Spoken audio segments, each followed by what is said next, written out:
rapid fire here. Ask Greg a few questions just to get to know him a little bit better. Let's get it. So we want to know your favorite restaurant in New Orleans. We Dads. Nah, hold on. It's there. Nah, it's a few favorites that I have. I like to eat at Maro's. I like to eat at Prali's. I like to eat at Acme. I like to eat at Houston's. I like to eat at Rue Chris, of course, on a Friday night. I like to eat at Rue Chris. But, you know, I support a lot of black-owned businesses when I do eat. So that's a few of my top. But where I like to hang out at and chill at and eat at is I like to get me some Wazam wings and the fully loaded fries from We Dat. So. Oh, yeah. Favorite festival? Hey, it's a lot of favorites. I mean, you got to shout them all out. But I don't know if we're going to have to go with Essence Fest. I mean, but yeah, it's coming up. But I mean, French Quarter Fest, Jazz Fest, I'm from the 7th Ward. So we used to sit on the porch on my grandfather's house and just listen to all of the bands and all of the music. So I say Jazz Fest, French Quarter Fest, Fried Chicken Fest. Shout out to my boy Cleveland Spears, who's spearheading that. So I mean, I really don't have a favorite because I mean, just anything that brings the city of New Orleans together, man, I'm all for it. So I love them all, bro. Love to hear that. Yes, sir. Crawfish or oysters? I'm gonna go with the oysters. I had oysters last night. Okay. Char grilled though. I can't eat the raw oysters. Okay. King cake or beignets? Man, I love king cake, dog. I mean, beignets, I like beignets. It's just, you know, when you get the beignets, I mean, I don't know. I was going to say it's a lot of sugar and powder, but that's exactly what the king cake is. But I love Mardi Gras. Mardi Gras is one of my favorite times of the year besides Christmas. And, you know, like I said, again, it just brings the entire city together. So, and I just love to see the peace and harmony. So I go with the king cake. Wazam wings or lemon pepper? The Wazam wings for sure, for sure. But you gotta try that garlic parmesan, man. That garlic parmesan is off the chain. But the Wazam wings, shout out to my sister, Super Scent, who owns the Crayon Case, who's another serial entrepreneur who's doing some amazing things. So, and that's who I actually named the wings after 10 years ago when before she did the Crayon Case, just wanted to name it after because she was one of my biggest supporters that supported the food truck. So I'm gonna go with the Wazam wings. So I'm a wing guy. I need to know, flats or drums? You know, you know what, bro? It's a debate across the world. You know, so you're a wing guy, you're a wing connoisseur like I am. I mean, I love the flat because I'm just one of them. You know, the drum, you got to take your time with it. But, you know, I don't really have a preference, man. As long as, you know, it's fried good, it's sauced up good, you're seasoned good, I'm good to go. And football or basketball? Oh, man, you know, I mean, everybody know I love the Saints, but everybody know I love the Pels more than anything. So shout out to them Pelicans. So that answers the Saints or Pelicans question. But hey, Cam Jordan, Michael Thomas, you know, I done got a chance to feed a lot of them boys a lot of times. You know, they support me at the restaurant. You know, they come in the restaurant, they DoorDash or Uber Eats from the restaurants.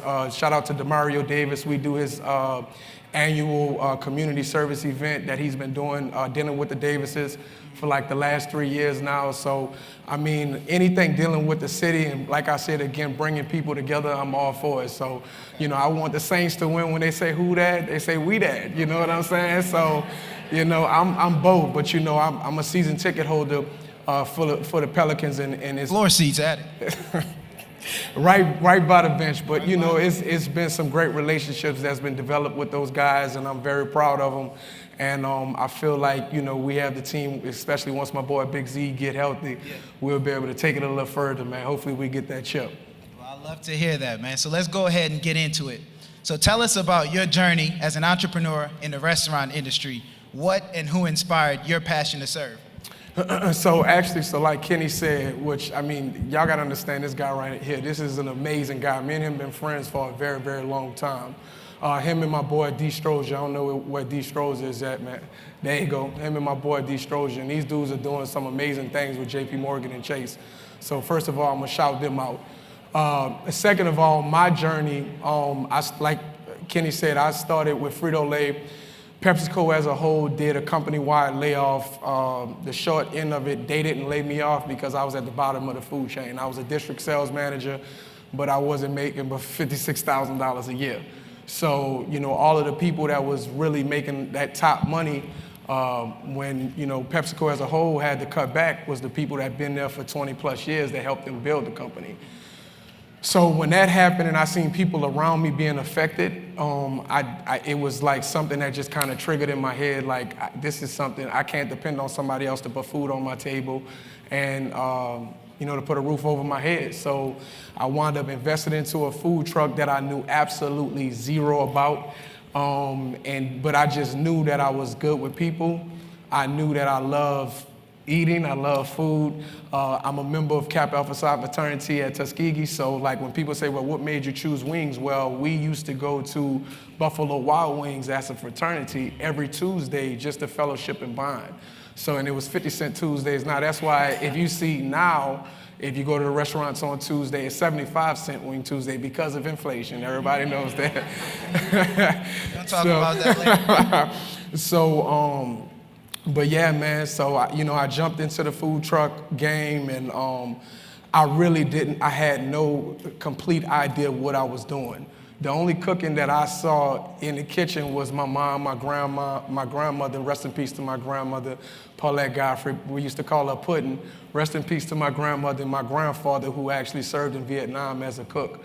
So I would just watch them cook from day to day, but I played sports.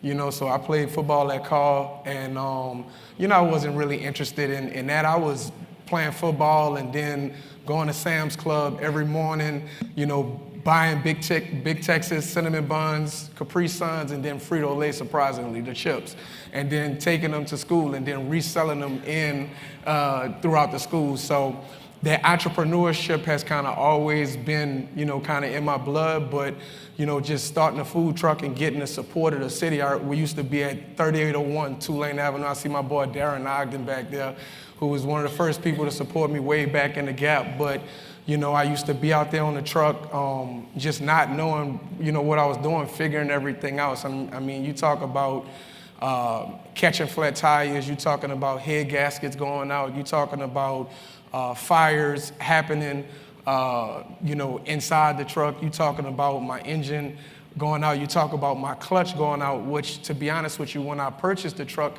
I didn't even know how to drive a clutch.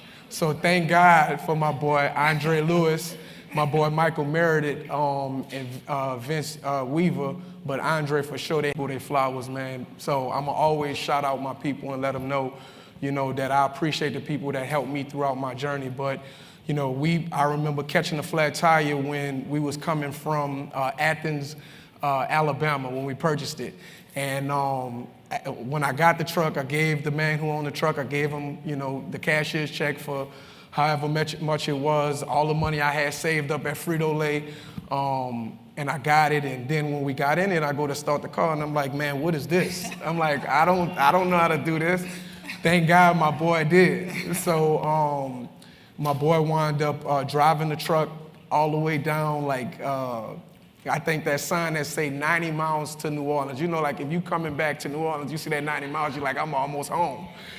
So I just remember posting pictures on Facebook. This was before Instagram, before TikTok. This is Facebook. This is 10 years ago. This is literally 10 years.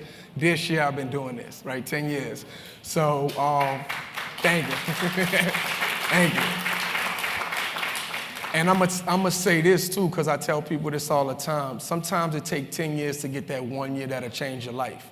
You know what I'm saying? So, but we literally 90 miles outside of New Orleans, and I'm like, I see the truck, I see him going side to side to side. I'm like, man, what's going on? Because I'm driving behind him in the car. I'm comfortable. He on the truck driving, because again, I didn't know how to drive clutch. So then I just see him pull on the side of the road. And he put on the side of the road, and I'm like, man, what's going on? He get out, it's like we on a movie. Man, you ain't read no book, you ain't do no research, you ain't do this, you just, when you want to do something, you just go ahead on and you just do it. And I just always been like that. It's like if my heart is into it, if I feel like I can do it, I'm gonna do it. You know what I'm saying? So I just remember him just storming off, he went this way on the interstate, I went that way on the interstate. So I just remember calling my mom, and I actually booked it, 10 years ago for my birthday. It was a birthday present to myself. And I remember my mom just praying for me and I said, Ma, I don't know what I'm doing. I'm like, I done spent all this money on this food truck, and me working at Frito-Lay, It wasn't a lot of money, trust me. But it was a lot of money to me because it's all I had. And I was like, I spent all of this money on this food truck. I don't know what I'm doing. I'm like, me and Dre, I think them got into it. He wound up fixing it. Then Dre was like, look, I got it. We're going to get back to New Orleans. I said, no, I got it. So I wound up driving the food truck 90 miles to New Orleans and everywhere else because I'm a firm believer of everything happening exactly the way it's supposed to happen. Because if I couldn't call him throughout the day like, yo, bro, I got this festival I need to attend, or I got this place I need to be at. Can you come move my truck? No, God put me in a position where I was forced to level up and then, do what it is that I'm doing. So now, I could drive a stick, I could drive whatever, you know what I'm saying? But it was the best thing that could have happened to me. So, but then going back to the original question that you asked about the food truck, once we got on Tulane, because I was still working at Frito-Lay while I was on my food truck. Oh, wow. So Monday through Fridays, I'm at Frito-Lay running a territory. The territory, I had 11, 12 people that reported to me that was my grandfather's age. And then I had about 125 stores that ranged from the local gas stations to Sam's Clubs. So, and I did $9-10 million for Frito-Lay doing that. So I was running that business along with on Thursday, Fridays, and Saturdays and Sundays, getting on my food truck. So I was working nonstop until it got to a point where people was just like, man, where you gonna be at? Like on Sundays, like after, whether it be the second line or it be a club or it be an event, they're like, where you gonna be at on Monday, man? I wanna come pull up and get some wings. And then it really was put on my mind. So when they wound up doing that layoff, like it never went away from what was in my mind and what was in my heart. So I wound up one day just saying, you know what, like I'm just gonna take a leap of faith and I'm gonna step out, God, I'm just depending on you. And I just told Frito-Lay, like, thank you, but no thank you, like I'm about to get on this food truck. And I'm gonna be honest with you, that was one of the scariest things I've ever done in my life. So, and then, just with the love and support of the city, and man, by the grace of God, 3801, it was so many hits at that particular location that it was on Google as We That Food Truck. It was an icon on Google. So it was just amazing to me, bro. And I knew that it was just time to get a brick and mortar, and we can go into that when, I had 20, 30 people waiting outside of my food truck waiting to get food. You know what I'm saying? So I come from very, very humble beginnings, and, that's just kind of the journey from just that food truck to being on Canal Street, and then that's a whole nother story of how I even got on Canal Street. Yeah, so we're gonna get into that. So let's rewind a little bit and let's talk 2020 and COVID. Not everyone knows this, but you made a very tough decision in March of 2020 to close all of your locations, and you actually kept them closed for the remainder of the year. Can you tell us your reasoning behind that decision? How did that impact your business? And looking back on that period in time, would you have done anything differently? I think it's a fantastic question, and I don't have a problem with answering it either. The sole reason why I closed my restaurants down in 2020 was because of Mayor Cantrell. That was the only reason why I closed my restaurants down. And the reason why is because, first of all, I sat on her advisory board with some other small businesses in the city and other influential people in the city. And majority of the calls, I really didn't say anything, but I seen a lot of people that was attacking her, and the people that COVID-19 was affecting was people in the African-American community the most. So when they told me the statistics of like 70 to 80% of the African-American community was being affected and was being in the hospitals and been putting on ventilators and people passing away, I'm like, look, at that time, I had people in my own family that was working in the restaurant. So I made a financial decision that I just didn't want to be a part of the problem. And I sat on the phone and listened on these conference calls and listened to people tear into her and go at her about, oh, we got to open up and we got bills to pay and we got this, we got that, we got this, got that. And I think this is probably one of the only times that I really, really had something to say, because I did a lot of listening, was like, look, I got bills to pay too, but I don't want to be a part of the problem. And me keeping my doors open, people coming in and out of my restaurants, me having some of my family members that worked at my restaurants, God's restaurants, at the restaurants, I'm like, I just didn't want to be a problem.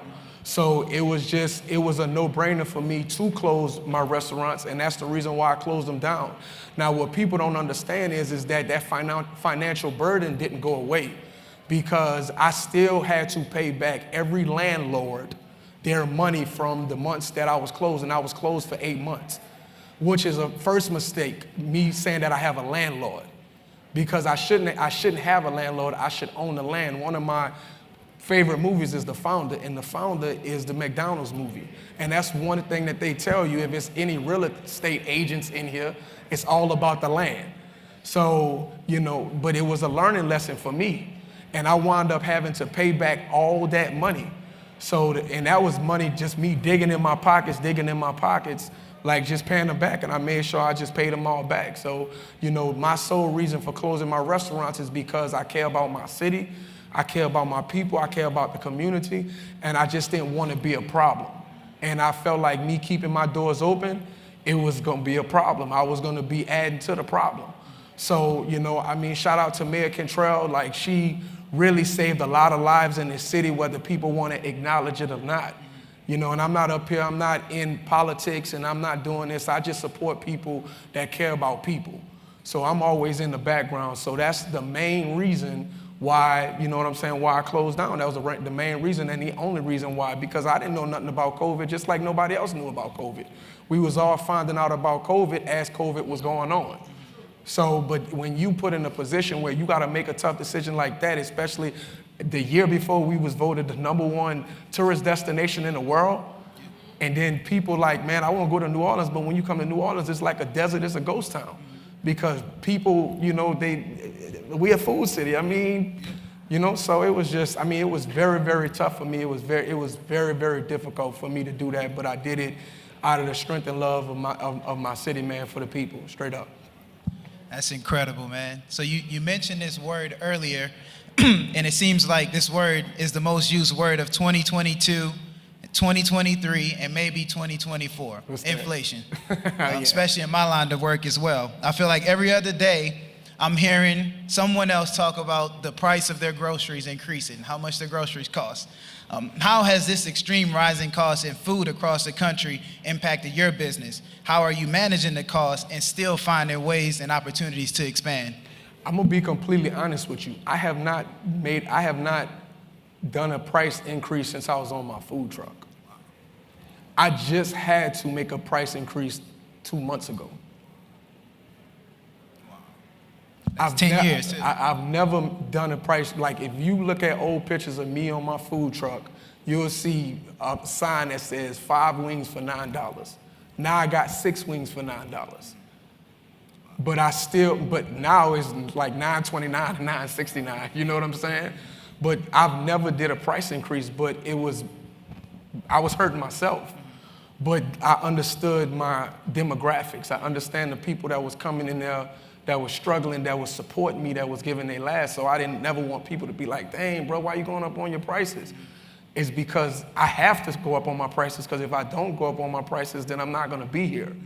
But I really, if you want to be completely honest with you, I feel like that, yeah, supply chain has went up, this, that, and the third, and we used to get a lot of stuff from other countries and all of this stuff. But I feel like when the pandemic happened, people used that as $40 a case on fries, just so I can still get that profit margin that I need to see to be able to pay my energy bill, which my energy bill run me $3,000, $4,000 a month.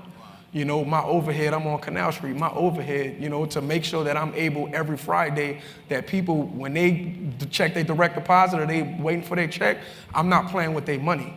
So it was some months, man, where I would need different things in the different ways that I have been able to now see an increase because of the steps and the things that I, had to do to be able to manage food costs, labor, all of that stuff to see the profit that I need.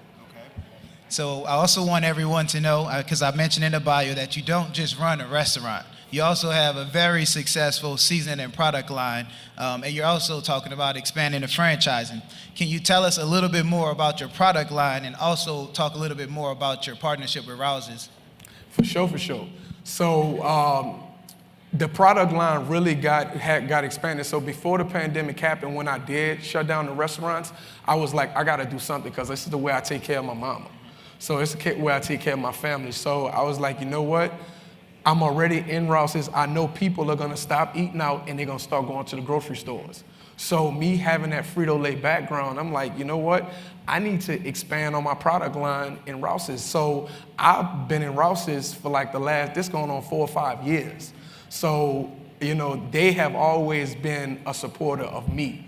You know, so I started off with 2 products, which is the garlic parmesan and the Creole seasoning. And during the pandemic, I mean, I worked harder during the pandemic than I did before the pandemic because I'm on a phone 13, 14, 15 hours, like trying to make it happen with manufacturers, with, you know, label companies, with food scientists, just trying to get recipes and all that stuff together.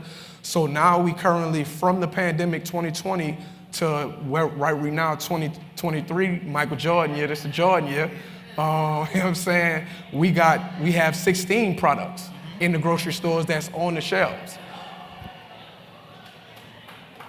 No, y'all went out. No, I was just letting them close the door. I was just letting them close the door. I was just letting them close the door. But we have 16 different products that are on the grocery store shelves now, from dirty rice to jambalaya to gumbo mixes to beignet mix to the fish fry that we just dropped to the Creole seasoning to the garlic parmesan to the Wazam buffalo sauce to the even got a gravy mix that's in the stores. I mean, I got a red beans and rice, you know, that, you know, the Camilla beans of the world. You know, I have that kind of packaging. I also have it in the box dinners, like, you know, but we got 16 SKUs. And I also have a ranch dressing and a barbecue sauce that's about to drop within the next, you know, few weeks. So, yeah, I mean, like I said, everything happened exactly the way it's supposed to happen. So, I mean, it was a blessing in disguise. It's been a lot of heartache and pain. There's been a lot of tears shed behind closed doors. You know, I'm gonna be honest with you, like where I was staying at, the apartment that I stayed at, it was like 700 square feet. And like when you work in 13, 14 hours and your window is like to the back of like a wall and you don't have no sunlight coming in there, feel like I was literally in hell.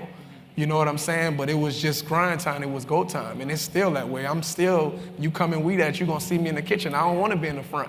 I don't wanna have a long conversation to talk, you know, which I love people, but I gotta get these plates out. I gotta make sure that, you know, we got a line of people, everybody, I tell my people, every plate, every time, it's gotta be right. Straight up, because people doing their job by supporting us, we gotta do our job by making sure that everything is correct, so.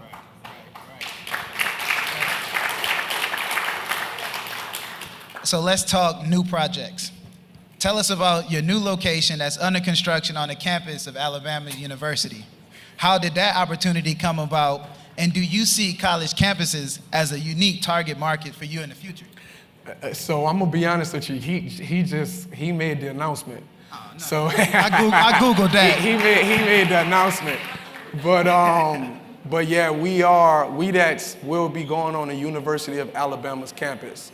And I'm not talking about on the outskirts of the campus. I'm not talking about down the street from the campus. I'm talking about on the strip of the University of Alabama's campus, which is one of the biggest colleges in the country. So, thank you. So, that came about because a good friend of mine is Jermichael Green. Well, I met Jermichael Green through a great friend of mine, Nicholas May, because if people don't remember, I had a food truck in California a long time ago. Now, if you Google Nicholas May, you'll know what his relations are. You know, his sister is one of the biggest black film producers in the world, in the country, Ava DuVernay. So me and Nick are best friends. We stayed together in Cali. A lot of his network became my network. One of those people who joined my network, who joined my brotherhood, was Jermichael Green, who plays for the Golden State Warriors right now. Jermichael Green just so happened to go to the University of Alabama and played and was a superstar there. So with that being said, it's like he's always supported me, always, since he's been in the league. Whether it been him being with the Grizzlies, him being with the Clippers or the Nuggets, and now him being with Golden State playing with Steph, which is cool with Steph, Curry because I got a chance to cook for Steph on Matt Barnes and Steven Jackson's All the Smoke podcast. You know what I'm saying? Where I met him, Dwayne Wade on the same day, which I was kind of disappointed because the next day, the special guest that they had was Kobe Bryant. So I was kind of disappointed that I didn't get a chance to meet Kobe, but when I interned at Nike out of Tuskegee, I worked on LeBron James and Kobe Bryant's shoe category and clothing line. So, you know, so my ties to him and, you know, Dad, it's just everything is just kind of full circle. But yeah, the restaurant is looking absolutely amazing. It's literally about 150 feet away from the stadium. So it's like you being at the Dome and then you walk in a block to walk-ons. You walk in a block somewhere, like that's how close we are to Dave & Buster's. Like that's how close we are to the stadium. And you know, I mean, it's a blessing, man. And just the whole city is embracing, you know, us. You know, the whole city is just trying to help us out. They've already done like 2 or 3 articles on the restaurant coming, you know, and then I for sure know that it's gonna, and pray that it's gonna open up other opportunities for college universities, my university, Tuskegee University, being one of them, which I got a chance to meet with the mayor and the provost of Tuskegee about doing just that. So I would love to go on LSU campus. I would love to go on Tulane's campus. You know, I would love to be on UNO's campus. I would love to be on Louisiana La Tech campus. I would love to go and target all these SEC schools or any universities, HBCUs, Grambling, you know what I'm saying? Whatever college, whatever opportunity is given to me, I'm putting in the work, I'm grinding, I'm in the trenches, and I'm just letting God do his thing, man. So I love that.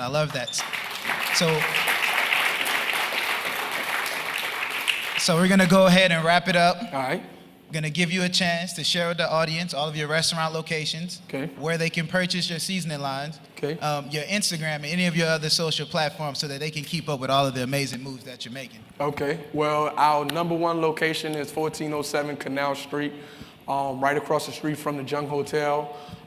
We have one on the West Bank Expressway, 4905 West Bank Expressway. We just opened up one in New Orleans East, 9818 Lake Forest Boulevard, right by the new hospital. We also have our food truck that we currently operate and use. The last event that we did was for Tulane, and the event that we did before that was for the Pelicans and the Saints. We have a location inside of Walmart that I don't advertise enough, but it's in Port Arthur, Texas. So the McDonald's effect, and then we have this location that's coming along in Tuscaloosa that I'm praying I can get open before A-Day, which is their big scrimmage game. So my Instagram is @Weedats. My Facebook is Gregoire Tillery, my name, and then we have our page, which is Weedat Food Truck on Facebook too, as well. Mr. Greg Tillery. Thank you, man. Thank you so much, guys. Yes, sir. So Kenny. much. Appreciate it. You already know. Get out of the way. Get a picture there.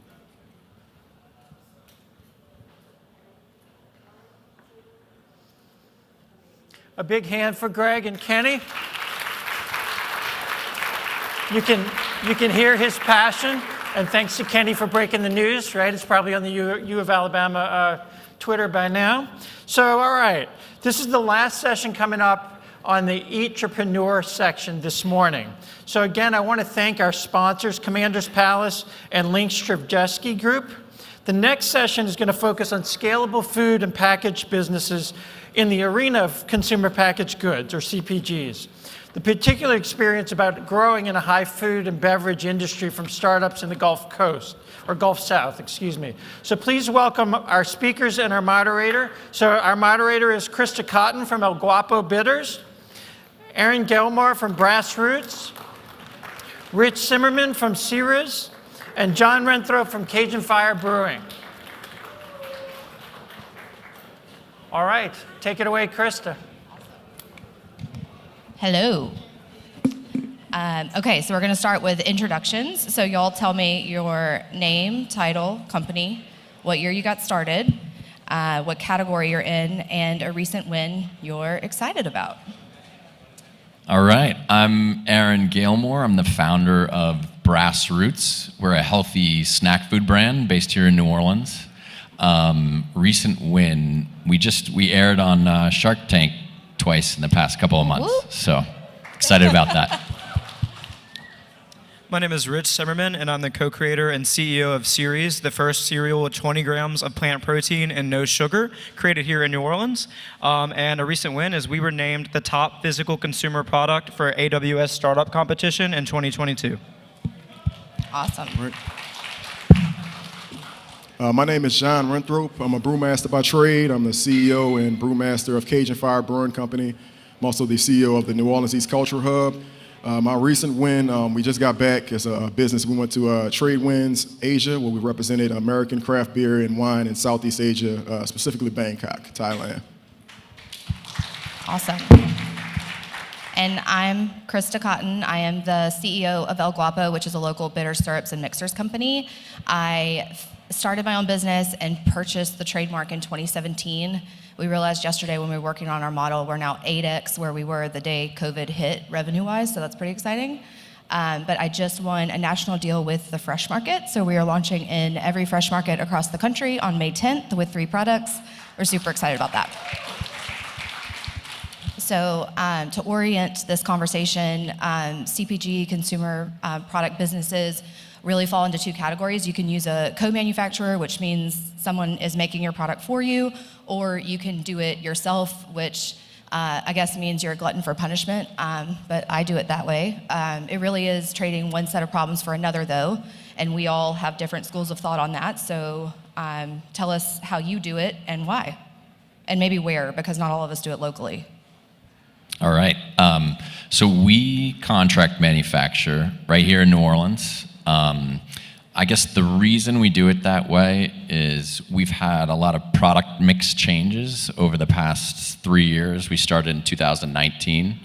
And when you're starting off small and you don't have a ton of volume, it makes a lot more sense, if you can, to outsource contract manufacturing if it's an easy enough process to teach and things like that. Simply because getting your own warehouse, getting your own facility, very costly, high overhead. Without the volume, it's a hard thing to finance. So that's why we do it that way, but we do it here in New Orleans. So Ceres is, for the most part, made where you would expect it in Southern California. That's our primary production partner. We do that because it's the easiest place to produce plant protein products, particularly non-GMO and sort of sustainably sourced. Just this past year, we brought on our second production partner, a woman-owned granola company in Shreveport in our own state called Good Granoli. We're working with them. One day we hope they will be our primary. You should check them out as well. It's just a really challenging process for us to distribute and source, but we're doing the most we can between Louisiana and California. Yeah, the distribution kind of set our business model. So we are co-packing currently out of Sterling, Virginia. However, we do have a site in New Orleans East that we're currently developing right now. We have full site control. We kind of done things more retroactively, whereas we acquired our land and then we developed our product. And now we're ultimately building a brick and mortar. But right now we co-pack out of Sterling, Virginia. It serves as a good transportation hub for us because we can access anywhere on the East Coast, which is full of craft beer drinkers. Love it. So John and I do unhealthy things that New Orleans is known for. So he does beer and I do cocktails. New Orleans is not the healthiest place on earth, but we do have 2 founders up here who focus on the health space. So tell us a little bit about your personal reasons for doing that and expound on that a little bit. So about 10 years ago, my dad was diagnosed with heart disease, and he's still alive, but he had to go through a big change in his diet and what he was eating. And it's something that runs in my family, my grandfather. So it became front of mind for me and started thinking about my kids. And so nutrition just became a very sincere interest and hobby of mine. And then eventually led me down this path. And we also have, unfortunately, diabetes runs in my family, and I have celiac disease. And the interesting thing about celiac is, heart disease, diabetes are long-term diseases and very debilitating, obviously. Celiac is food is so under a microscope because you consume it and you immediately feel a consequence from it. And so kind of under that microscope, I have this different appreciation for the power of food, good and bad. And so ultimately, that's why I'm doing what I do and why I started Brassroots. So I grew up in the second state for obesity in the United States. Can you guess what it was? Louisiana. My co-founder and I grew up in two places which are considered food deserts. So Branson grew up here in New Orleans East, and I grew up in a very small town with 500 people called Springfield. It was not uncommon for a hamburger helper to be dinner. It was not uncommon for Frosted Flakes to be breakfast. The problem with having Frosted Flakes for breakfast is that at 3, 5, 6 years old, you're consuming in 2003, 21 grams of sugar, 57 grams of highly processed carbs, and a number of things that none of us in this room could pronounce on the first try. And that's a serious public health crisis. The other part of that is not having fresh vegetables or many plant-based foods at all on our dinner tables or our breakfast tables. So that started a journey for me, which I was 203 pounds at the age of 12, and I struggled with health consequences, which I still do today, including IBS. And for me, food is medicine. And it's been flipped. So I follow a mostly plant-based diet, and it's very, very challenging to get plant-based protein. There are only 2 forms of plant-based protein that are complete in the world, and we use one of them in our plant protein cereal. Our sort of philosophy on why plants is it's easier digested for many of us. 1 in 3 women suffer from IBS. We have a very digestive-friendly product, but one of the coolest things we say at Ceres is 8 billion people have to eat in a world where it's harder to grow food. So we source 100% sustainable and regenerative ingredients, and that's sort of part of our journey and what's important to our composition. Love it. Okay, so now we're going to talk about New Orleans. I know I personally have turned down a lot of money from a lot of people who've begged me to do this elsewhere. They love what I do. They just don't love that I do it here. But I am passionate about New Orleans. I really want to make a difference here. I want to be able to provide quality jobs, and I want to be able to expand this category. We have a few unique challenges that include, labor. That's a hot button topic I feel like we all talk about constantly. Hurricanes, that can be very frustrating. Ida blew a third of the roof off of my old facility. That was not fun. But let's talk about some of the challenges and why this can be hard, or why people avoid starting companies in our category here. Yeah, I think it can be difficult. So as an example, simply because we're a smaller city, there's a little bit of a smaller CPG ecosystem than certain other places. I remember when I was first starting Brassroots, kind of like you said, people were warning me in a way, saying, okay, be careful of these things. You could do it in New York, you could do it in LA, you could do it.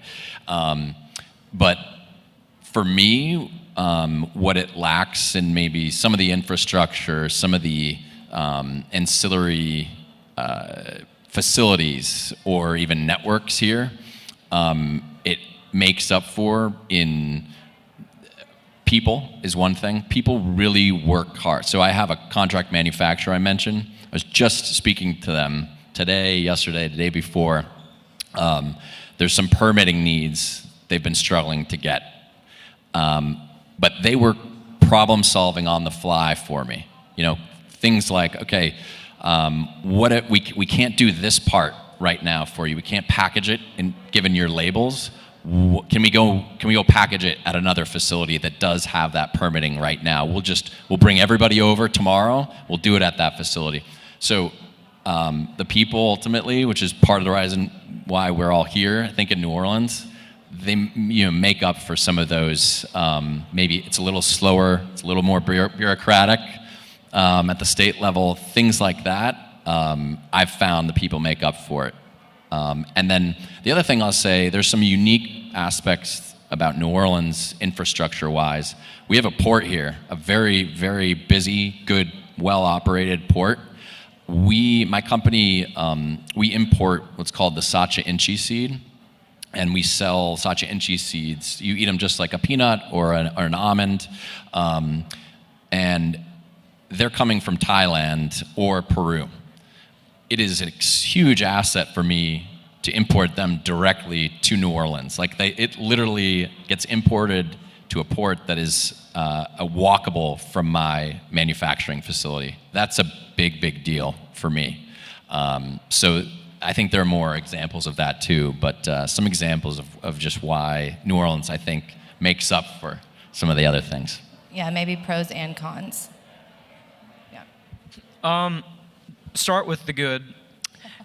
In August, we competed and won Startup St. Bernard, which you would never imagine that St. Bernard Parish hosts the largest single event pitch competition in the Gulf South, but they do. And Sirius was grateful to win. And when we walked off the stage, there was this guy with bright pink hair and his friend with a comedically large Disney mustache. And I was a little drunk, and I was like, oh, hey, like, how you doing, man? And had a good conversation with him, but kind of not dismissed him, but I was looking for investors and wanted to meet these people. And I walked away, and someone came up to me and grabbed me by the shirt collar, pulled me back, and said, go back and talk to him. Do you know who that is? That's Dick Cheney's nephew. He wants to write you a check. And I was like, what? And we go up, and the guy's like, hey, man, like, I love this. You know, I'm a vegan. I spend half the year in San Francisco, half the year in New Orleans. Let's go get tacos in the Bywater tomorrow, and I'll come in on your pre-seed round. And that actually happened, and he's our lead investor, and he changed the course of history for our young company. But that right there is an example of New Orleans is an eccentric, exciting place where you will meet incredible people in the backyard, in St. Bernard Parish, at a barn at 5 p.m. on a Thursday. Wherever you are, you're going to meet someone that is willing to help you. New Orleans is a growing place for our space in CPG. It's not the most supportive place of a plant-based protein startup company by its very nature, right? Branson and I both moved from Louisiana to California, and we thought that we would do it there in a small town on the Central Coast where Jamba Juice was founded, called San Luis Obispo. And they had wonderful resources and a lot of investors and seasoned people, but they didn't have Jazz Fest, and they didn't have the smiling faces of many people in this room. And for us, the people are worth the journey. So we've been able to come back to New Orleans and using leverages like Idea Village, which is an amazing asset that has connected us to the outside world, and made it possible for young brands like us. But the cons for us are general lack of understanding of plant-based food and needs, and sometimes there can be, you know, a lack of understanding of the potential of CPG in New Orleans, which we talk about. We have a wonderful blue-collar workforce. We have warehouse space. We have the Mississippi River. We have the potential to be Austin and then some for CPG. So maybe we need to do a little recognizing, but we have a lot of hope and faith in the future of New Orleans for CPG. So the thing with New Orleans is so unique. I couldn't imagine putting my brain power anywhere else and giving equity to any other city. I was born and raised in New Orleans. Even though it's lacking in certain infrastructure areas, it's gaining. If you create a brand here, you already have the international shield. Like when I go into different markets, I don't even have to go into like the lexicon about Mardi Gras and everything like that. I go straight into we're the birthplace of jazz. We have more patents that's created in this area than anywhere else in the world. The people, the culture, you name it, I think is just intrinsic. Like you can't get around it. So when it's talked about like why I choose to create my enterprise in New Orleans, one, I'm born here. One, I went through Katrina. I saw how devastating that was, and I pretty much made a blood oath that I'm gonna start some jobs and create some companies in this space. And I'm about 12 years in to my development. Right now, my company, I mentioned we're developing in New Orleans East. We got 14 acres of commercial land, full site control of, and we're constantly building. So we value the opportunities that exist, the realm to make impact, and also just the atmosphere is very welcoming. So that's in a nutshell why I'm committed to being in New Orleans. Love it. So what are some of the resources that you guys have seen in other cities, and what do you think is next to come to New Orleans to make this a bigger industry and easier for people to scale and grow here? What are we missing? What do we need? I think personally the way I look at this is the more we create, like the three of us here and other people around us, you for sure, the more we create and have successful companies and grow and get our name out, the more people that follow and the bigger this ecosystem gets. So when I look at like a Boulder is a great example of a relatively small city that has become known as like a food and beverage innovation capital. And part of what happened is it just, it started with the entrepreneurs and the people who are creating products. And then over time, everything else started to come in, whether it was manufacturing capacity or distribution or graphic design, everything in between. And so in a way, I think it's just up to us to keep charging ahead and just create it and will it to happen, and then everything else will come in. But those, I see the gaps in what we have versus what a Boulder might have. You know, it's like design agencies that are specializing in CPG. That exists there. It doesn't exist here yet. You know, the capital, there's a lot of VCs in Boulder that are specifically CPG VCs. Hasn't made its way here yet, but the more we keep moving ahead and being successful, the more it'll come. I agree. I can emphasize investment and people taking a chance on consumer packaged goods tremendously.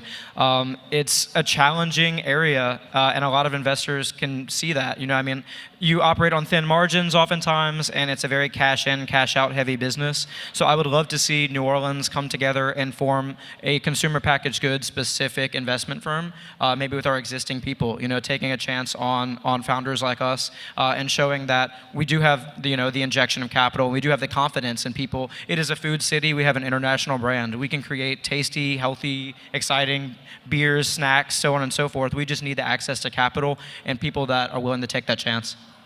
Awesome. Yeah, access to capital is like the number one barrier to any kind of growth or economic growth in the city of New Orleans. You know, I ran a New Orleans Regional Black Chamber for the last 9 months, and 400 members across the board. Constantly, what they championed was the fact that there was a lack of access to capital. There's a lack of advocacy to really put our CDFIs, community development finance institutions, to task to fund these young businesses and legacy businesses that exist. You know, COVID really did wipe out a lot of legacy businesses that existed in the city of New Orleans, and a lot of that was due because of lack of access to PPPs, EIDLs. You know, those opportunities were not evenly distributed to demographics of the city.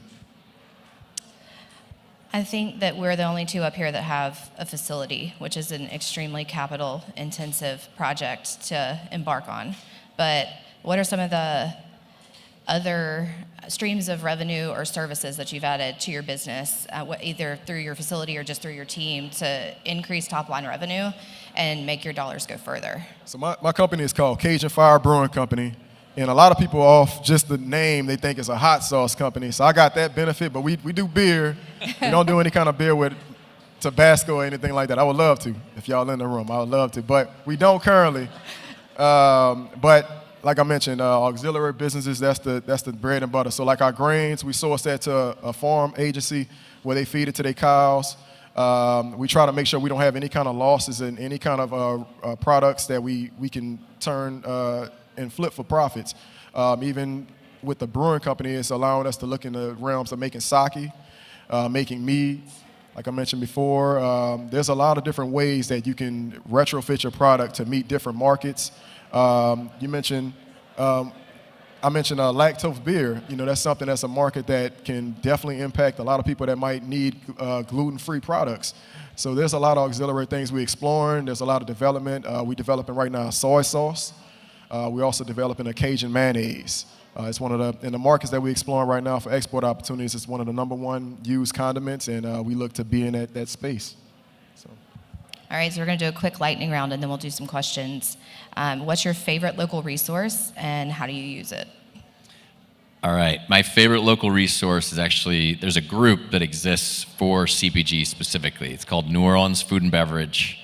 I started it 3 years ago, basically, when I started Brassroots. And we have, well over 100 member companies now. We have great resources, like an email list, obviously, that you can throw at any need to. I need storage space. I need, graphic design work.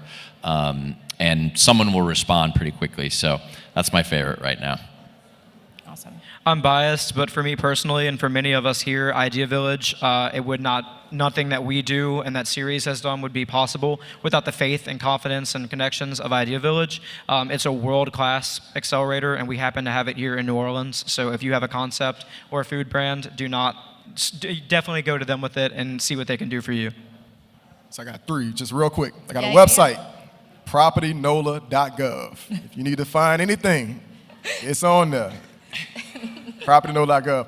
Idea Village. I was fortunate enough to have my business represented on the 2014 Big Idea. We did a pitch for that, and we was able to win, and I was very excited. It helped propel my business to where we at right now. And also U.S. Commercial Services. Amazing organization. If you're looking for like export or just to kind of get your feet wet as a business owner with some of those opportunities, they are there, and they are looking for businesses to reach out to them. So that's my 3. I agree with all of these. We also have SUSTA here, which is the Southeastern United States Trade Association, if my memory serves me correctly.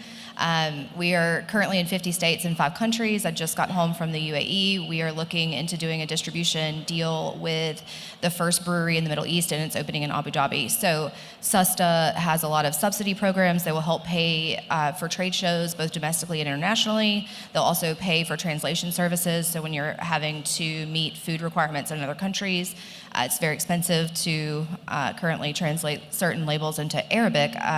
Shocker, I'm not fluent. But getting help to pay for all of these things through an organization is very helpful. So love SUSTA. Tell everybody how to find you. Instagram handles. Grassroots Food on Instagram. Enjoy Series, CERES, on everything. DrinkCajunFire.com. That's the best way to reach out to us. On Instagram, @DrinkCajunFire. And I'm at El Guapo Bitters on Instagram and TikTok, which I said I'd never do, but here we are. Yeah, when you start having 25-year-olds on your team, you do crazy things you said you'd never do. Okay, last question. What's next? Actually, I'm gonna sort of answer that question, but there's one thing I wanted to say real quick. So I had touched. I'll make it brief. I had touched on. I think we all had about why we stayed here in New Orleans, and there was a big bet that we all made at one point, which was what we were going to name ourselves, where we were going to be located, and how much we were going to commit to this city. And I remember thinking, okay, we could call ourselves the Ink and Peanut Company and move to California, or we could call ourselves what ended up being Grassroots and stay the hell here. And there's something that this city has that no other city has, period, which is a huge, huge food and culture brand of its own, like no other city. And so in a way, Grassroots definitely has leveraged that. And when we went on Shark Tank, when we were talking to the producers and we were like, well, we could do like a big ink and peanut and I could dress up like a peanut. Or we could bring out a brass band and talk about New Orleans and make it all about New Orleans. They were like, hell yeah, that's what we're doing. And ultimately that got us on. And then since we're getting into HEB in Texas, part of the reason we're doing that is because the guy knows New Orleans and he knows Texans loves New Orleans.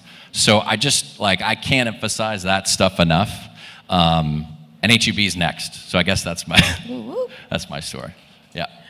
We're launching our second flavor. It's going to be blueberry citrus, and it's going to be sourced with non-GMO Louisiana blueberries, which is super exciting, and it'll be enjoyed by people all over.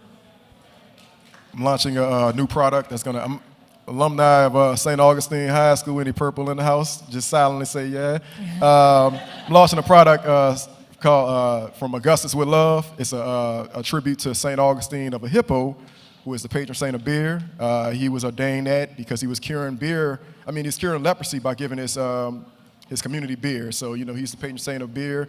And print, I'm gonna put some respect on it and make sure it's internationally known so we can know what 2600 is representing. And that's my next product. Love it. All right, well, we are unfortunately out of time, but you know where to find us. Thank you guys so much for doing this. Thanks. Thank you all.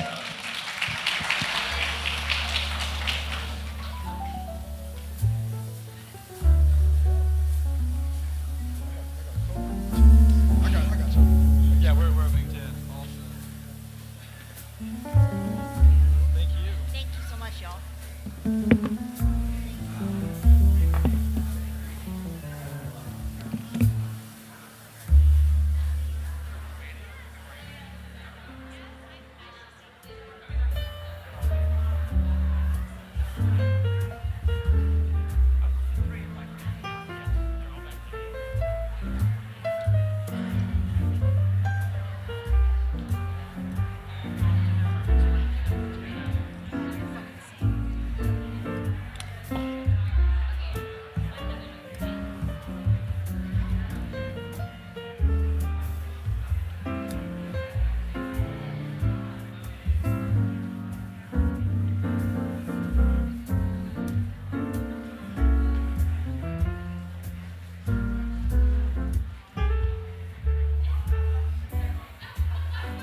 Thank you. Are we back on 1, 2? Thank you. I hope you guys enjoyed that session. Don't forget, there are food trucks downstairs. There are, what are there? There's crepes, burgers. I saw wings. I saw something else. I had an enormous crepe that I inhaled in about 6 minutes while you were enjoying that last session. It was very good. Our next session digs into the topic of innovation and inclusivity and why that matters when it comes to startups. I'm really excited about all three of these guests for different reasons, and I can't wait to see what they do together as a panel.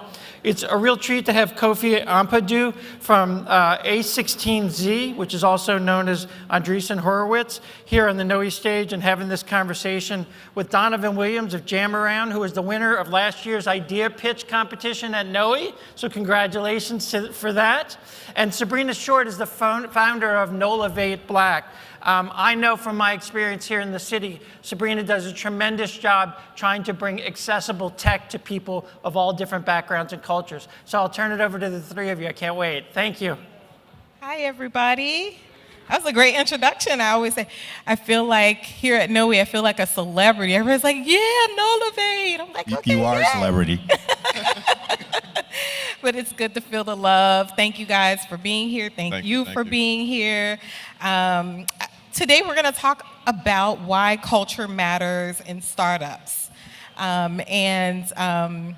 You're both here because of the influence that culture has in the work that you do. And I want you to start with, you, Kofi. Why culture matters. And forgive me, I want you to tell me about what you do for A16Z. So, name's Kofi. I am a partner at Andreessen Horowitz, A16Z, where I lead up a fund known as the Talent Times Opportunity Initiative.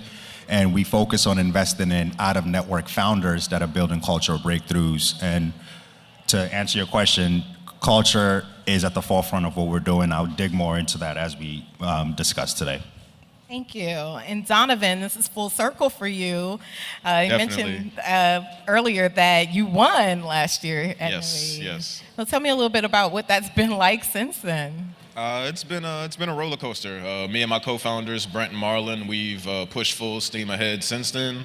Just been developing our app, getting to the validation stages, trying things, new things, getting rid of things, just iterating over that time frame. But since last year, we've made a lot of progress. We've made a lot of progress, to say the least. Tell us a little bit about Jamaround for those who don't know. Yeah, so Jamaround is a songwriting platform with an emphasis on intellectual property protection. So there is no streamlined way for songwriters to record who owns what during the songwriting process. And if you're familiar with that at all, you know it can be kind of messy. And by the time it gets to the master stage, people don't know who's owed what, whose royalties belong to who, and it's always a legal mess. So we're trying to create a platform for people to not only have their compositions in one single place, but also have them protected in as many ways as possible, be it through a file format, through copyright protection, through just having it stored in our cloud, just so people can know what's there and who did what, and it's all recorded in one place. Today, a lot of our conversation is going to be about how we can get more investment to underrepresented founders. And it's great to hear that you guys have joined the cohort for A16Z TXO. Oh, yeah. It's been amazing. They've been nothing but helpful since we've gotten there. Anything we ask for, even things we don't ask for, they provide. If they see a need that they can fill, then they come in and fill it without us even asking for it first, and we're thankful for that. It's beyond just writing a check. It's definitely helping every area, whether it be with the product, whether it be with you mentally, like everything. Like, they help you with everything. Well, congratulations on that. Thank you. So, Kofi, let's get to it. I want to talk about this $330 billion that went out last year from VCs, and only 1% went to underrepresented founders, Black founders specifically, with the 1%. We know that there's a lack of access for underrepresented founders, a need for mentorship, and a need for a network with high network worth friends, right? And so what is A16 doing to address those challenges? Yeah, so I think those numbers are deplorable. there definitely should be more investments into Black founders. And one of the things that we're doing is exactly the fund that I'm leading up, which is the Talent Times Opportunity Initiative. And what we do is we find out-of-network founders building cultural breakthroughs, meaning founders who don't have the stereotypical Silicon Valley backgrounds, but are highly talented. And cultural breakthrough, you're working on a consumer-facing business that is informed by some kind of cultural insight. So Exhibit A, Donovan, and what they're doing at Jam Around, we invest $100,000 into your company, and then we also put you through TXO University, which is an accelerator, a 16-week accelerator program where it's mostly virtual. We have some in-person touch points. And what we're doing is we're leveraging the A16 network to connect you to partners, to mentors, to other investors.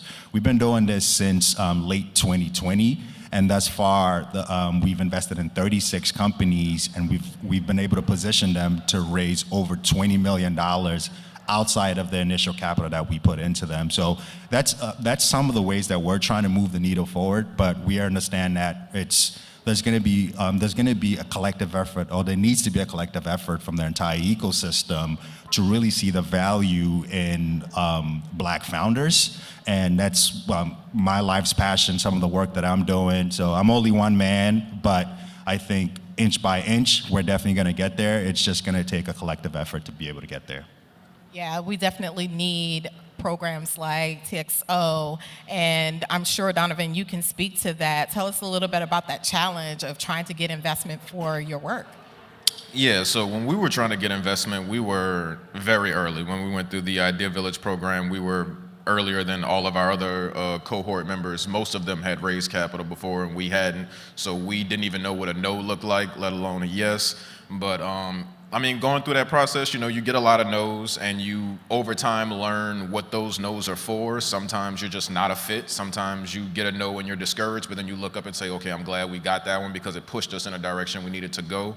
But ultimately, it's just a matter of, you know, getting those no's, and then every, you know, like Kofi, you said earlier, you know, we wanted to get it to where every 10 conversations you have, at least one of them turns into a yes. But it's a numbers game. You have to just know that it's a numbers game. Don't take it too personal. People don't invest in you for a lot of reasons. People will invest in you for a lot of reasons. But you just have to play the game. You know, like Kofi also said earlier, it's a rigged game. You know, they know stuff you don't know. It's an information asymmetry naturally. So they're trying to get the best deal the same way you're trying to get the best deal. So you just have to understand that it's business at the end of the day. And only getting all of those no's is what taught me that. In the beginning, you know, it's easy to take it personal and say, no, they don't like me, they don't like this, but they have goals just like you have goals, and if you don't align, then it's best for both of you to just not partner. I love the way you put that. They're trying to get the best deal and you're trying to get the best deal, but half of it is learning about that process, right? And understanding it. And I think accelerators like TXO helps people to understand the process, learn the language, be able to understand, you know, not just, oh, I want money, right? But really be able to negotiate on their own behalf and really position themselves for the investment as well. That takes learning and time in some cases, right? I personally feel that it's important to not just support Black and brown startups. I believe that it's important to build diverse and inclusive startup teams, right?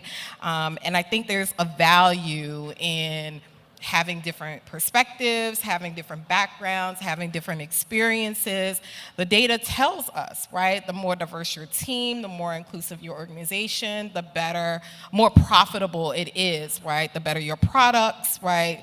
The better your reach. The people that you'll be able to get to buy your products, right? So we know that the data supports inclusion works, right, in the startup space. Kofi, A16Z programming is designed to foster this ecosystem that discovers and supports cultural geniuses. And I love the way you guys say that, cultural geniuses, right? I love that concept, and helping them build their businesses. Why do you invest specifically in the talent more than just the business or the product?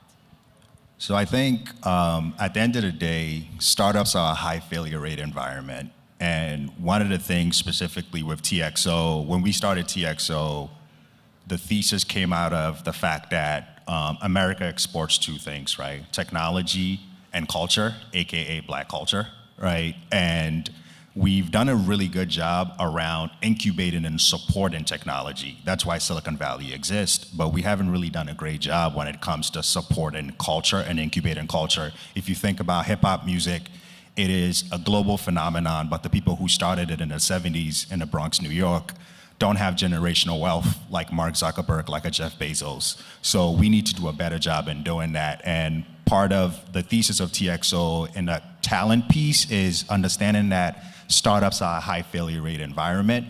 How can we bring in amazing founders that we think are talented, that even if their companies don't work out, we can now we have a repository of talented individuals that we can plug into different things within the startup ecosystem, AKA provide them with a soft landing.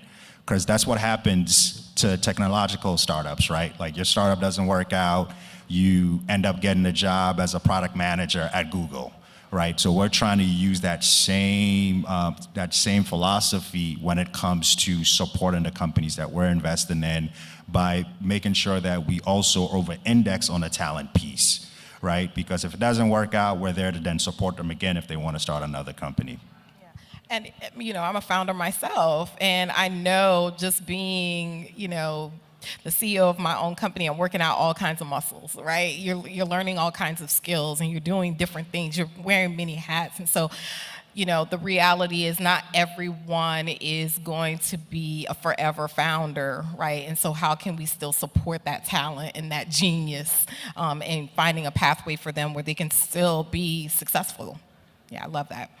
Donovan, New Orleans is overflowing with rich culture and tradition. And we know this through our food, our music, our fashion, and even our language. Huh, baby? Right? How has New Orleans and our culture influenced the development of your business and your product?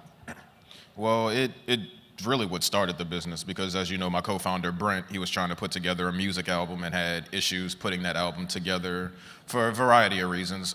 But I think just that collaborative nature, just him trying to put together an album with a bunch of people from the city on different songs and different things like that just speaks to how we do it. We're a company with 3 co-founders. I don't think I've seen that in any of the cohorts we've been in. We haven't seen that. We're just naturally inclined to collaborate with one another and get feedback. And like you said, we have a distinct culture down here.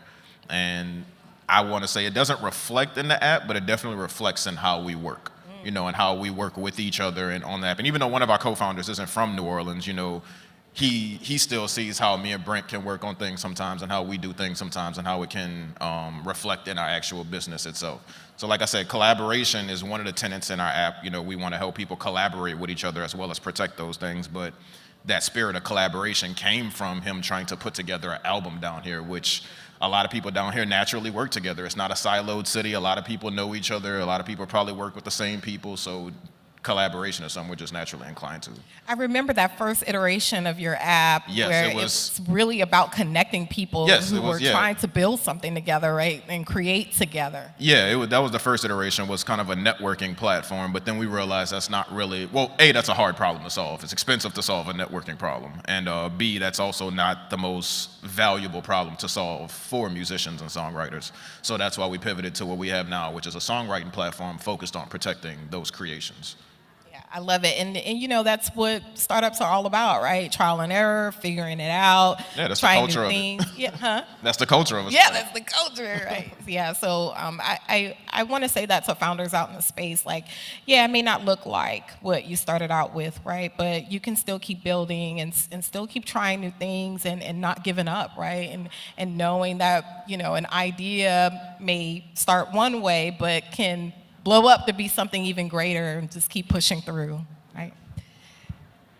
So, looking at the clock here, I want to make sure I'm on time. When I organized Nolivate Black, I wanted to bring people together. That was, in the spirit of collaboration and having that conversation. And for me, it really was about fostering this community for Black and brown talent, to be able to learn from one another, to be able to support each other, to be able to build this collective capacity. I use that language a lot, building collective capacity, right? You can do more together. Everyone's bringing something to the table, something unique. And if you bring all of those resources and talents in this asset-based approach to building, you can do something really dope. You can create something really dope. And so we build a better ecosystem doing things this way by sharing. Sharing is caring, right? Sharing, collaborating. But it's really important when your missions align, right? Like we can always say that we want to work together, but do you really want the same thing? So Kofi, what does a culturally empowered startup ecosystem look like? I think in short, a culturally empowered startup ecosystem looks like, instead of a black founder or a brown founder building a company based on like an issue that they see within their community, when they walk, instead of them having to do 100 meetings to get a yes, it's doing 10 meetings to get a yes, because the investors see the upside right away, because it's a big problem. Oftentimes when I hear from founders that look like me or brown founders, the issue or the rebuttal they get when they speak to investors is this a big enough problem, right? And I think it's a lot of like laziness on the part of the investor not to actually do the research to figure out if it is a big enough problem, right? Because my job as an investor is, if you pitch me and tell me it's a big problem, I'm not just gonna take your word for it. I need to then go do some diligence and figure out, are you in fact solving a big enough problem? So I think if we have a culturally inspired ecosystem, it's people actually realizing that technological innovation and cultural innovation have the same promise and upside. When I first moved back to New Orleans, I'm from New Orleans, I moved away, shout out to Seattle, I came back. You know, as a community organizer, relationships was the most important thing. You talk about being lazy, right? The relational part of building an ecosystem is the foundation of a successful ecosystem. And that means getting to know the person, spending time with them, right? Finding where your missions align, finding where you have similar goals, right? And I think that's the challenge when it comes to inclusion. This whole conversation is about inclusive innovation, right?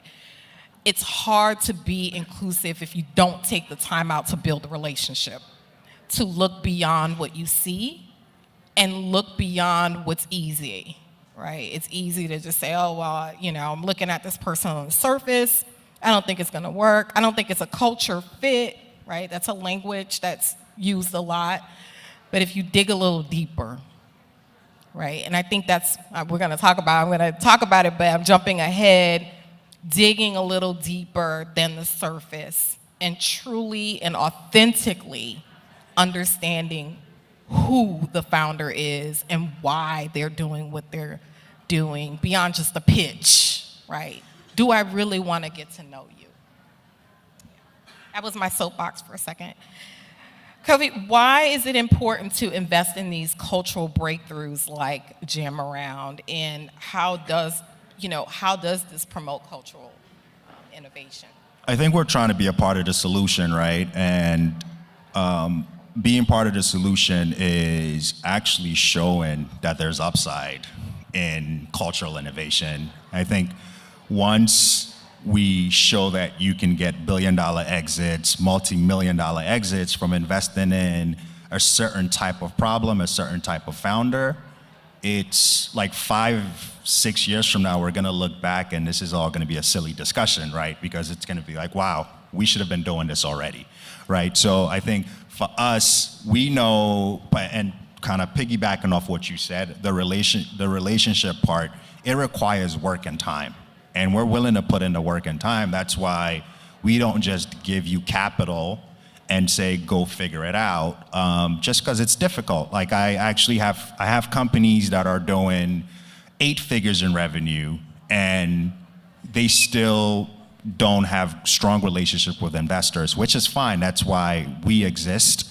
And what we do is we're an extension of your team, right? We're essentially your investor relations arm, where we're talking to investors for you, and then we're also helping translate what investors are telling you. Because at the end of the day, you're walking into a game where you don't really understand the lingo. And part of what we do with our program is we help try to decode the language to you, right? I know personally, I've had founders super excited after they leave an investor meeting, and then I ask them, what's the next step? And they say, oh, they said they're gonna get back to us. That's a no in my book, right? So how can you prepare a founder for an investor meeting? How can you tell a founder to ask the right questions in an investor meeting? Because one of the things that I think a lot of founders need to understand is the investors are not doing you a favor by investing in your company. You're selling them an opportunity, right? So if you go in with the mindset of the investors are doing you a favor, you've already shifted the power dynamic. Yeah. You're looking for business partners. You're looking for a partnership. You're you're giving them an opportunity to invest in your company, right? And if it's a no, it's fine. It's not, your company's not gonna be for every single investor that you come across. But I think having founders really understand the deep mechanics of how the space works allows them to be better positioned to raise money in the future.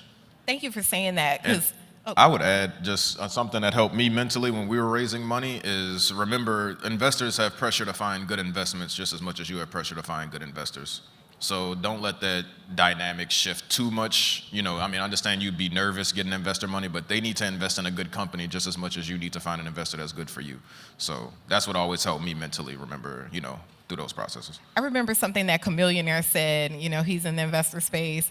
He was like, you walk in a room like you're dope, right? Like, they'd be lucky to invest in you. Like, they should be honored to be a part of your journey. And I'm like, I'm with it. That's what's up. Like, you walk in the room like, I'm not begging you for anything. You want to be on this train. You want to take this ride. I love that you talked about shifting that dynamic. And that's really, I think, from founders, especially brown ones, we don't think we're good enough. We don't, we second guess ourselves. And I'm sure that's probably with any founder, but particularly with underrepresented ones. We're not used to being in that space, so we're second guessing. The confidence may not be there. But if you can walk in the room like, you know what, I am all of that, I think that definitely shifts that dynamic. So for investors who are thinking about the bottom line, why should they invest in culturally focused startups? Just because it's an underserved area. And then if you think about most of the companies, or most of the founders that are building culturally relevant companies, they're founders who have had to do a lot more with less.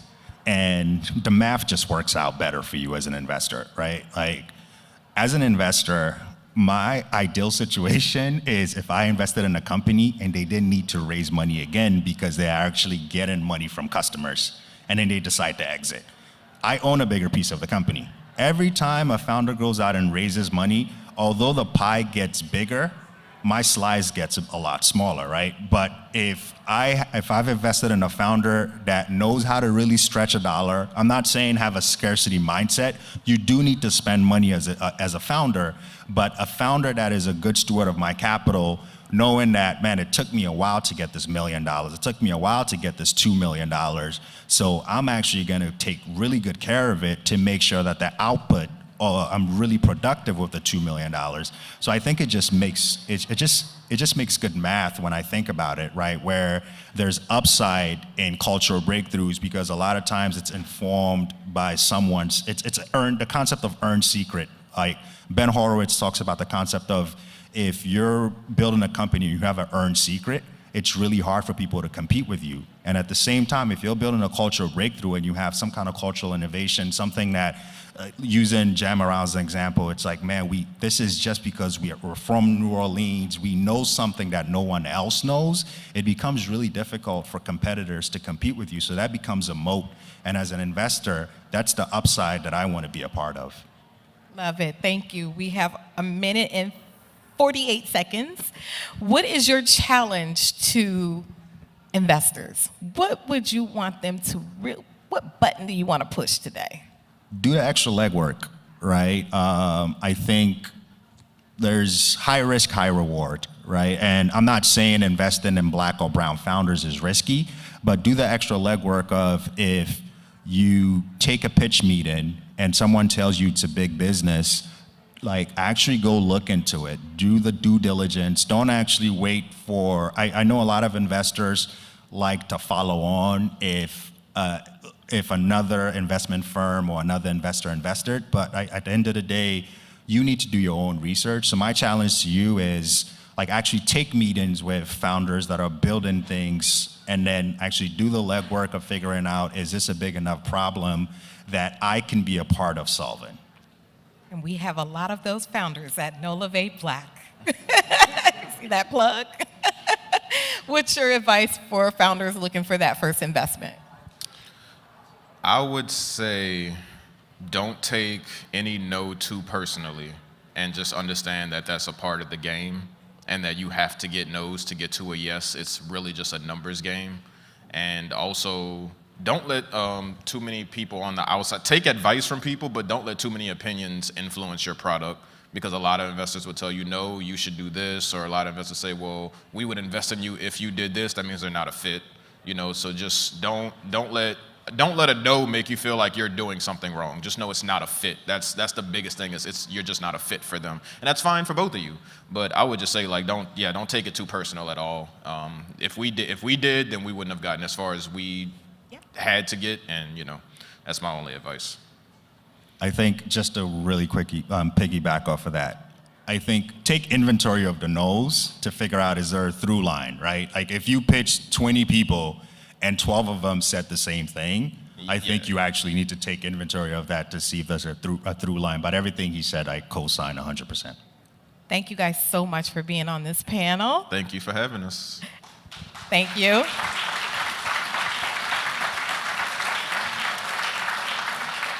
If you want to learn more about A16Z, visit them at A16Z. A16Z.com. If you want to know more about TXO, it's A16Z.com/TXO or TXO.fund.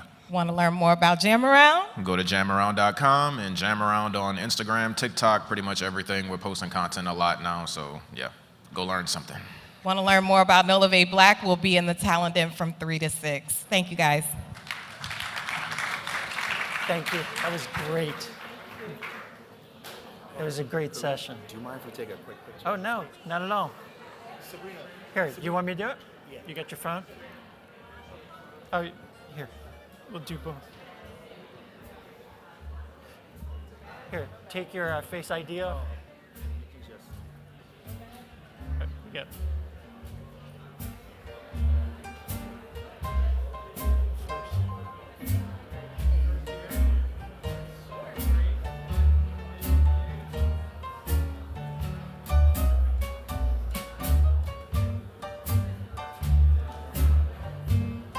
Awesome. As an angel investor myself, lots of great things to think about. We're small, but like that idea of asking the question.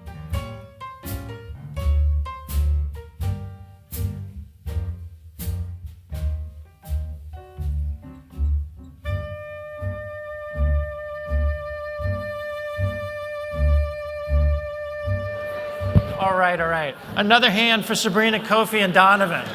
Really good session.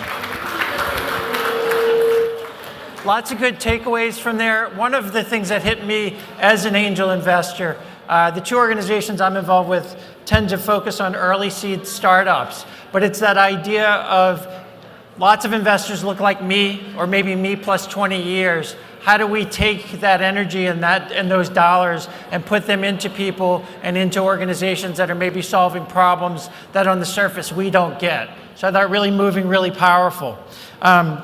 Again, Sabrina mentioned, if you want to find out more about her organization, which is a really active, Nolavate does a ton of things in New Orleans to make tech accessible. She's going to be in the Talent Den from 3 to 6 p.m. today. She's going to be joined by some of the region's top recruiters, so that's a great opportunity to network and learn more. Speaking of that, next we're going to hear from some leaders about the future of the tech ecosystem in New Orleans. This is brought to us by Revelry and Revelry, try saying that 3 times, Venture Partners. So please welcome, in no particular order, because I'm not sure how they're coming out, Burton White from Excella. Maybe we'll get them out in order if we can. Gerard Ramos from Revelry. Tony Zanders from SkillType. John Farboni from Operation Spark, and last but not least, our moderator, Kim Boyle from Phelps Dunbar. Welcome to the stage, y'all. It's all yours.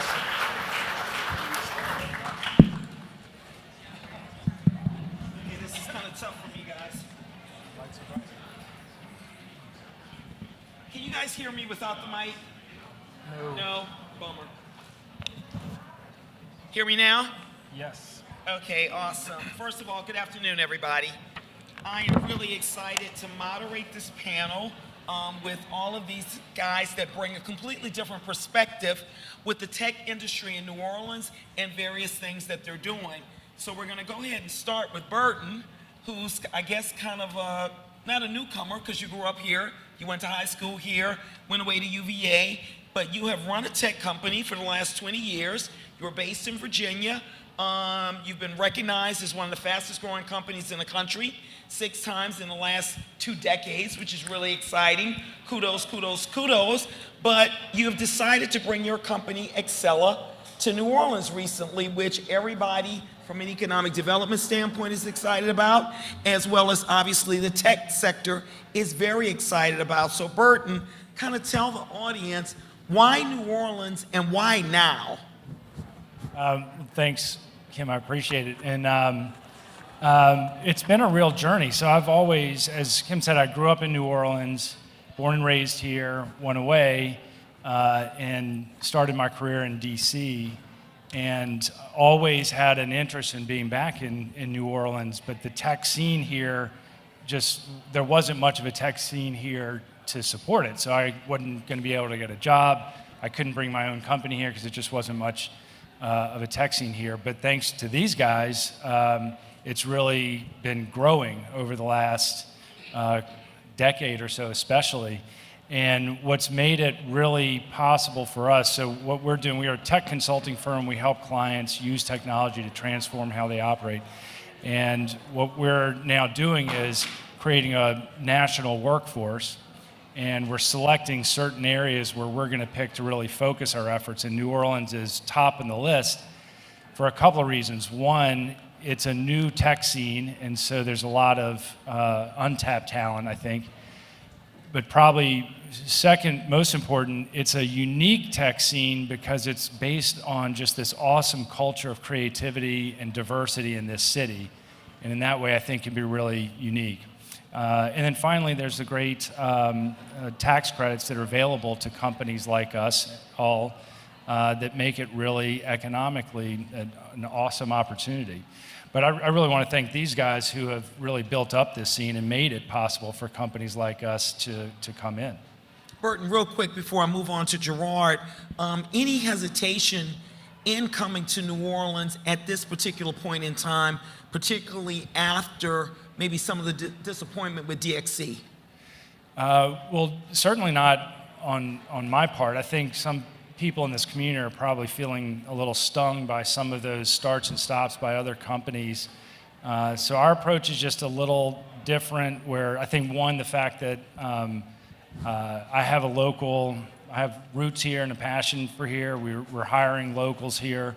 So it makes everybody really focused on the community and building the tech community because we're really passionate about it and eager to partner with all these guys who are really doing it. Okay, great.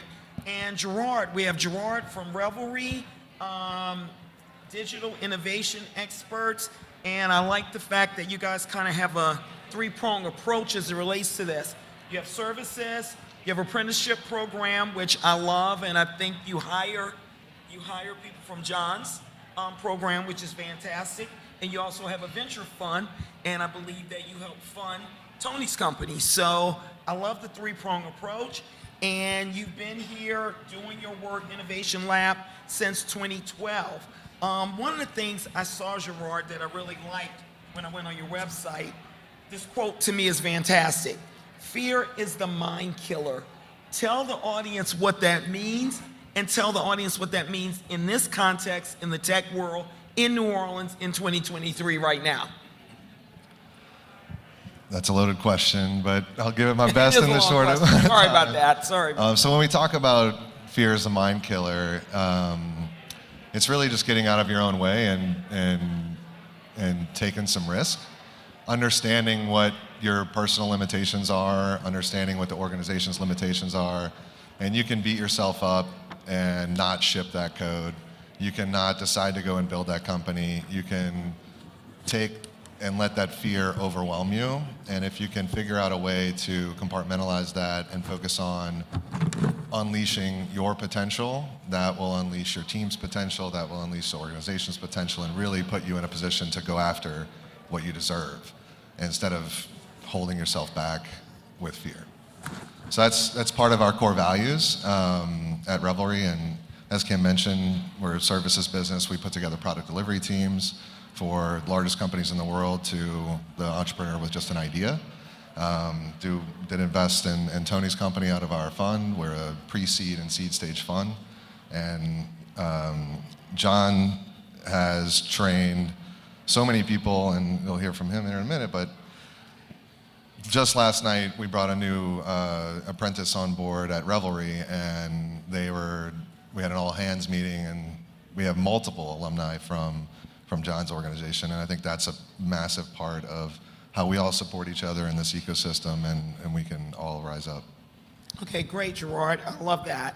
Tony, Skilltight, you're primarily based in in Baton Rouge, but you have someone here in New Orleans as well as Boston and Baltimore, correct? That's correct. And you're dealing with software from a library standpoint, which I find very, very, very interesting. And one of the things you said during our call when we were preparing for this is, what does this community need to do if we want to get to having 5,000 young people that select tech as their profession in 2030? What do we need to start doing now? How do we build that foundation to get to those numbers now? So tell us a little bit about your company, what you do, and how do we get to those numbers? Sure. So thanks for that question, Kim.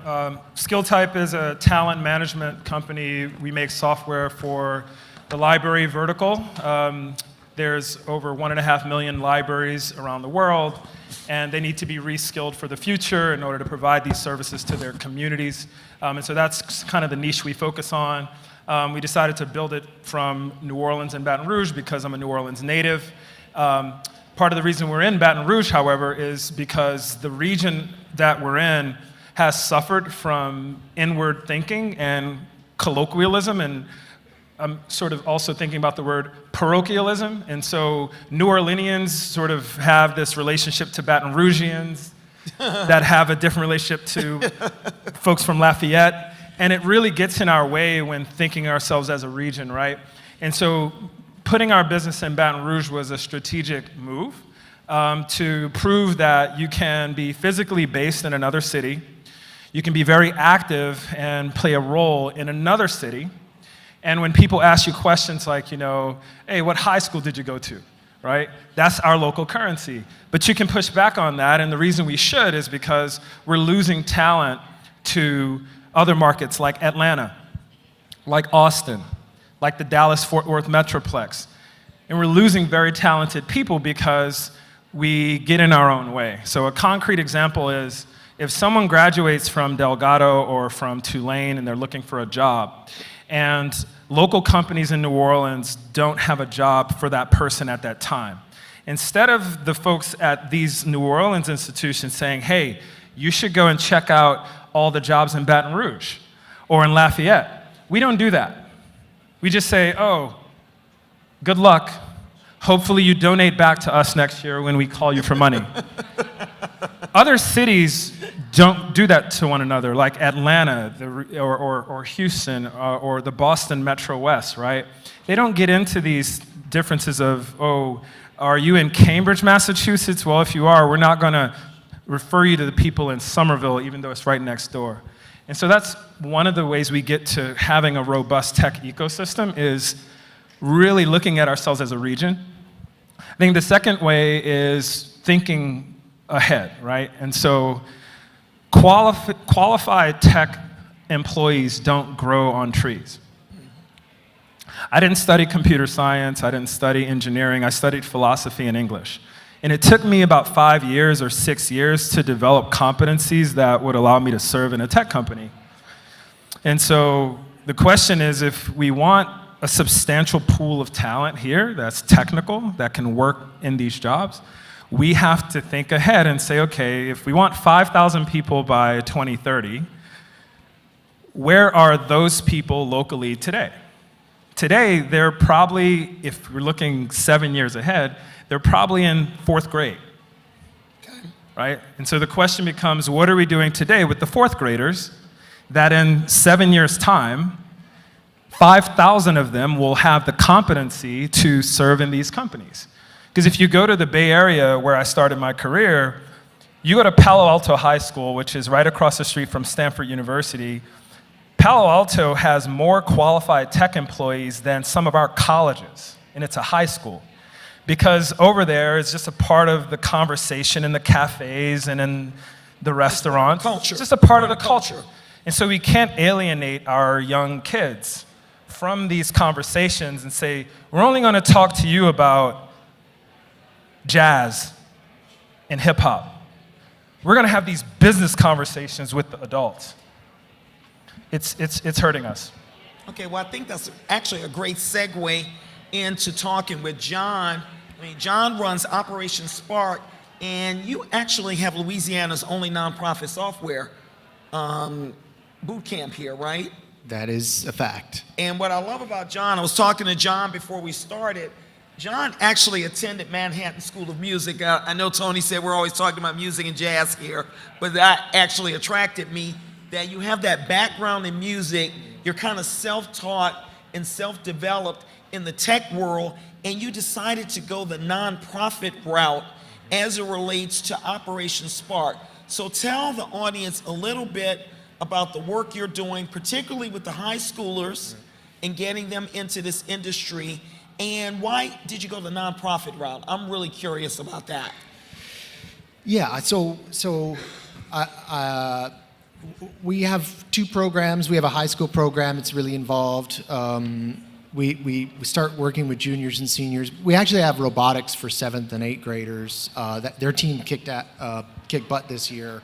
But our high school program is juniors and seniors, and it's really introducing young people to software development as a creative career path earlier in their studies. That's the goal. This year we got about 700 high schoolers enrolled across Louisiana digging into this stuff, and they're doing so on an industrial level. We got young kids in New Orleans graduating from our 2-year track, our high school program, at age 18, stepping into $65,000 jobs as junior software engineers. So that's the way that program can work. And I see one of our grads right there. Oh, great. Yeah, awesome. So that's our high school program. Our adult program, which my man here graduated from a little while ago, it's about 6 months of study time. It takes about 6 to 8 months to go through it. And if you graduate, you're going to get a job. You're going to land as a junior software engineer, and you can bag a job at $60,000, $70,000 down here working as a junior. And so the whole idea was to help people get from, I don't know much about this, to I'm a junior in 8 months' time with little to no debt. You know, that's the goal of our program. And it's really just to try to shake that whole model up of how to learn and practice and get into the industry as fast as possible and get as many people into the industry down here. So that's what we're doing. Okay, great. I want to address this question actually to all of y'all. For people like me, I grew up in New Orleans. I attended the public school system in New Orleans. And in fact, my mom was a public school teacher. But all we hear now, or most of what we hear now, is, you know, the public school system is bad. We're not educating our kids for, you know, long time, lifelong careers and professions. And then you guys kind of come up in this tech world and say, no, we can educate you quickly. We can get you jobs starting at $60,000, starting at $70,000. that seems to be kind of a disconnect in how many of us kind of view the educational system and what's out there for our kids in this city versus how you guys in the tech industry view what's going on. Help me or help the audience kind of maybe connect those dots. And Gerard, I'll start with you. I think it's just understanding and communicating the opportunity. I think so many kids just don't know that this is a path. When I grew up here, going through high school, even to college, I wish my parents would have sent me to San Francisco in 1997. You know? But like, For multiple reasons you wish you had been sent there. Right. I didn't know. And I don't think a lot of the youth in the city, in New Orleans, Baton Rouge, understand that these opportunities exist and these career paths are extremely viable career paths to go down. So I think that's like step one. What John's doing is definitely getting more in that headspace and just communicating the opportunity to pursue this stuff. And we have so many intelligent people in this city, and I think probably 80% of Revelry's team are musicians. Musicians have a unique ability to solve problems, solve them on the fly, and interpret different types of language, and do really well in technology. And it's not just coding. There's so many opportunities, sales, customer service, all this stuff that I think just the more we can educate that these pathways exist and they're right here in our backyard, the better, more opportunities we'll create for the students to dig in. Okay, I appreciate that. Tony, you've spoken a lot about diversity, and you've used that word a lot. In fact, all of you have. Kind of what, for students of color, African-American kids in the city who may be coming out of not the best educational opportunity, how do we expose them, to use Gerard's language, how do we expose these kids to the opportunities that are actually available in this industry and in our own city, where maybe they don't have to move to Houston, they don't have to move to Atlanta, they don't have to move to the West Coast? Tony, because I know you have a lot of thoughts about that. Yeah, I think that just considering them as full citizens and having a dialogue and investment in them that perhaps sits outside of the actual 8 a.m. to 2 p.m. school day, right? Today's panel isn't about the school system in New Orleans, though I will say that there's been a big divergence from when I went to public schools here, where the focus was on learning how to read and literacy as the key, and then once you know how to read, you can teach yourself anything, whereas now it's a focus on test taking, right? And that started when I was in school, and now it's sort of reached its maturation point, and we see the results of that. I also played clarinet growing up. And Me too. We were cool nerds, Tony. We were cool nerds. Right. And so, but being a part of a band in 5th grade, we had things like talent shows before Hurricane Katrina. We had all these things. And as with your instrument, you're talking to your audience through the sound coming from your instrument. And that's a skill that I use today in sales, right? You don't give your whole sales pitch, right? You give a question and you see what your customer is going to respond to, and then you kind of pull on that thread. And it's very improvisational, similar to jazz. And so I think really just including our school children and our families into these conversations and having a surplus mindset about what New Orleans brings to the table, as opposed to always having this deficit mindset like, oh, things are so bad, the crime is so bad. Some of the greatest people that have changed the world have come from these situations throughout history.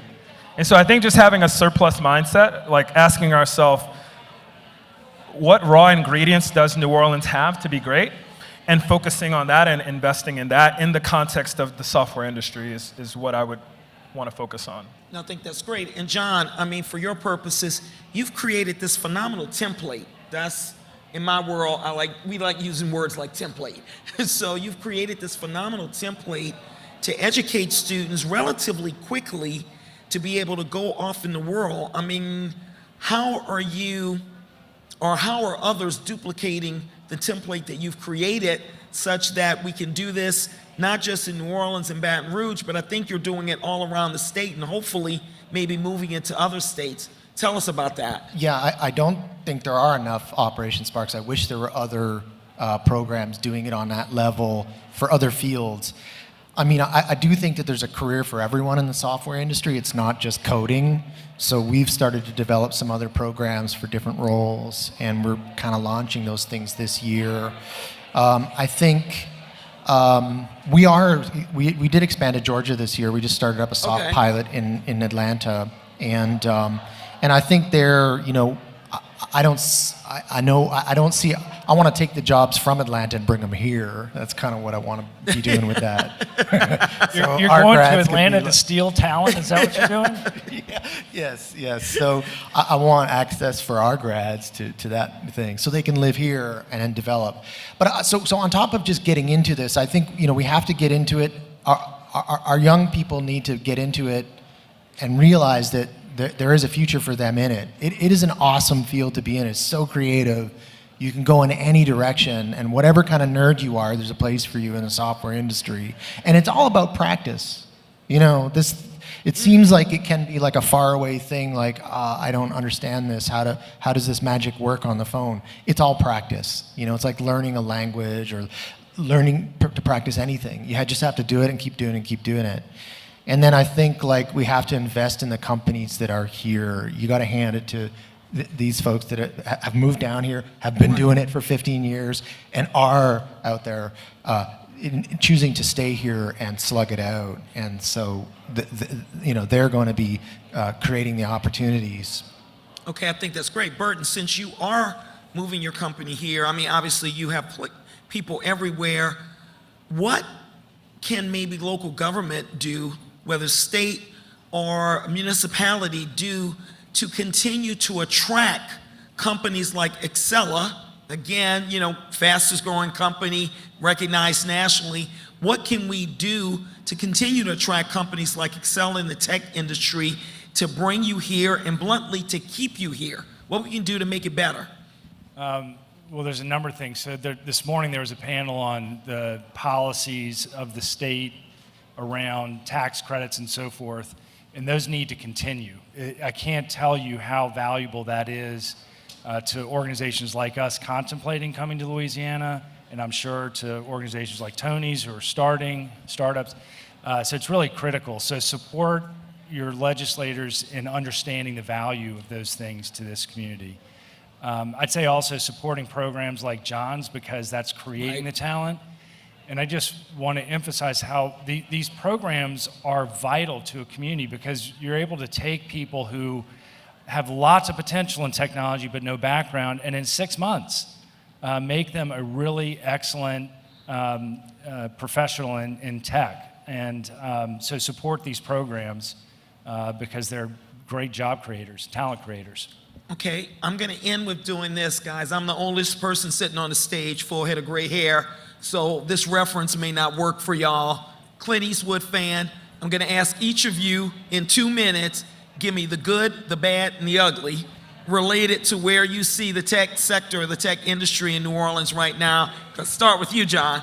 2 minutes. Round robin. Okay, well, I know that there's been a lot of noise around layoffs in the industry and things like that, and I would say that that is a short-term ripple in the economy that we're seeing in the tech sector. There's been a big bubble for the last 10 years in the tech sector, and so we're seeing that bubble iron out. But I'll tell you this, there's going to be a shortage of software developers and people working in the software industry over the next 15 years. So if you're young and you want a career, this is it. I mean, it's an awesome place to be.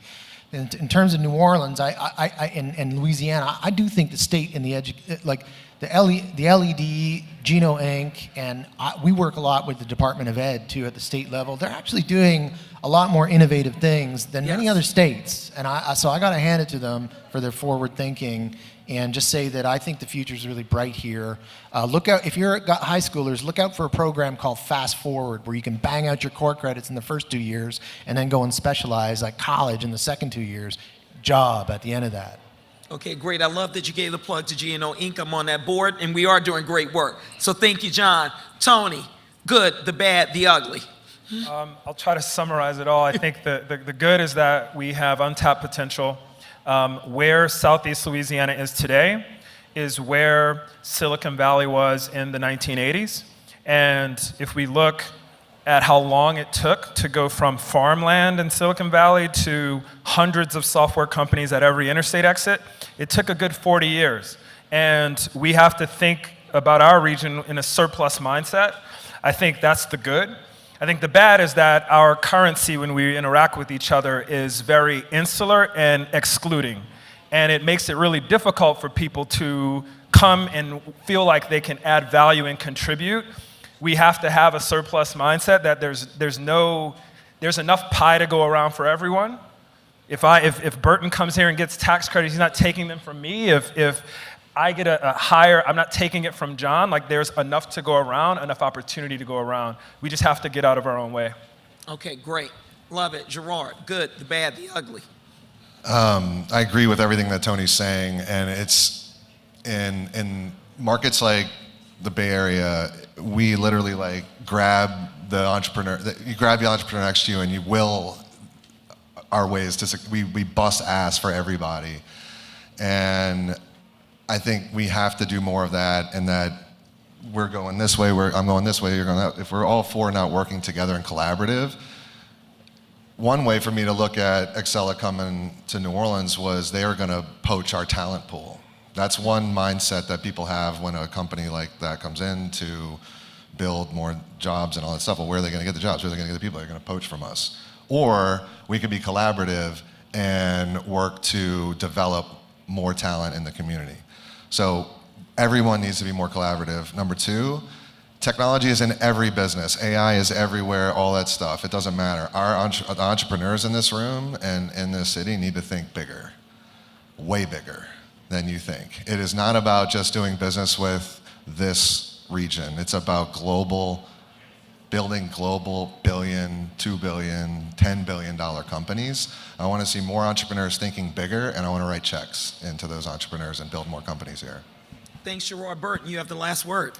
All right, so I'm going to take a play out of Tony's playbook and just talk about the good, because this city needs to be talking about the good. And I think this city has the most creative, diverse culture in the world, and that is its strength. Please clap to that. Please clap to that. Please clap to that. Yes, yes, and yes. It has, it's been its strength forever in so many things, and it will be the strength in technology, and will make this the most unique tech place in the world. And Gerard's point about community is also true. It's the best community for doing community. Gerard helped me with tax credits. Tony was the first person to greet me after I was on a panel at Innovate Black. John has been producing great talent for me and introduced me to the most important hire we made here. We got to do more of this, supporting each other, and it's a great, great place that does it. We're going to be a great tech community here. Thank you. Guys, what a great panel. Burton White, Gerard Ramos, Tony Sanders, John Fraboni. This is the future of the tech industry and the tech sector in New Orleans. I'm honored to have been part of this, so thank you guys very, very much. Thank you, Kim. Thank you all. Thank you very much. Yeah, so they want to take a picture real quick?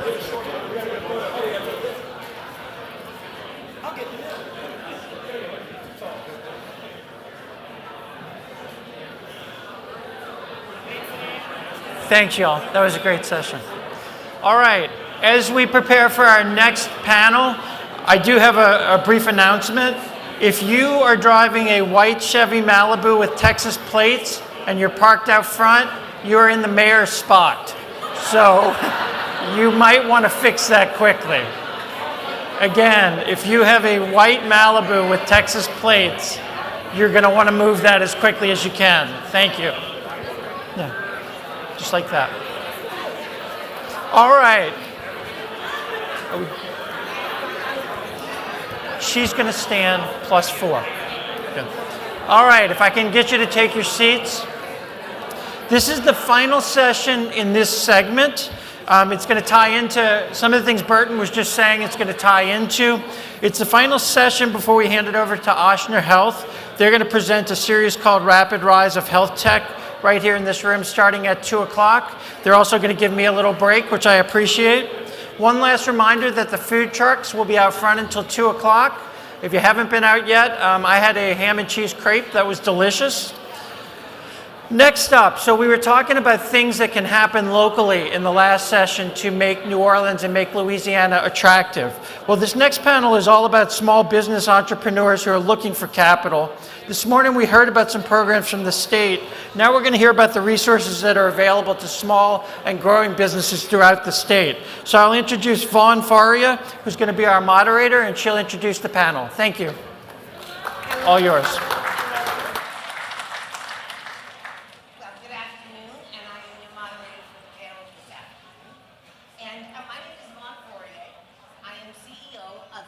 Business Assistance Center, which is also a community development financial institution. We do technical assistance. Oh, you know, I talk so loud, I already thought that everybody could hear me. Pardon me. So yet again, I'm Vaughn Fourier.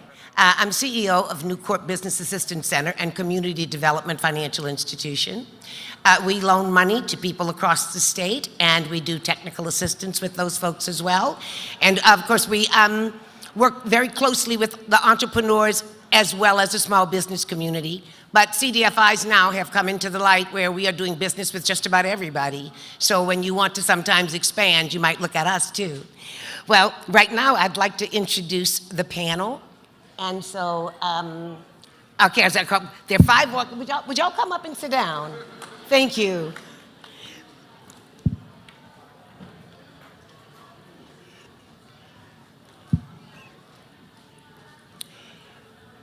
I'm not going to talk specifically about my products that my organization has to offer, but I am going to say, please note that you can learn from the resource table outside, and you'll see a list of all of our products. And even with all those products, don't pay attention to that. Just come tell us what you need. We go figure it out, okay? So right here, now what we have is we have 5 organizations up here.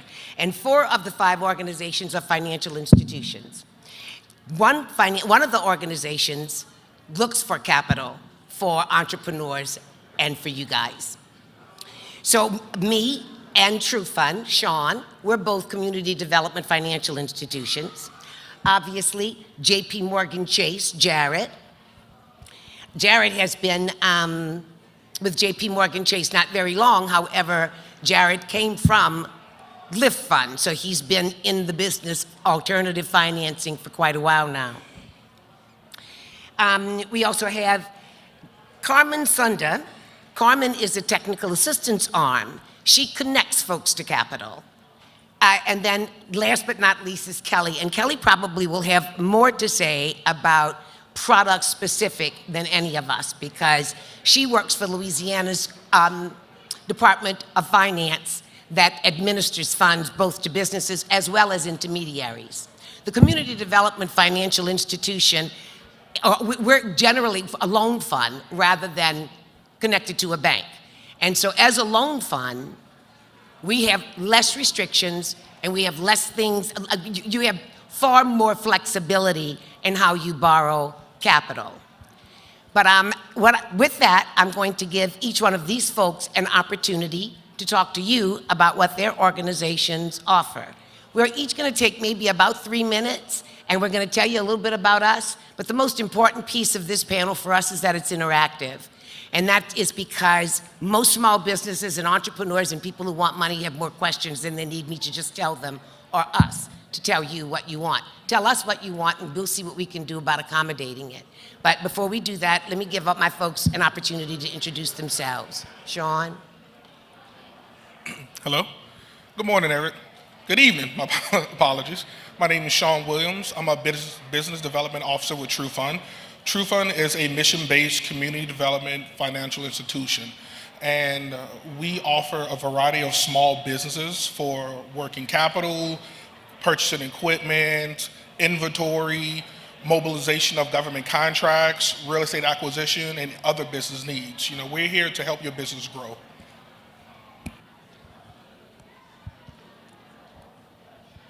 Hi, my name is Kelly Rainey. I work with Louisiana Economic Development, and I am over the statutory and discretionary programs at LED, but also all of the 5 new SSBCI programs for small businesses of Louisiana, where we are excited to receive up to $113 million from the federal government, U.S. Treasury Office, to benefit small businesses who are looking to start or expand their business. We are partnering with a number of equity providers and lenders across the state for these 5 programs to deliver these federal dollars to affect a change in your business. Now, LED has more than 40 programs for small business, for commercial industries, for international businesses, to attract companies to move their headquarters to the state, all in an effort to create additional economic opportunity for the residents of Louisiana. LED has always been committed and had a strong arm to services and programs for small businesses. So of those more than 40 programs, roughly half are dedicated to small businesses. For your business who is interested in learning about entrepreneurial training, technical assistance, CEO roundtables, mentoring. If you're interested in learning how to be certified in order to be eligible to receive contracting jobs for various levels with state government, small business has programs that can help you. But with respect to the 5 new programs that we are launching next week in April, there are 2 equity programs and 3 loan programs, and that's where that additional federal dollars of the up to $113 million comes from. So I'm excited to be here today and to serve on the panel with these fine folks here. And I know that there are instances in the past where LED has worked with these organizations, but we're really excited and looking forward to working with these organizations in the future. And all of that information is available at the resource table as well, so if you need a review of it. Thanks, Kelly. Jared? Hello, everyone. My name is Jared Wood. Sorry if that came in a little hot.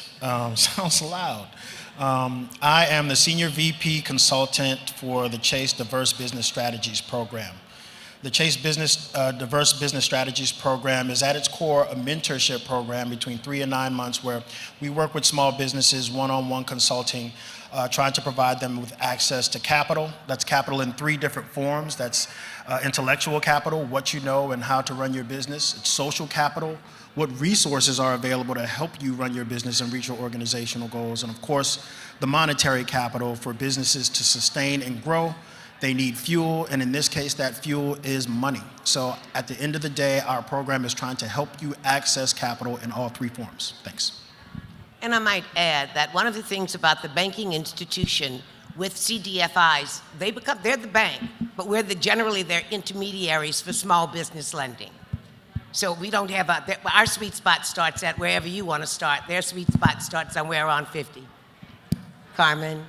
Thank you. I'm Carmen Sunda. I'm the director of the Louisiana Small Business Development Center, Greater New Orleans region at Xavier University of Louisiana.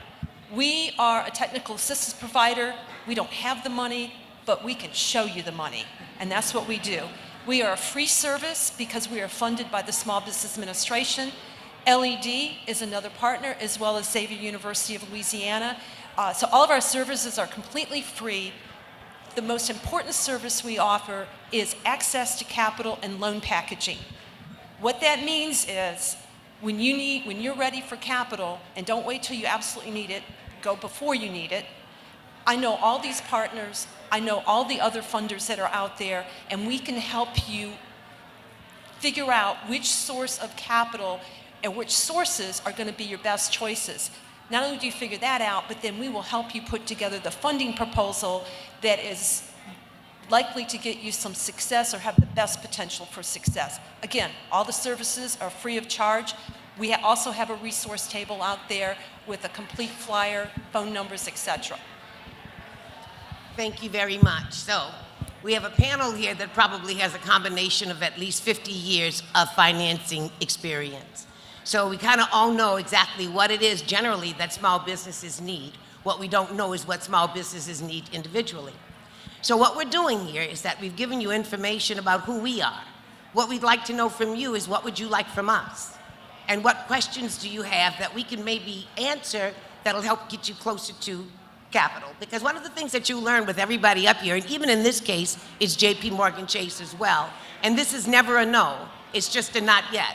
So until we can collect all the stuff that we know that we need to make a good loan, or a patient loan, or in some instances even a grant, we have to have all the information, but we most certainly, as Carmen said, will help you gather all of that together. So with that, would you like to start asking questions? Okay, I thought there was going to be, is there a mic at the end of? All right. Thank you all for being Fine. As a startup, how important is the business plan and being able to plug in the numbers that are sort of ethereal at the nascent stage?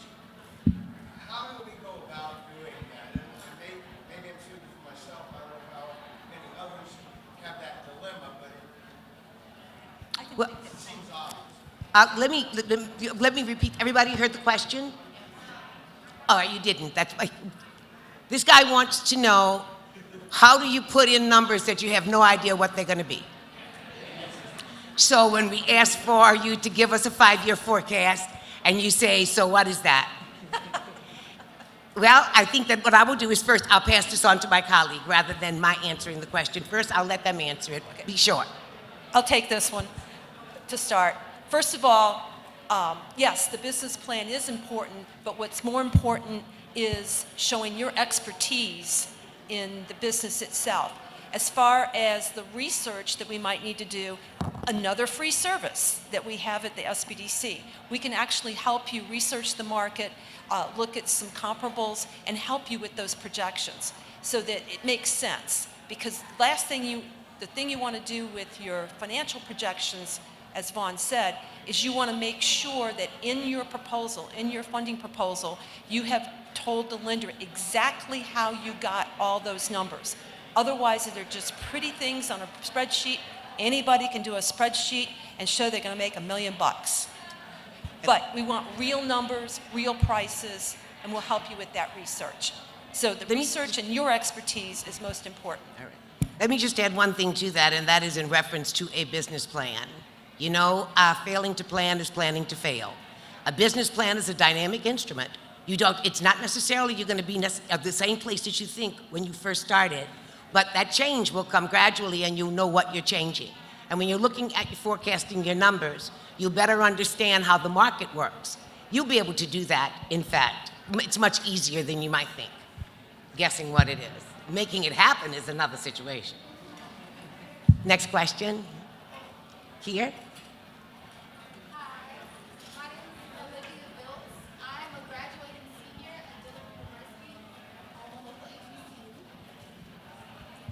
So myself and about 12 other Dillard seniors have started an ed tech startup for personal development among students.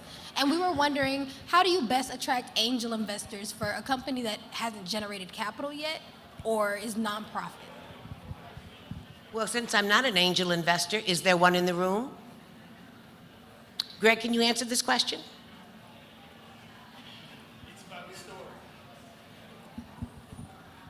It's mostly about your story, your skills, your collective skills, and how are you going to leverage that in the market, amongst your competition, to generate sales. And in the near term, not 3 years later, it's not going to be a hockey stick, like some people say in the textbooks. It's going to be a gradual development, building your pipeline, your sales pipeline, cultivating that pipeline, closing the first deal, then the second, then the third, and managing those expenses in the early months. Thank you so much. If I could add to it, you know, especially with you know, in the seed phase, right, in your early onset of attracting capital, they're interested in the business and the process, but you know, as mentioned, they're really more interested in you at that point in time. The business is unproven. There's, you know, it's a business on paper. It's you that they're interested in, and putting your best foot forward, demonstrating your knowledge, your commitment to your project, your business, whatever it is that you're trying to attract that investment for. That's really your best foot forward is yourself. All right. I'll add to that and just say, know your why. To Jarrett's point, why should somebody invest in you and your company? Why are you doing what you're doing? Why should somebody buy your product or a service from you? Okay, next question. Yes, ma'am.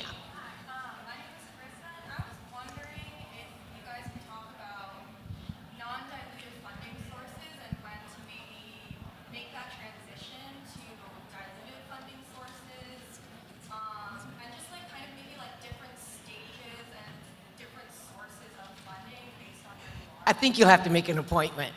But would anybody like to? Well, you're asking about what stage funding? When do you need what? I'm sorry, I can't hear. Dilutive funding. Yes, dilutive funding, kind of when to make that transition into giving people equity. Giving people equity? I understand the question. I understand the question. You know, the reason that's tricky is that, for instance, the session I was just in prior, not this session that ended before this one, but the one before then, they were talking about people these people were venture capitalists. They were founders, and then they became venture capitalists, as generally a lot of founders do take that path. And what I would suggest to you, though, is that maybe it's more like a Shark Tank. If you have proof of concept and proof of product, and you can say that you can sell upmarket to this many people because you've done this amount of research, Carmen can help, and then you've looked at your market and done something that says, that maybe you can, in fact, determine what that's going to look like, then you can go and start talking to people who would want to put equity, perhaps, in your business.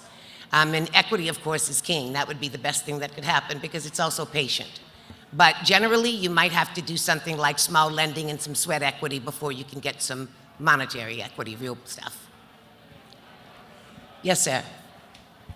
Hi there. Alex Wendling, Oscar Ventures.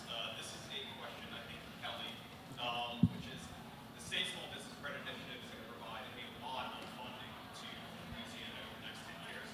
How do entrepreneurs access the funding? And then also, what are the goals of the SSBCI program? Okay, thank you. Good to see you, Alex. So yes, the SSBCI, our State Small Business Credit Initiative, is reauthorized from the 2010 Small Business Jobs Act. So the mission is the same, but it's been expanded to really help those businesses that had to shut down either temporarily or permanently because of COVID. It's also intended to really help spur entrepreneurialism across the country. So Louisiana took that to heart whenever they submitted their application for the State Small Business Credit Initiative federal funding to come up with the 5 programs where the pendulum heavily weighs on the equity side, where the federal dollars will be invested predominantly with the 2 equity programs of the 5 that LED will be offering and rolling out next week. For entrepreneurs that are interested in accessing those equity providers, we have their contact information of those equity providers that have disclosed and given permission to advertise that point of contact information on our website. It's currently there right now today. You can access their point of contact information and their website to see what is each equity provider's specific and unique process for application. Each equity firm is going to undergo a screening process. They're going to want to make sure you have an idea. If you don't have a fully fledged business plan, they're going to ask questions that will be most likely found on a business plan. One of the benefits of working with an equity provider is they oftentimes provide technical assistance and mentoring so they can help guide you and get you on equal footing to start if you're, say, in that very early stage. But for those where equity financing may not be an option for them, there are 3 loan programs that are rolling out, but there are a number of other programs currently available in the marketplace also that may benefit a business owner's financing needs. Now, I will tell you that none of the SSBCI programs are grant programs. The loan programs are loan programs with the expectation to be repaid. The equity financing programs, you're giving up a portion of your equity of your business in order to receive that investment for them to invest in you. And so I wanted to make that clarification just to go back to Ms. Vaughn's point earlier. But I hope that's what you were looking for, Alex. Yeah, and then that's critical, but knowing too that SBIC also, Credit Initiative, CI, services the very small business community as well. So there are products all along that path to service the community. And yet again, I say to you, LED doesn't make any loans directly to businesses, do they? That's correct. LED does not directly lend to businesses. We are essentially the conduit to organizations and lenders across the state that do deliver those dollars to the entrepreneurs. People like us, for instance, we respond to RFPs that come out of the state and become intermediaries for the state to deliver their products. With JP Morgan Chase, they actually come and they seek us out for us to deliver their products in the small business market. So when you look, because we're intermediaries, and I keep emphasizing that, not for any other reason than to let you know that there is access to capital, all right? That no access to capital really does not exist. There is access. We're heavily compliant, but we are not regulatory. So we have a lot of freedom to do some things a little differently than many other folks might have, but than banks would have the opportunity to do. That's why banks use us to pass out their dollars. Any more questions? I'm sorry. Yes, ma'am. Sir, I'm sorry.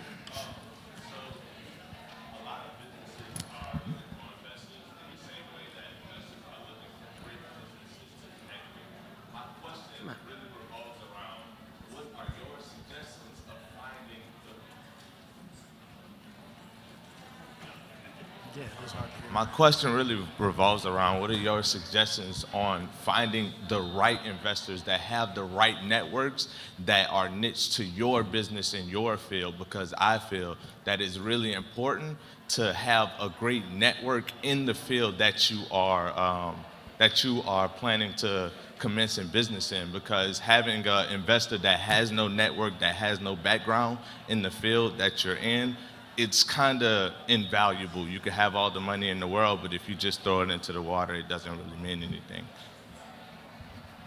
You're absolutely correct. So, and that is, again, what happens whenever you're going to go to the investment community and you want to ask for what you want people who understand your language. And so, and that's the more likely you are to get funded. Everybody should have been in the session that was right before this one. All right, do we have any more questions? Could I add to? Oh, sure. to that I'm mix? sorry. Absolutely. So you watch the show Shark Tank, obviously, right? That's not real. That's not how it really works, man. Like, it's a courting.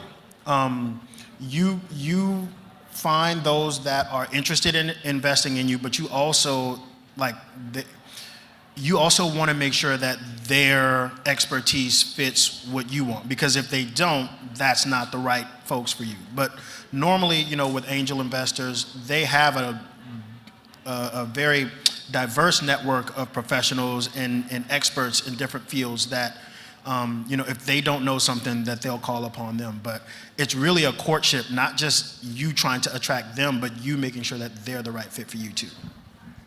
I'll add one more thing to that by saying, there's something, and I was going to kind of close the session a little bit with talking about the necessary things like intentional collaboration.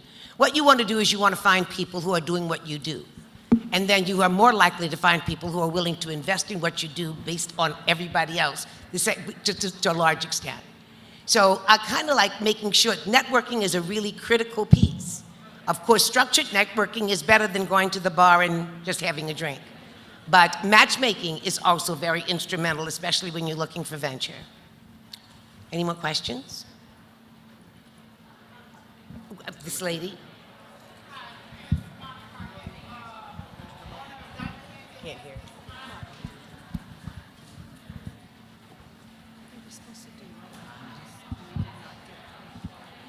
Hi, my name is Tawana Crockett, owner of Diamond Hand Investments Property Management Company.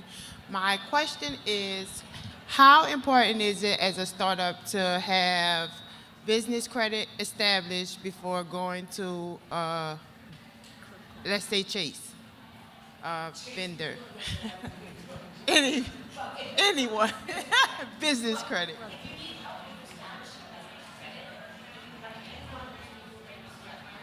Okay.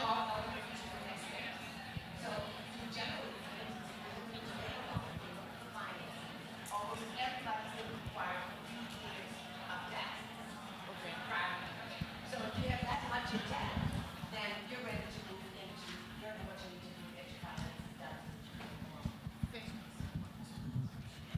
And if I could just add to that really quick, personal credit is very important as well. A lot of times people, I speak for True Fund, our loans are personally guaranteed, and we don't necessarily look at business credit. We look at your business ability to repay, but we look at your personal credit as well. So, you know, if you have a really, really terrible credit score, that will affect your ability to get a loan, you know? And oftentimes, though, with CDFIs, if your credit score has been negatively affected as a result of illness or job loss in some instances, if there's a way for you to explain why.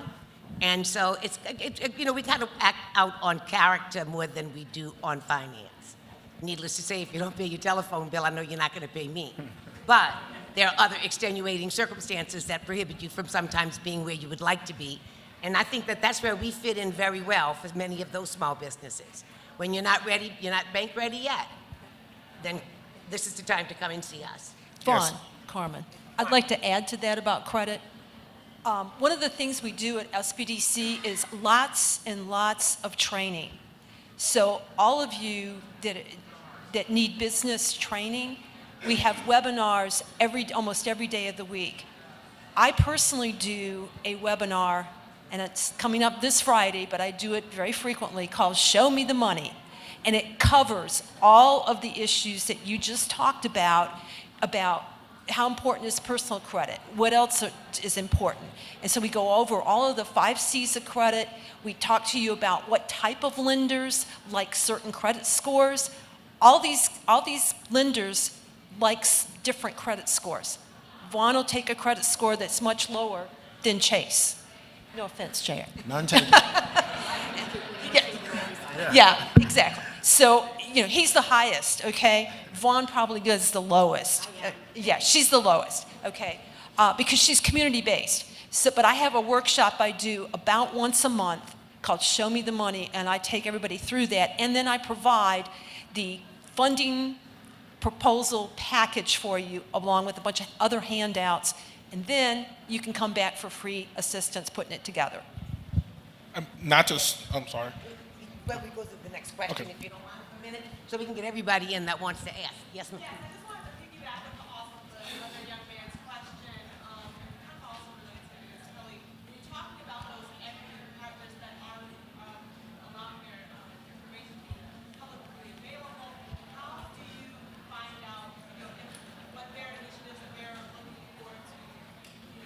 The state will have them listed, right? Great question. So on the LED website, opportunitylouisiana.com, again, Opportunity Louisiana, under the equity programs, in addition to that listing of the equity funds point of contact information I mentioned a moment ago, many of those equity providers also listed out their website. So as the business owner is right there navigating through the equity providers under the SSBCI equity programs, they might be able to, right there at their fingertips, click on the link to that equity provider to really see, with respect to the SSBCI LED equity program they're listed under, what are they exactly looking for in a founder? Do they have a fund specialization or niche? Some do, some don't. And so I think this goes to this gentleman's point over here, where you want to do business with somebody that understands your industry, understands the needs and the changes that are on the horizon for your industry, so you can be positioned to take advantage of those. And so those are some of the benefits in finding an equity provider or a lender that understands your industry. But there are wonderful equity providers that have a very general investment thesis. And so they may be more open to a variety of diversification within their equity portfolio as opposed to an equity fund who maybe is specializing in food agriculture technology, for example. Okay, I think we can get in 2 more questions. Do we have anybody wanting to ask a question? I'm sorry, the light's right in my face. So just stand up and yell, please. Yeah, no problem. I work with startup managers a lot. Many of them are building their businesses and they haven't even technically formalized their company yet. Are there any types of companies, whether it's LLC, C Corp, S Corp, that prevent them from accessing any of these funds, or what do they need to be thinking about when they're getting to the point where they formalize the business from a funding perspective? Is there anything they need to be concerned about? Well, for New Corp, you would have to be a licensed business with the state. I'm not sure for everybody else. You need to be registered with the Secretary of State to do business in this state. And if there's any, depending upon your exact business, there may be some additional license and certifications you may need to attain as well. I guess my question was like the type of entity that you form, whether it's an LLC versus C Corp, S Corp, anything. As far as True Fund is concerned, no. Whether you're sole prop, LLC, C Corp, S Corp, it doesn't matter. With respect to the 5 new SSBCI programs, any of those entity types are eligible. And with respect to the loan programs, that even includes nonprofit entities, as long as the nonprofit borrower has an eligible business purpose, which are the things you most commonly think of: working capital, inventory equipment, startup costs, franchise fees, things like that. All right, I think it's time to wrap up. And so I'll do so. But let me say, first of all, thank you. I think that's on behalf of all of us for your attentiveness. And I will say yet again, and I said it earlier, but I want to repeat it, and that is intentional collaboration. For small businesses, that is critical. You want to get in the room with the people who are doing the things that you're doing, because so often, if it's not a business like yours, you want businesses that are complementary to yours. That builds business, and that's part of your marketing strategy. Networking events, of course, try to find networking events or create them where you create matchmaking. That would be the perfect thing. So you bring people together that you know may have like interest. Ecosystems, you know, there's a lot of conversation about that because it's so critical. And this represents a perfect ecosystem right up here. For instance, needless to say, JP Morgan Chase's currency is a lot greater than his New Corp or True Fund, yet they need us to be able to deploy money to small businesses and to those folks that they don't want in their portfolio. And the reason being is because they are regulatory and because they don't really want to make a loan under $50,000. But with that being said, and Carmen she's the Small Business Development Center, and now we all do technical assistance, but there's some levels of technical assistance, of course, now that we don't necessarily do. So we then send them oftentimes to the SBDC. But anyway, you're welcome to find our information on the table outside. This man is telling me, please get off the stage. So I am absolutely going to move. And so thank you again.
Quirk.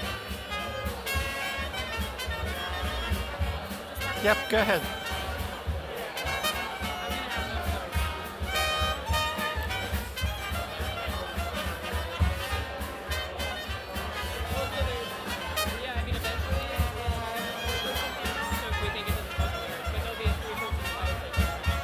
I think that's fine. Okay.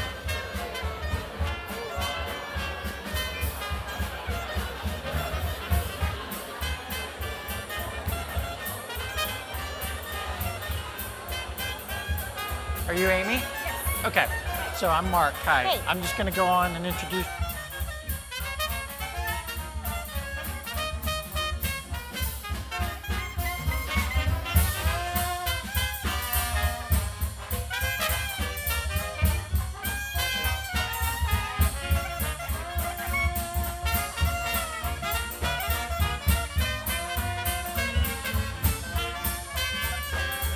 Hey, welcome back, everybody.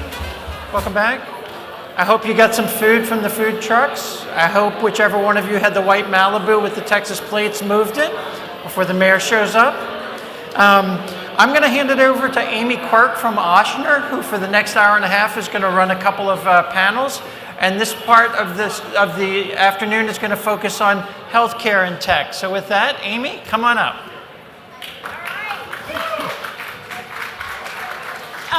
For being here today. My name's Amy Quirk. I'm the CEO of Ochsner Ventures, and I also am a proud board member of the Idea Village. So it's so great to be here today, and so glad that Ochsner is able to be a part of this very special place. In fact, my journey at Ochsner began at NOE 2015. It's where I first began a conversation about joining Ochsner to form Innovation Ochsner, which many of you know has done so much in digital health. So it's great to be here today. This truly is a place of possibility. And today we're going to talk about the possibility of New Orleans as a health tech hub and talk about what's possible. We'll hear from some national funders who can give us their perspectives, but we're also going to hear that we already are a hub for health tech, and we're going to hear from some great women founders for that today. And so I'm delighted to have you here. And first, let's cue a video just to set things up.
I am thrilled to announce and to introduce you to Corwin Harper, who is Senior Vice President and Chief Growth Officer. This is his first NOE, so go easy on him. But I thought he'd come give us some welcoming remarks. Come on up, Corwin. First of all, before she leaves the stage, we need to give Amy and Charlotte a huge round of applause for all that they've done. So let's give her a round of applause. Thank you so much. So when they ask me to say a few words, I tell them I have 64 slides in 5 minutes. So I think that's a high-tech way of doing it. But I have 0 slides, and I have 4 minutes and 36 seconds. So as I make my comments today on behalf of Pete November, our CEO, on behalf of our board members who is also present today, Ochsner Health has a mission to serve, heal, lead, educate, but also innovate. And it's an organization that's been founded upon years and years of innovation, from clinical to technological solutions that have saved and healed many lives across the Southeast and the Gulf Coast, but also specifically in the great city of New Orleans. As we kick this day off, we want everybody to be engaged, because as I think about Ochsner, I think about all the great things that we've done, from artificial intelligence, machine learning, but also technological solutions and the IT hubs and the innovation centers that we have, hoping to create more and more opportunity in community with all of you. Because none of the healthcare solutions today will happen independently. It will take an interdependent culture of sophisticated minds, healing hands, also helping hearts to heal our community and serve. So we invite you to lean in, be engaged, and enjoy our panel. And again, to the Ventures team, thank you so much. And I've given you back 3 minutes and 29 seconds. Thank you, Corwin. Welcome to NOE. All right, we got another NOE newbie up next, and this is Keith Figlioli. Keith is a general partner at LRV Health, which is a Boston-based venture capital firm. They focus exclusively on digital health, and they have a really interesting model where all of their investors and their partners are strategic investors, so health systems, payers, retail providers, and that gives them unprecedented access to the market. Keith is a great friend and a great friend of Ochsner and of New Orleans, and we're just delighted to have him here today. So I'll turn it over to you. Thank you, Amy. All right. So I'm going to apologize in advance for my voice. I'm getting over a cold, and it kind of comes in and out. So I'm not usually like this. I'm usually shy. Okay. So why talk about health tech or the rapid rise in health tech?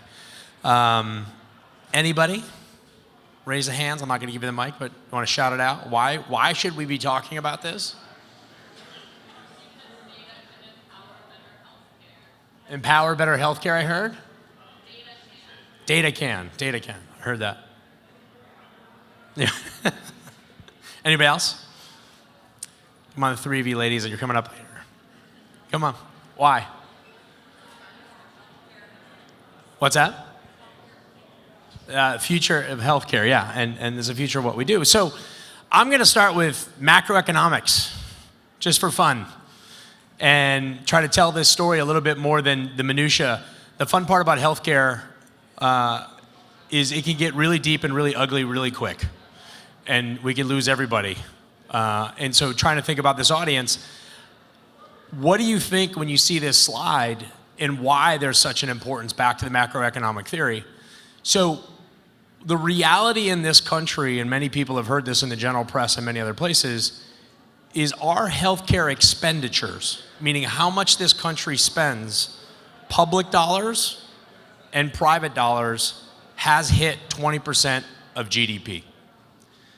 That is enormous comparatively to every other country in this world, and means that everybody in this country and in other countries is paying attention to this now.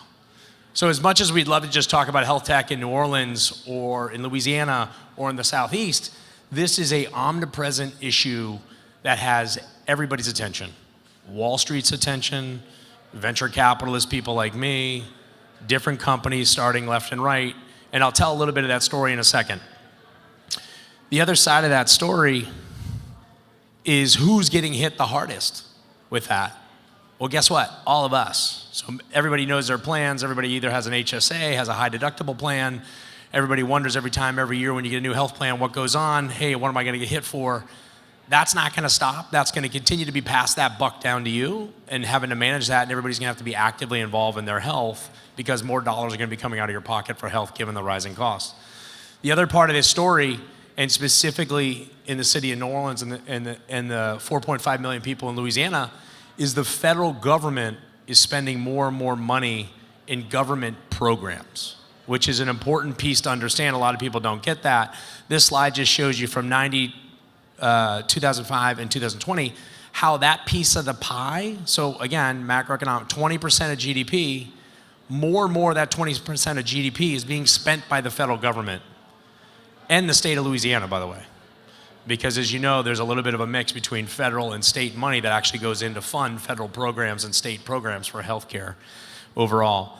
And that matters because there's that much more attention. And so you think about politics now, and we start thinking about presidential elections and how important healthcare is and exit polls and all those things. The reason that is because all the constituents are back to this slide thinking about what's coming out of their pocket and who they're going to elect to try to solve this problem. And so this really does touch everybody, and I only start there because I think it's a really important macro point that gets really local really quick in New Orleans and Louisiana and the dynamics that are associated with every geography in this country. And I'll try to talk about that in a second. Everybody with me? You didn't think you were walking into economics class, did you? All right. The other fun part about this problem for all of us to think about is we have been kicking the can down the road in the biggest government program, which is Medicare and Medicare insolvency. And so people talk about Social Security issues over the long term and whether that's going to be a viable program. Well, Medicare, which funds so much of healthcare, has 4 years, if you just look at the math, has only 4 years left of dollars in the trust fund to support it. And so some of you may have seen Biden's recent budget and plan talking about doing different things, and they're doing that because they want to extend Medicare's solvency. And so this is a really interesting slide that shows you every year how many years were left, and you can see that we've been on a pretty downward trend in terms of thinking about, do we have money in the bank to actually pay for healthcare on the government program side? So I just bring that up as a pull-up about just the reality of why this topic, and I know there's, we can talk about hospitality in New Orleans, we can talk about beverages, consumer product goods, but healthcare is like really important. And it's not only important to every single one of us, but it's important from a math standpoint about what's going on in this country and where we spend our dollars. So with that, what happens when you put 20% of GDP in play? People like myself and private equity and Wall Street get really interested in the opportunities. And that's really what this discussion is really about. That first part is just a backdrop to set up why we're here. And this slide just shows in one particular area of healthcare venture investing, there has been substantial amount of investment going into this market, which if you equate that into economic development or you equate that into local New Orleans business opportunities, means there's ample opportunities, career opportunities, business building opportunities, all the different things you could potentially think about from an entrepreneurial angle that are only increasing. We have come down a little bit on spending, but I will tell you that we are going to be at least 14 to 15 billion of continual spending in this space across this country, just in venture capital. This is not even private equity. So the amount of opportunities, if you're younger and you're thinking about starting a business, there's 3 incredible entrepreneurs in the front row here you'll hear from later. This is an awesome area for your career, is sort of the way I always thought about it. I remember 23 plus years ago, I thought about what can I do with my life? And I thought, wouldn't it be great every day to wake up and try to impact health and also build a great business? And I've been doing that ever since. It's been the best decision of my life. And I'm here to tell you with this slide, it's not stopping, it's actually picking up. The other side of this, which might be hard to see, yes, some of that's hard to see, so I'll talk to it. This is a sort of 20-year look back about where we've been and where we're going in terms of the opportunity set. I will tell you, for those of you that have been in it for the last 10 years, we're just finishing up what I'll call wave 1 of the opportunity set in health tech. And the reason that's happening is because we started all the way back in 2000. So if you walked into Ochsner back in 2000 in the late 90s, they were a very early user of electronic health records, which is all of us have been in the doctor's office. You walk in, the doctor looks at you, he talks to you, he captures a bunch of notes, or the nurse does, and they put that into a system. Historically, we all know, used to do that 20 years ago, 15 years ago, that was paper. So that started with a big federal movement called Meaningful Use, which was to try to digitize all of our records. That has been done. Not perfect, but it's been done, and about 99% of all your health interactions today are actually digitized. And that's a mandated thing that the government pays various providers, health systems and providers historically to do that.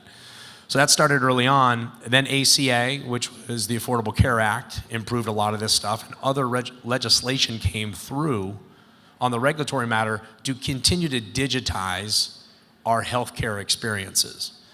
And then what happened, what happened very interestingly enough in sort of the 2019 time is then all the big players started catching wind of back to the macroeconomic point. And so you had players like CVS change their entire approach. So CVS, I don't know how many people remember CVS, but CVS was like this little retailer out of Cranston, Rhode Island that nobody had ever heard of.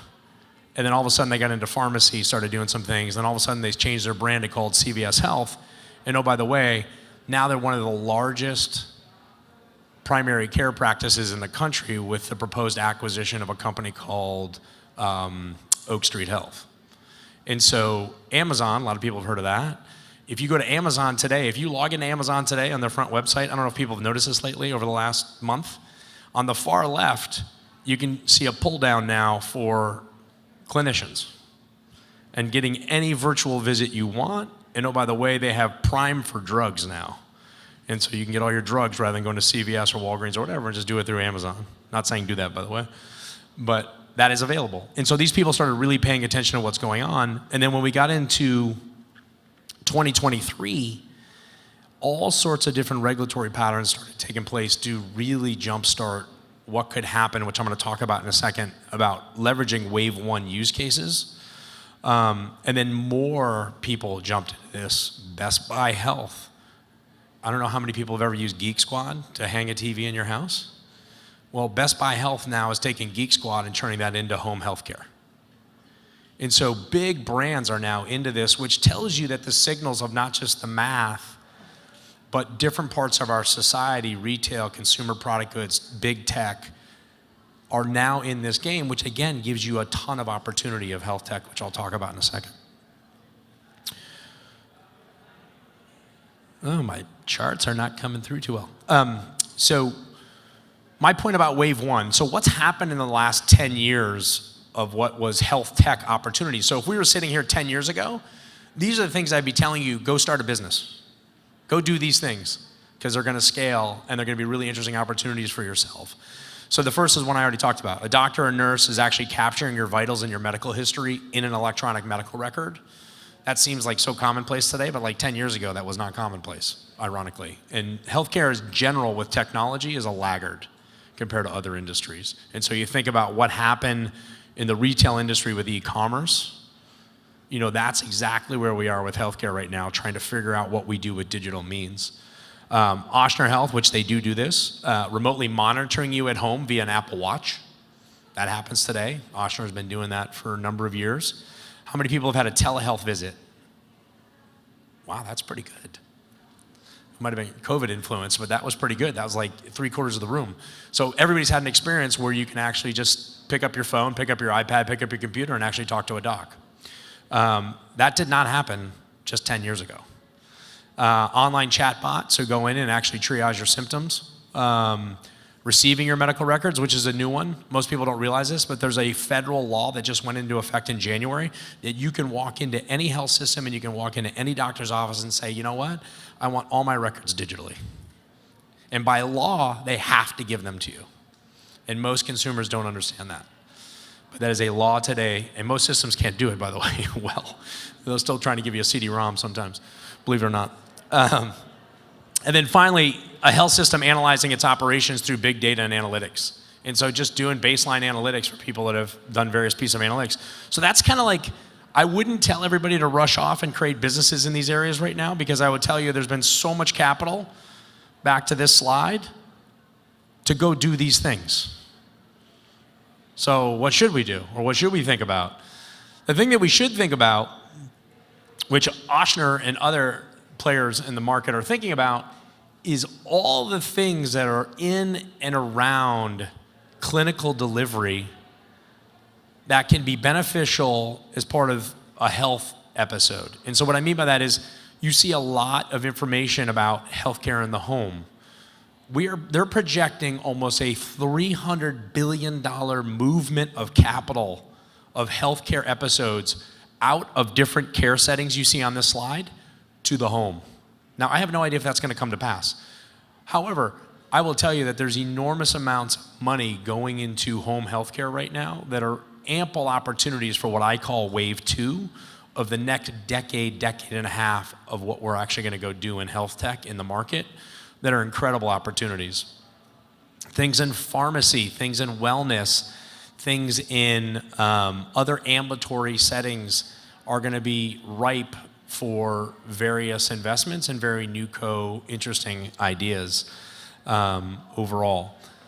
So tons of opportunities, but you got to think in wave 2, it's a little bit more of a sophisticated discussion in your mindset when you're starting to create some of these businesses, because you have to think,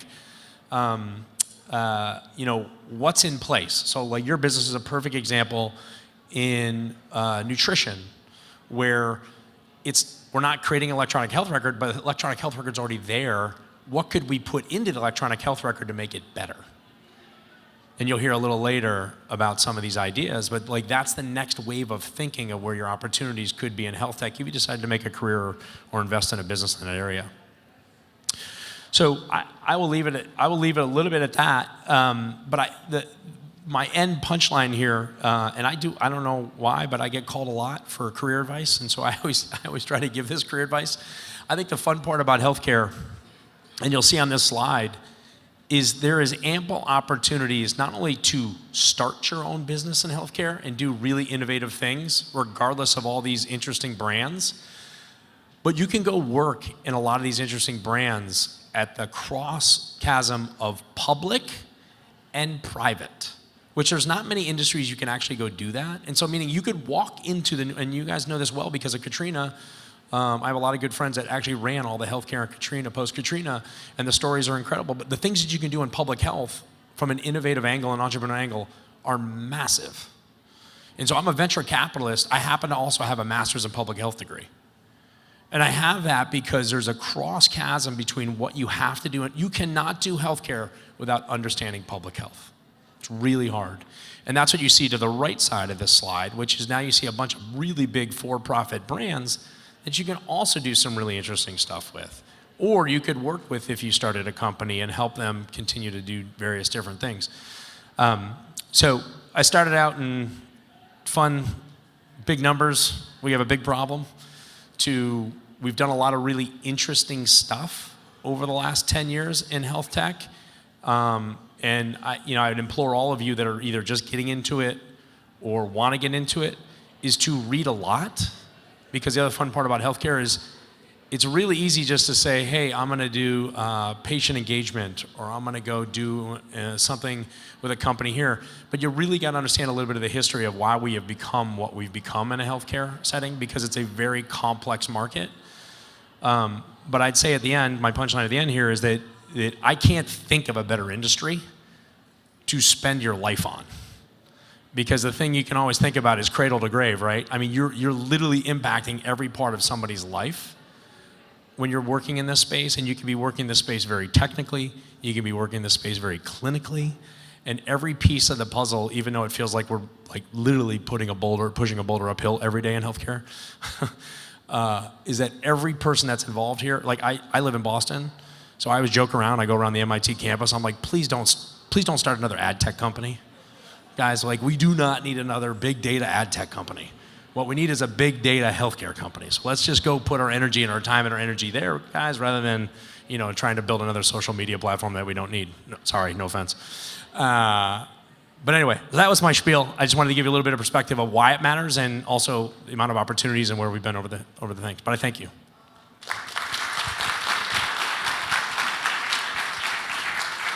Stay on. Oh, so I'm keeping it. So anyway.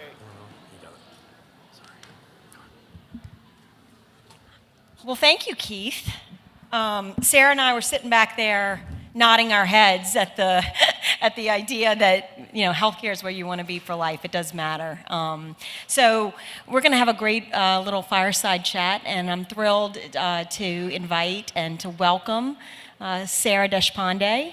Sarah is partner at Maven Ventures, based in the Bay Area, and she does a lot of work in digital health, but also in many other areas. We'll get into that some. She's also an alum of the Idea Village and lived in New Orleans for many years, about 10 years ago. So we'll hear a little bit about that and hear the comparisons between now and then. So welcome to Sarah.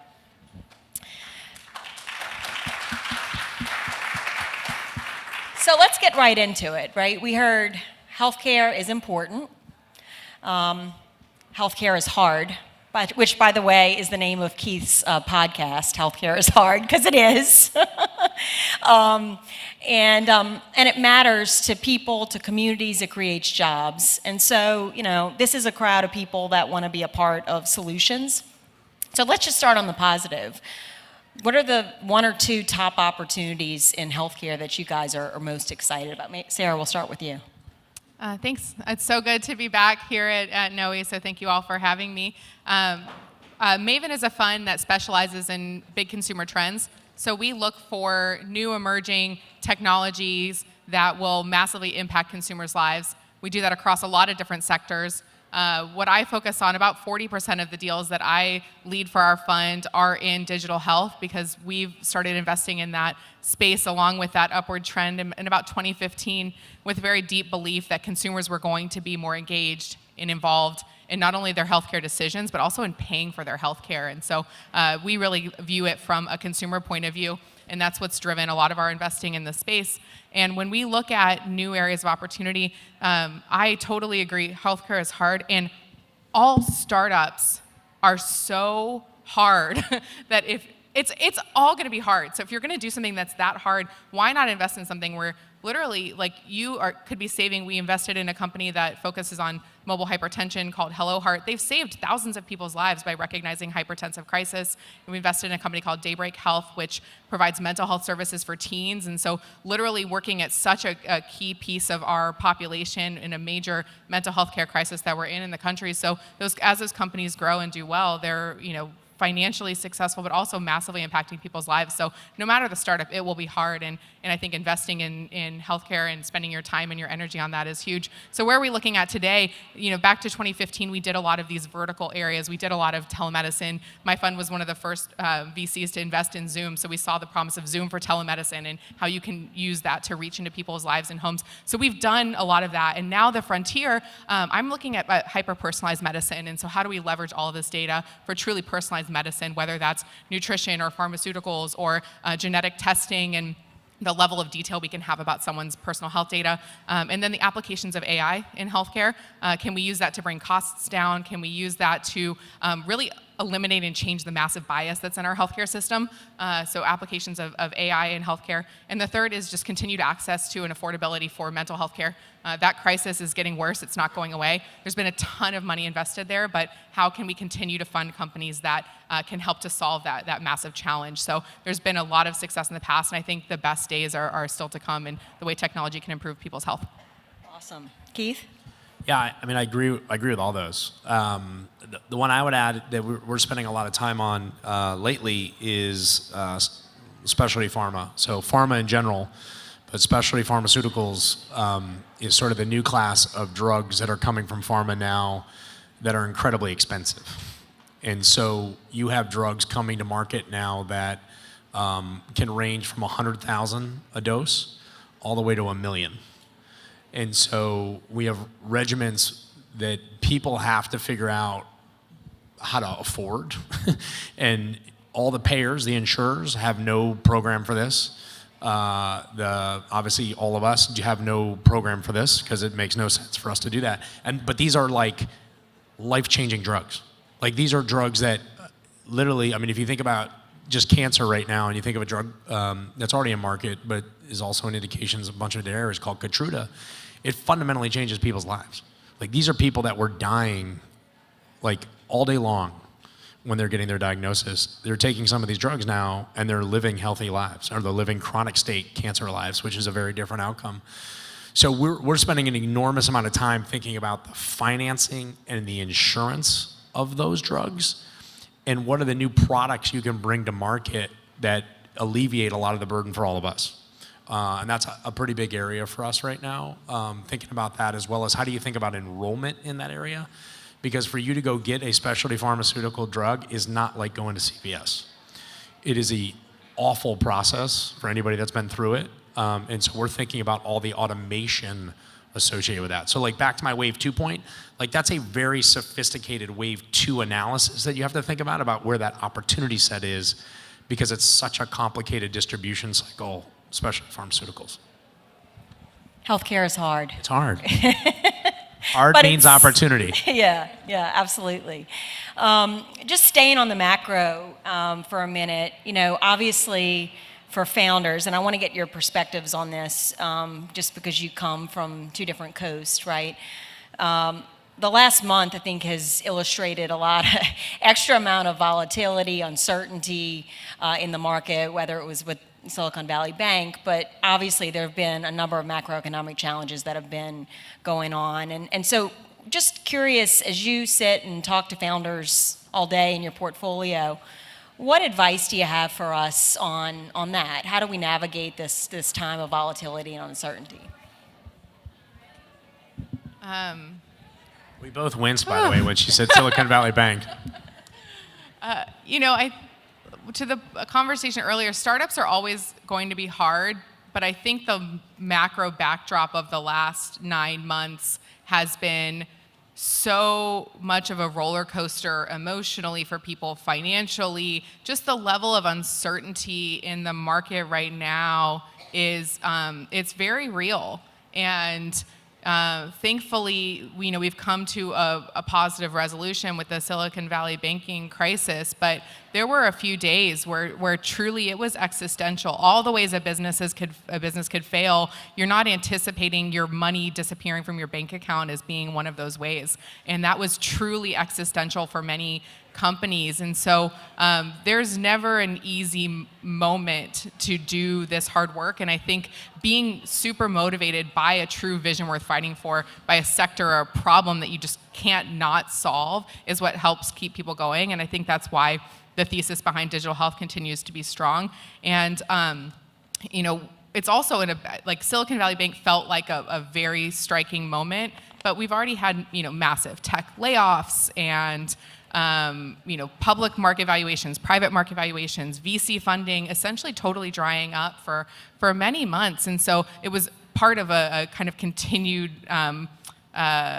just reckoning with. And I think that people, the upside of that to me is there has never been a better moment to start something fresh, because we now have all of the foundation that's been laid in the digital health ecosystem to say, if you start now, that there's going to be less competition.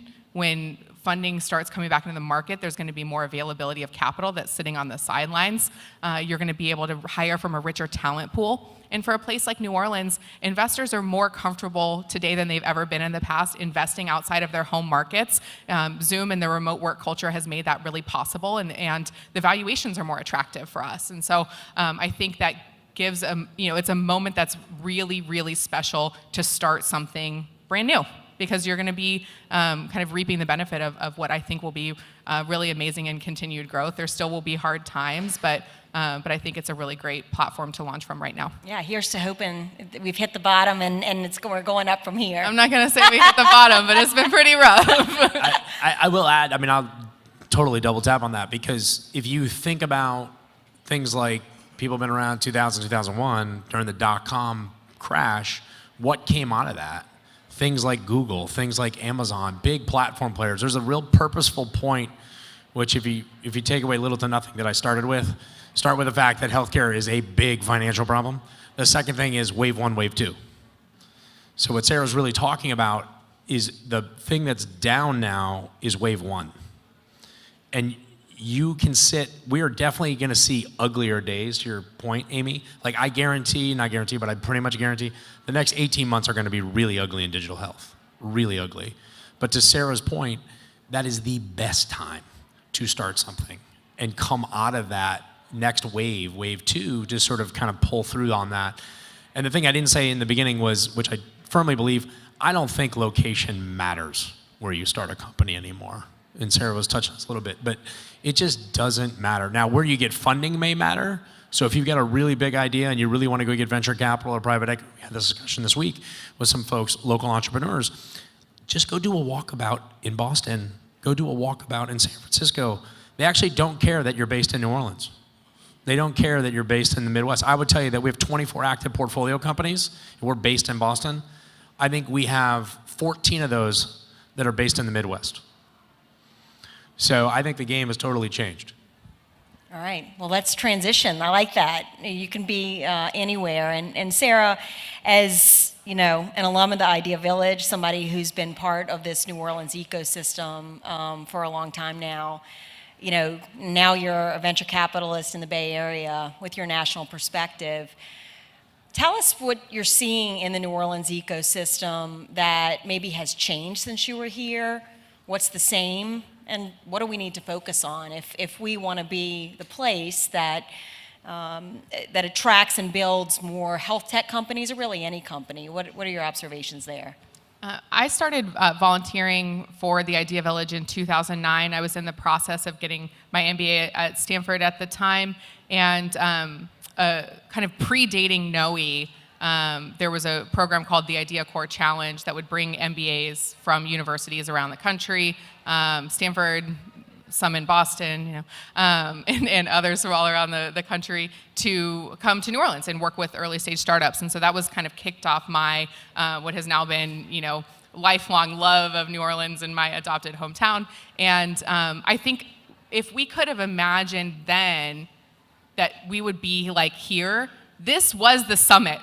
Like, this was the summit. This moment would have been the summit. Like, to look back over the last, you know, 18 months to 2 years and see over $2 billion in tech exits in this local community, like, this is the summit. And so that has been unbelievable, to just even have the opportunity to have been part of that and see it and celebrate it. And now I think the you know, the challenge ahead is, first of all, for the room and for the community to recognize it is happening. We're doing it, you know, like, it's like those exits are happening. People are coming. There's attention from investors, and you know, now we got another summit. And so this idea of wave 2, I think, is really interesting, and that's where New Orleans is now. We've seen the wave 1 of kind of this first rise of the entrepreneurial movement, and now we're going to be at the very, very, very beginning of wave 2. And I think what the ecosystem can do, first, just believe that it's happening and it's possible, it's going to continue to happen. I think the second piece of advice is to start, if you want to raise venture capital dollars, companies that are funded by venture capitalists have a certain set of characteristics. They need to be very high growth, they need to be based in technology, they need to be able to unlock markets that will support a minimum of $100 million or more in annual revenue. There are some specifics of fundable venture capital deals, not to say fundable deals, fundable venture capital deals. And so if that's the capital you want, you've got to build a company that supports that. And so launch venture capital fundable businesses if that's your desire and hope to do that. And then I think really lean on the ecosystem partners. It's amazing to have a partner like Ochsner that's here and you know, ready to partner with companies. There's now more angel investable capital, which is amazing to see, and national partners are willing to be part of it. So lean on those national partners and take advantage of the willingness to fund companies that are in other places, because I think it's very possible, but these waves take 10 to 15 years. And so we've seen an awesome 10 to 15 year run, and now I very deeply believe we are at the beginning of this new 10 to 15 year wave. But it's going to take 10 to 15 years, and so kind of invest in that now and be part of it. Yeah, love the idea of mounting up for the second wave and reflecting on all the progress that we've made, and you know, wouldn't it be great if that second wave was around health tech here in New Orleans? And I guess, Keith, you know, yesterday you had a chance to meet with some of our health tech founders, some of Ochsner's partners, and so you got a sense of our community here and some of the talent and great ideas we have here. And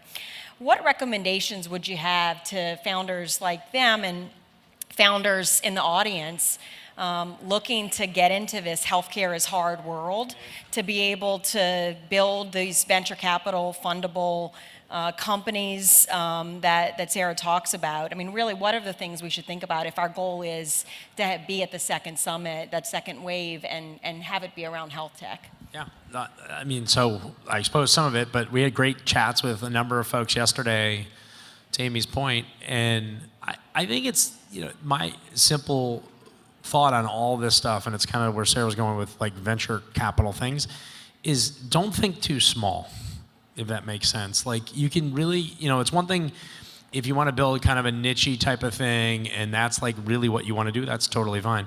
But if you really want to go build a business with a lot of impact in healthcare, don't be afraid to think bigger and to think about connecting not just with, Ochsner here in town, which is a no-brainer. Ochsner is a world-class brand in our world. Not in New Orleans, but in the country. And people know Ochsner across this entire country is a world-leading clinical medical center and health system, and that's a great start. But start linking that into other areas as well. Just like I gave the advice, and I mentioned it, like funders may be clustered in certain areas of this country just because of the nature of how they have come about. Like Boston came about because it's a huge biotech hub, right? And there's the infrastructure there, there's the universities there, there's all this stuff. San Francisco started because they started the venture capital industry.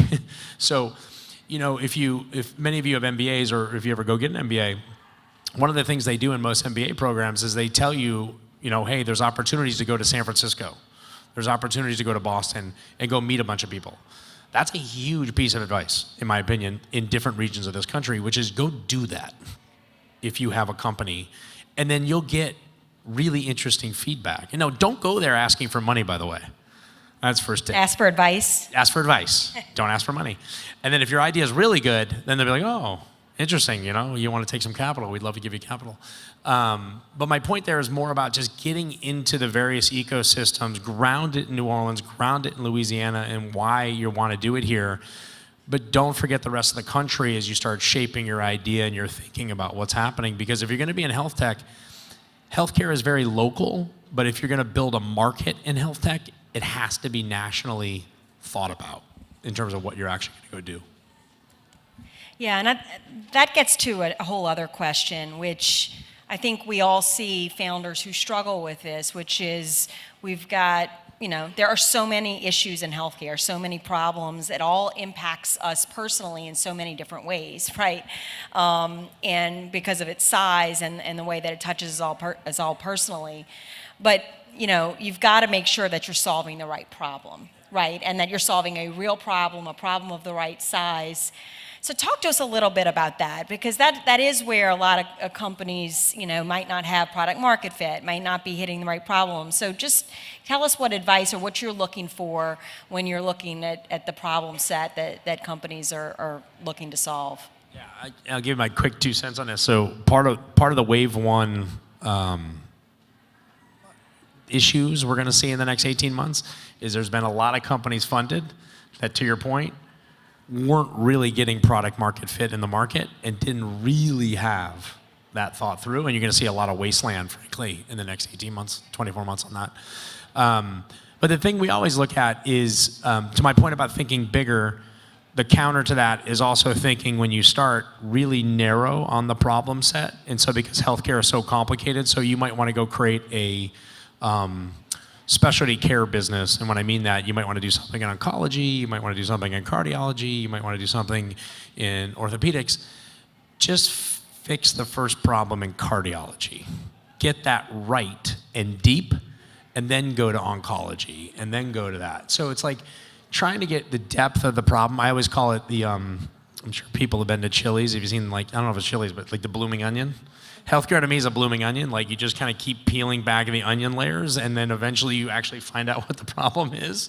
And so, like, you have to do that in your startup. You have to actually peel back all the problem sets of what that is deeply, not at a surface level. Like, I can't tell you how many companies are like, I'm a patient engagement company. It's like, well, what are you doing? Oh, well, I built a digital app, and it's in the App Store, and it's getting a couple of hits. I'm like, okay, but how does that fit in the clinical workflow? How does that fit into our lives and all that? And people are like, well, I don't know. Well, that's not problem market fit. And so that's the fourth layer into the onion, sorry for the bad analogy. I've never heard a bloomin' onion reference in healthcare. This is a first. We Thank got other you for things that. to eat here. But let me just pick up on what you just said is this idea of going deep and pick one area and go. I mean, the criticism there could be this is a point solution, right? And particularly when you have companies building solutions that might be B2B or B2B2C, you know, big enterprise customers don't want point solutions. They want something with a breadth and with a depth, both, that can demonstrate. And so that puts a quandary. So just interested in your feedback on that and how founders Yeah, and I think that's the second and third and fourth part of your business plan, which is just because you hit that first hurdle does not mean, to your point, to be interested to Ochsner, can you solve it in the 3 or 4 other service lines in the same way? I think you're going to have to do that to become an enterprise solution. But there's huge wins in the market that are very deep that people have done, right? So I think there's a little bit of a balance on that. But to your point, like for Ochsner to be interested, I think a lot of these point solutions in Wave 2 will go away and you'll have a lot more platform plays. And the number one thing we look for in funding, not just a digital health company, but any company, is what is the vision worth fighting for? And that's what we try to coach our founders and work with them to articulate, you know, what is your vision worth fighting for? And for us, that means a few things. The first is, you know, what is the grand opportunity that you're going to spend 10 years of your life and probably all your money and a bunch of my money and other people's money and time and to do this? Like, why? You know, what is that vision, and what is your unique insight about why the existing solutions aren't good enough? Why is what we do today not good enough? Like, why do we need this grand new, opportunity? So that's the first thing, is can you articulate this vision worth fighting for? Do you have a massive market opportunity? And is there, a venture scalable, venture addressable market opportunity? And do you have an awesome technical, product-oriented team that's really passionate about it, that we actually think is going to be able to build that vision into that market opportunity? So that's kind of the equation that we tend to look for. And so I think in health, you've got to do something and at least show that you've got an initial product with initial customers or revenue or early consumer adoption or early partners, that there's something there that's working, and then be able to take your potential investors and employees and customers on a journey with you to say, and this is the vision where we're going. And so often things do have to start somewhere, but you've got to have that broader vision worth fighting for to say, this is what we're going to be when we've really achieved scale. Yeah, I mean, just to that point, I mean, do you have to have all of that at once, right? Because I know ideally when you're coming to sit before you, you've got customers, you've got the team, you've got all of that, and sometimes you don't, and you don't have access sometimes to you're all two of people it. an idea. Yeah. And I think if it's two people and an idea, what we're looking for is, some unique edge. What is the unique insight there? What is the thing that they know that other people don't realize? What is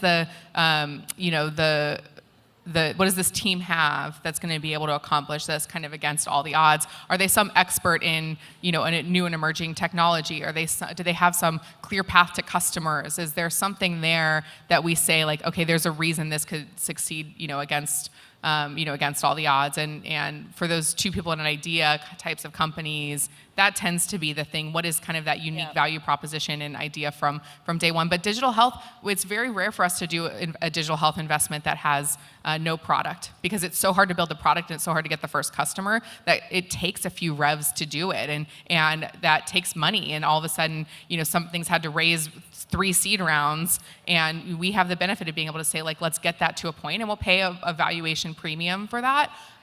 But then we'll partner with you and kind of do the hard work from there on. And so usually in digital health, those two people and an idea, we just know they take a long time to get started. And so that tends to not be the place that we focus in that sector. Yep. We have a little bit of time for questions. I don't know if there are any questions in the audience. Okay, I see one right in front. If you speak loudly, be great.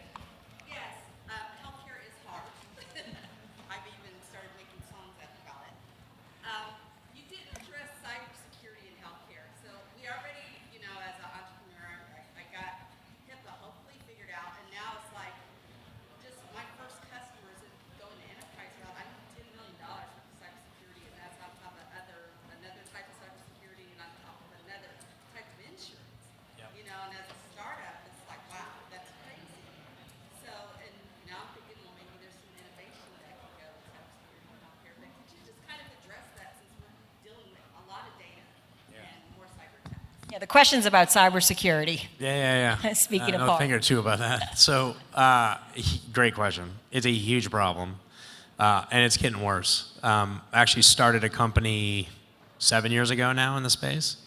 That is a two-sided marketplace to work with startups all the way to big companies to assess their sort of security profile and to tell you exactly what you need to do and what the minimum baseline is to go get a contract with, say, a health system or a physician practice. The company's called Sensinet.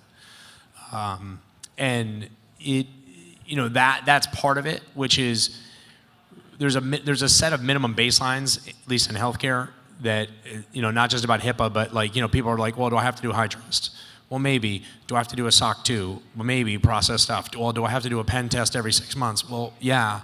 And so there's different baselines as you grow. At least I sit on, I think, 6 different audit committees, and most of it's around cyber for a lot of our companies.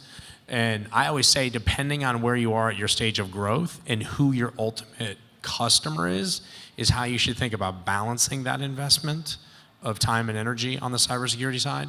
And then work with people like Sensinet and others. I'm not promoting the company, but at least tells you where you are versus others. And they have a whole vendor program that actually educates you completely on what you should be doing based on the stage of where you're at. Yeah. Any other questions? Yeah. This was really interesting. Thank you so much. I love the imagery of the waves, but don't we have a tsunami of quantum computing and advanced AI that's really going to wash out that wave potentially? And how do we, as entrepreneurs or with entrepreneurial spirits, handle that tsunami? AI. Distribution really matters in any company and definitely in healthcare. And so I look at that as actually an amazing enabling technology. If you could peel away, first of all of the parts of your business that are not your core business. You look at even something as simple as content marketing or something that can now be completely done.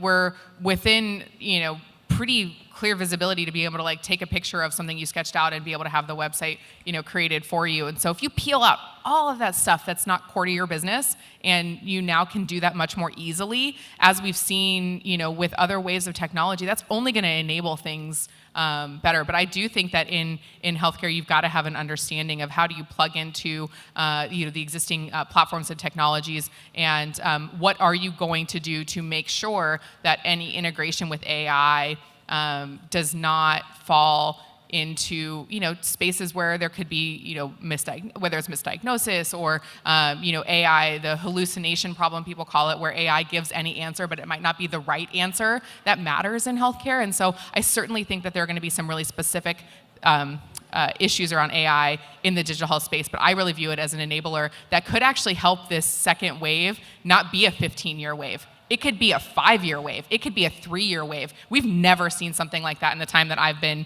in investing over the last 15 years in startups. So I think it's really exciting, but you got to be able to harness it. Yeah, I put it in the context of wave 2 into your thought pattern.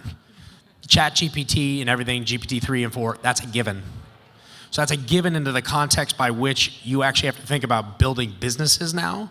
So we hear this all the time from a bunch of our provider systems, that providers are swamped with what's called inbox management. Inbox management is when a physician actually has all its patient panels and everybody pinging them constantly and trying to refer to all those. Well, guess what ChatGPT can do now?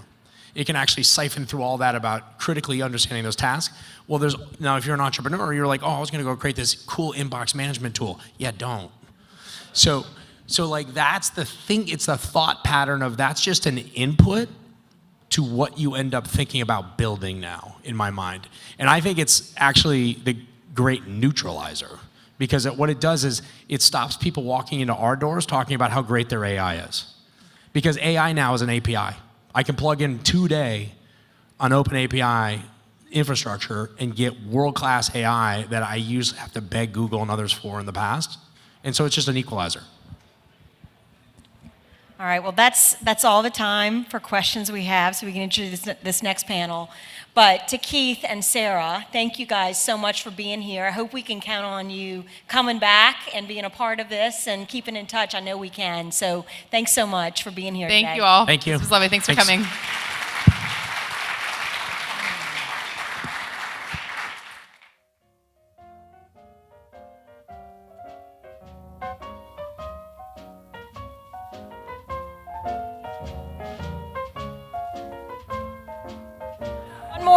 panel, guys, and I am thrilled to introduce our next moderator, Tara Hernandez.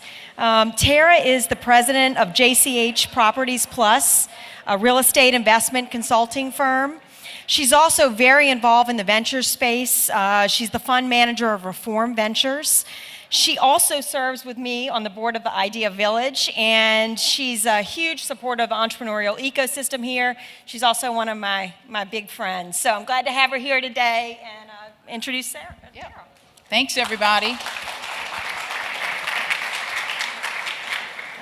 I'm going to have these ladies come up, but first I want to ask, is this anybody's first Noe? Ooh, good. That's good. We're adding them on. Come on up. You're in for a treat. I'm going to stand up for a sec and let them get settled. So first of all, I want to say, what is this? You've heard a lot of great insights about healthcare and health tech, but I want to kind of put where I'm defining it and how we're going to kick off our discussion today. And the first is that it's technology that enables improvements, efficiencies, and/or discoveries in healthcare products and services. And we have an amazing group of women founders here today. And I want to give you a quick insight. Last year, 2022, of all the VC raised, according to PitchBook, 1.9% of $238 billion went to women founders. That sucks. 1.9%.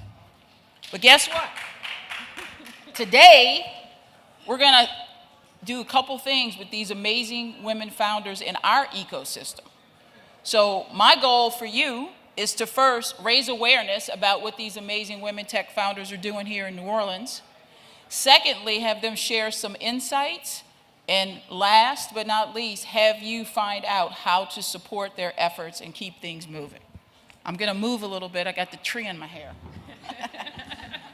All right, so first of all, what I'd like them to do is each introduce themselves with who they are, the name of their company, and we're going to test them on their one-sentence elevator pitch. Trivia. All right. Hello, everyone.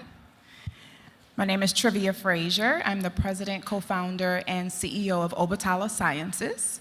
We are a biotechnology toolkit firm that is advancing research within the areas of obesity, diabetes, and related metabolic disorders.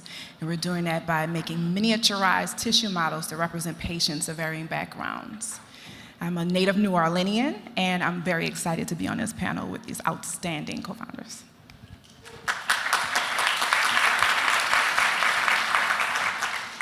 Hi, I'm Heidi Rains. I'm the founder and CEO of Performance Health Partners. We are the leading software for patient and employee safety in the country. Basically, we put a tool in the hands of patients, their caregivers, and also workers to report unsafe conditions. And we also help healthcare organizations root out the root cause before harm occurs, leading to better care, safer care, and better outcomes.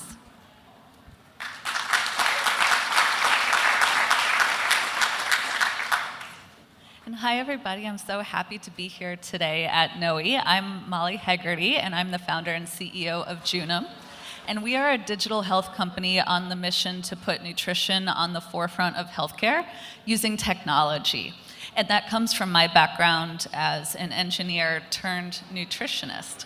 So we build software tools for doctors and hospitals to help them treat their patients' nutrition, which is huge now with food as medicine as a big trend in the space. Absolutely, and also this plant-based marketplace, right? Growing.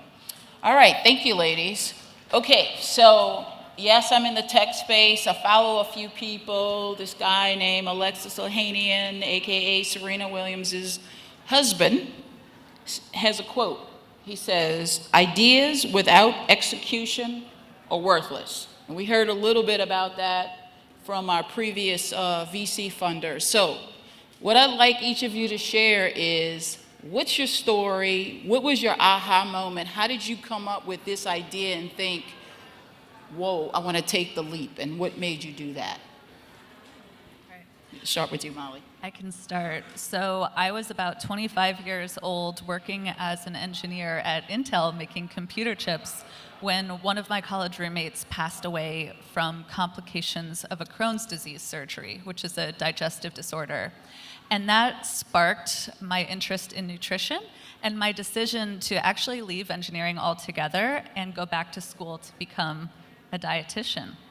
And then what happened was I went into healthcare on the floors with the patients. And I had gone from some of the highest tech facilities in the world where there's robots dropping down from the ceiling and everything's automated to here's a scrap of paper about a patient.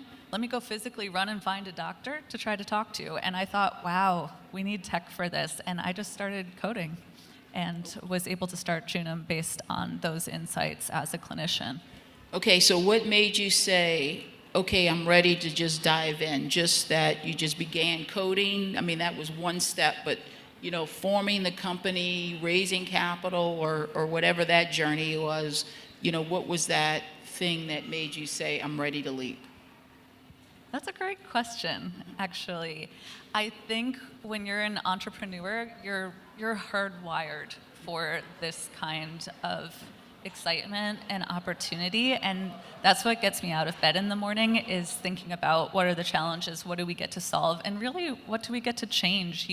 I see things differently. I saw here's how we can put nutrition and technology together, and that's when someone else doesn't see that, you feel like you have to. Great, thank you. Hi. So my career has been really in healthcare administration. So I used to work on the other seat from who I sell to. So I used to work in hospitals and healthcare centers. But after Katrina, I started a company and started doing a lot of work rebuilding New Orleans through strategy and operations consulting. And I went into several, hundreds of health centers. And I saw the need over and over again that each of those health centers really had the same patient and employee safety kind of issues, but they didn't have a robust tool to digitize it, to be able to look at the data, and then get ahead of the harm. So that's where the idea of Performance Health Partners came in. And I'm not a coder or a developer, but we did bring together an incredible team, some of the brightest in the industry, and created, which is now one of the top softwares in the country for patient and employee safety. Okay, and what made you take the leap? I think we're hardwired for it. Yeah. I think if you ask my parents, it's when I tried to, when I started a club for the neighborhood people when I was a kid and organized them and really kind of started my own club then and companies. So it's always been what I wanted to do. Great, thank you. Trivia? So I think that I had several moments in which life was nudging me, and I just didn't quite pick it up. My love for science came, and that aha moment, like, oh, I really want to learn about the body, when my mother was diagnosed with Paget's disease. And it took about 10 years for her to get an accurate diagnosis. And she was treated here at Charity Hospital. The attending physician said, well, we're just not used to seeing this disease present within young African-American women. And so we don't know enough about it. So you've been misdiagnosed, you've been treated for bone illnesses, and now we really understand what the problem is. That was the bug, the first nudge from life, I'll say. And then fast forward to going through science, going through academia, following that passion about learning about the body. The real nudge was when we were performing customer discovery. We were forced to do that, receiving a grant from the National Science Foundation. And the NSF said, you have to go and talk to customers and find out if this is even, do you have a product? Do you have a technology? Can this become a business? And it was a customer that actually said, I like what you're doing. I think I want to pay for it. And we had a contract before we even had letters of incorporation. That was the nudge. That was the aha moment. And after that, it was a very steep learning curve, learning about business and actually embarking on starting a business, but that was truly the nudge. Yes, you really jumped in. That's great to have a first customer before you start, right? Okay, so we're talking about healthcare, and there was this thing called the pandemic. And so I'd like to hear and have you share any insights on how that impacted your business or created an opportunity to pivot for the better, or what other challenges that may have arisen as a result of the pandemic. We'll go back to you, Trivia. The pandemic really did impact Obatala substantially, our business, and many businesses like ours. We essentially serve customers who are researchers. We provide them with better tools for understanding how the body performs and how it responds to therapies earlier in the drug development process. And so when those laboratories transiently closed their doors, then our business, our revenue decreased. It took a big hit. What that provided to us was an opportunity. We could have said, okay, that's it. But instead we said, let's look at who we're actually serving. Let's look at our customer base. We call it the archetype. Who really benefits from this and who's continuing to need what we provide? And we started to look at our business model to say, okay, are we marketing to the right people? Are we reaching them effectively? And should we focus on the marketing aspects of our business to target those individuals that need to continue to do research? And that was a pivotal moment for us, for the business, because now we feel that we are more prepared. We truly are more prepared in the case of another type of situation. I hope never happens, but we understand that those things may be on the loom at any moment. And preparation, understanding that risk, that it is inherently there, is something that was a lesson for us during the pandemic. Yeah, great, thank you. So patient and employee safety has always been a big topic in healthcare, but the pandemic really shone a light on that. As we all know, patient safety was paramount, and also employee safety became very apparent. So what the pandemic did for us, it increased workplace violence. I don't know if you guys know this, but according to OSHA, healthcare is the #2 most dangerous industry to work in. And so during the pandemic, we had about 1 in 5 healthcare workers leave their jobs. And when polled, about 45% are thinking about leaving their jobs now. So what our tool does is give them a tool to be able to report any kind of observations that they see in their work environment, be it an employee or a patient or their caregiver, and that actually alerts managers and leadership so they can get ahead of the root cause before harm occurs. All right, so for us, the pandemic came at a really interesting time because we were just starting to commercialize, and our customers are hospitals.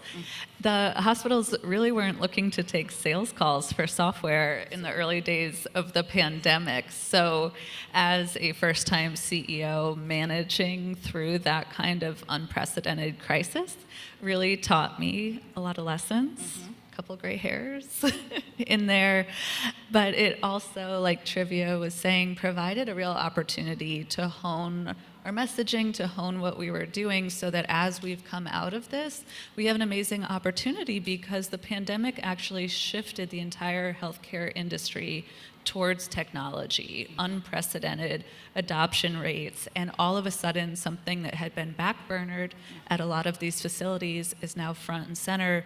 Telemedicine, all kinds of innovative thinking has now opened up because what if? There's so much new possibility, and all of healthcare is now embracing that change instead of saying we'll get to it later. So it's really moved the industry forward by 10, 20 years. So essentially, because when everything absolutely was able to open up, you were ready to go, and they had a different perspective on what you were offering. So it made it much easier.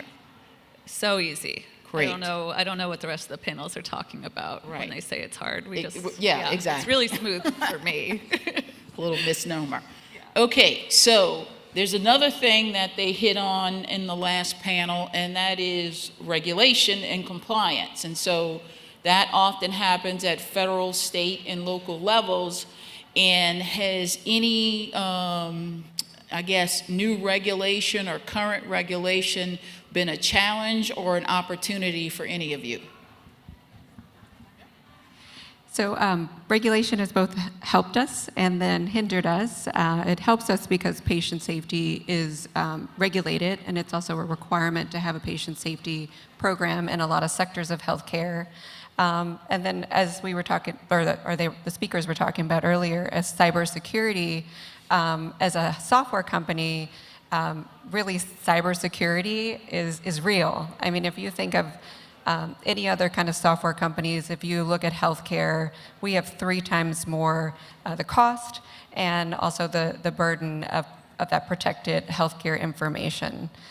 So that is the other, the other challenge is cybersecurity and really kind of keeping that data secure is not, a 6-month pen test conversation for us. It's a daily and a weekly conversation. We're continuously innovating and evolving to it. Yeah, either of you? Yeah, so one really exciting thing that happened was the federal government announced a $2.5 billion public-private partnership around health, hunger, and food. So it's a really amazing opportunity right now to look at the link between healthcare and the food as medicine space, which, of course, as a nutritionist, I'm so passionate about, and I'm so excited that the government and really all of healthcare has realized how important your patient's nutrition is to overall health. So it's really cool. Did that add another, I'm going to call it menu item or opportunity for revenue, a revenue vertical? It will, and it's all brand new. So there is a lot of really cool innovation happening in this space. So I think as we talk about where this next wave goes, the kinds of healthcare that you'll be able to get, that will include food. It will include so many different things in your home in different care settings. It's going to look different. It's going to, I think, feel better. Sounds exciting. Okay, I think Trivia has some really cool news to share about some federal regulations that happened this December. Yes, absolutely. The FDA took a step that is a major step, I think, for our field, but also for patients around the world. That is mandating, which is generally not the FDA's position to mandate anything, but to either say, I will not stop you, or maybe there's a green light if you show and demonstrate proof of principle. But there's a mandate for all companies and all entities that are pursuing clinical trials to submit a diversity plan. And there have been steps and actions taken that have been supporting the inclusion of diversity, that have been supporting the consideration of the impact of therapies on different patient demographics and different backgrounds. But the mandate now is more than that incremental step.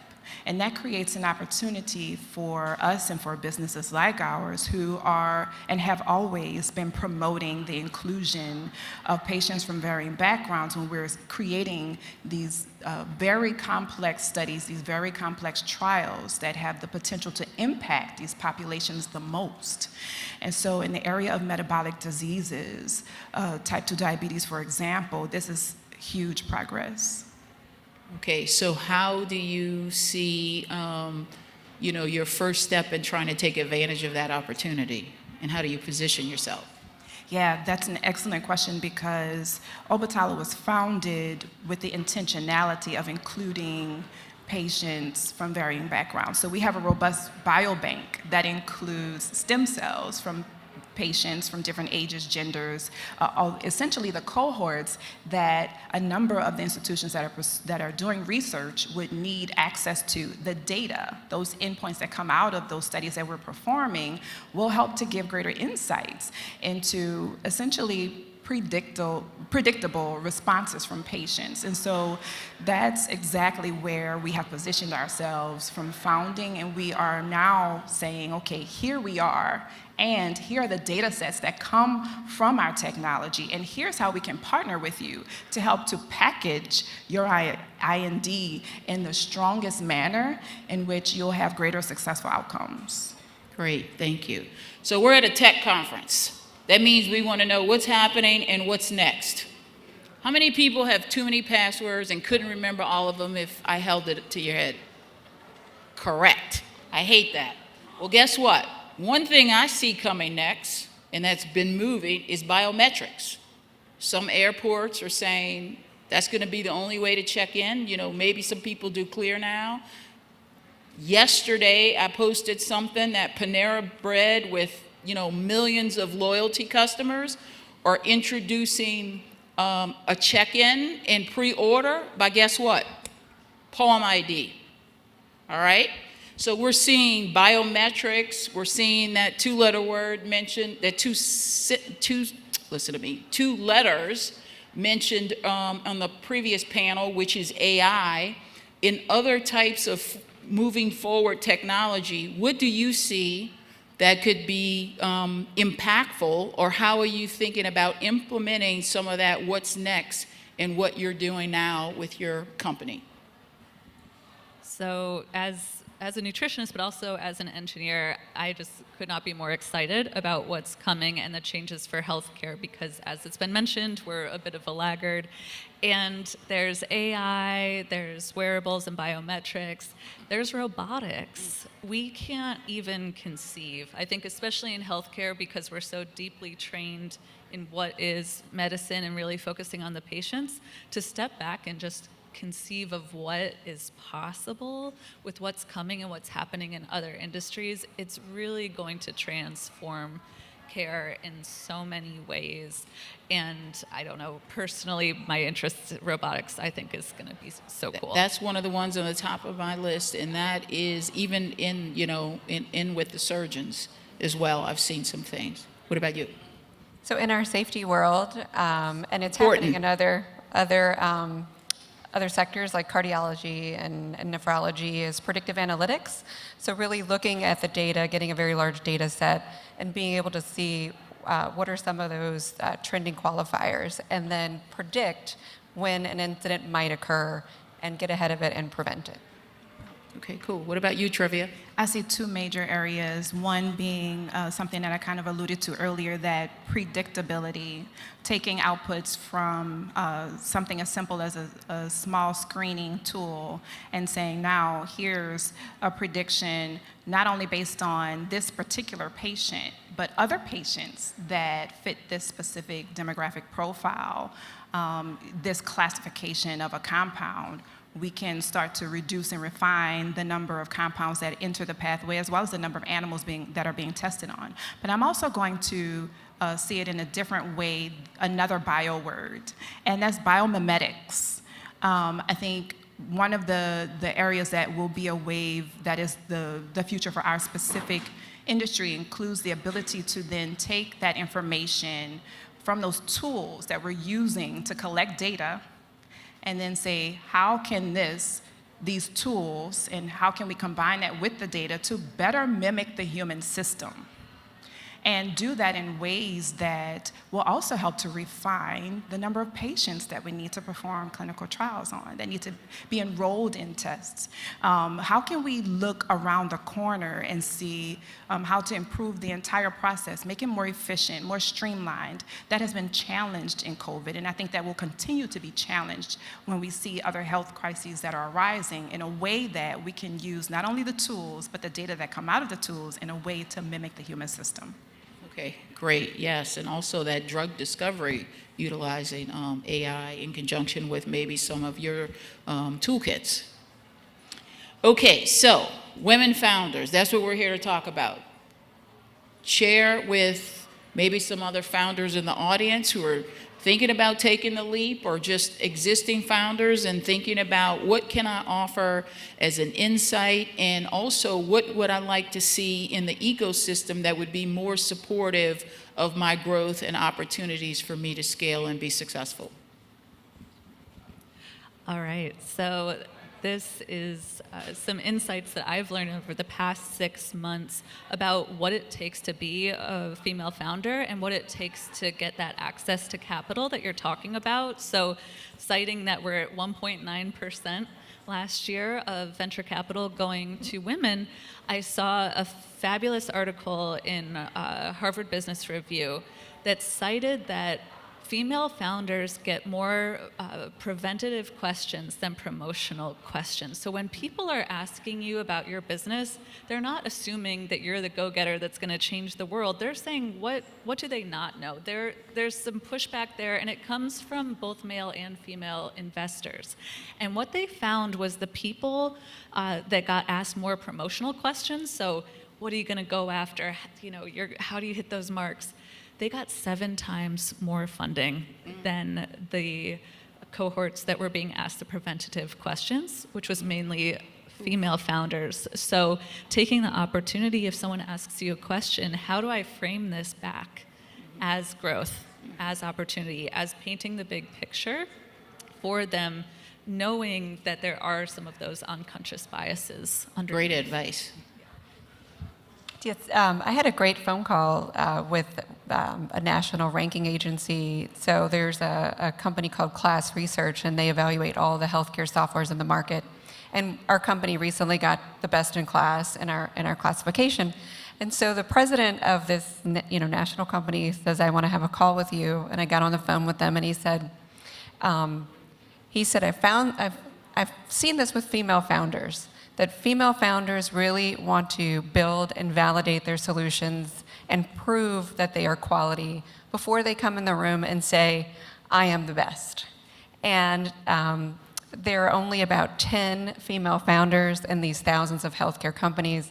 And so his gift to me was to say, out of all of these companies that I evaluate, you need to know that you have one of the best products out there. And when other people are walking in the room saying, I am the best, and they really don't have a great product, he's like, it's time for you to walk in and say, you are the best. So I think amen. Get a clap for that one. I guess it's an awareness that female founders have a propensity to want to really deliver quality products first, and then be able to say that we are the best. Trivia, you have any insights? Absolutely. I echo what Heidi just said.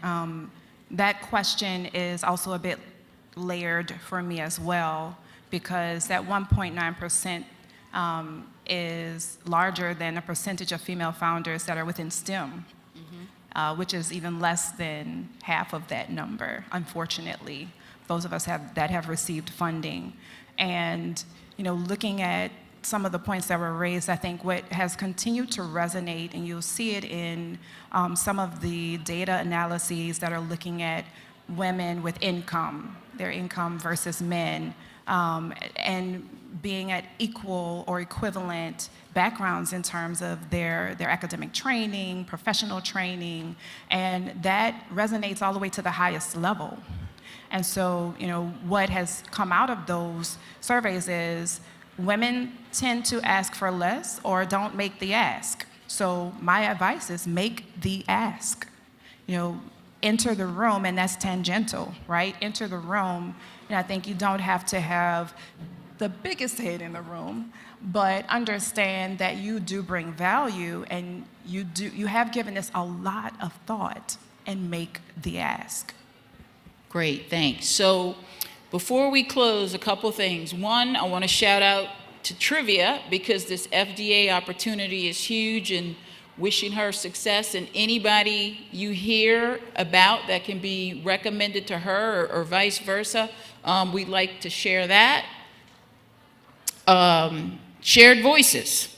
You have a book out. You want to tell people where to find it? Yes, I released a book called Shared Voices. It's the framework for patient and employee safety. It launched on January 17th, and it actually became an Amazon bestseller and a Forbes bestseller within a month. We're going to get a clap for that. And we'd like to congratulate an accelerator participant by the Hertz Media Group in New York City, and they are matriculating through that program. You want to tell everybody a little bit about that?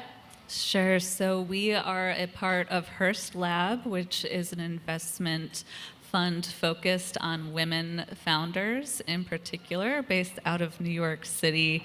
And we've had just unprecedented access to business knowledge and mentoring of an amazing network of mainly women. And to be in a cohort where it's women, it's community, and it's those people that are hard-coded for the things you're doing is amazing. Okay, so real quick, we're closing. How to follow you on socials or wherever they like to look you up and share support. LinkedIn, Obatala Sciences, Trivia Frazier, Twitter, at Obatala Sciences, Facebook, at Obatala Sciences. You can find us there. Look her up. Performance Health Partners or Heidi Rains, LinkedIn, web, Instagram, anything. All right, and Holly?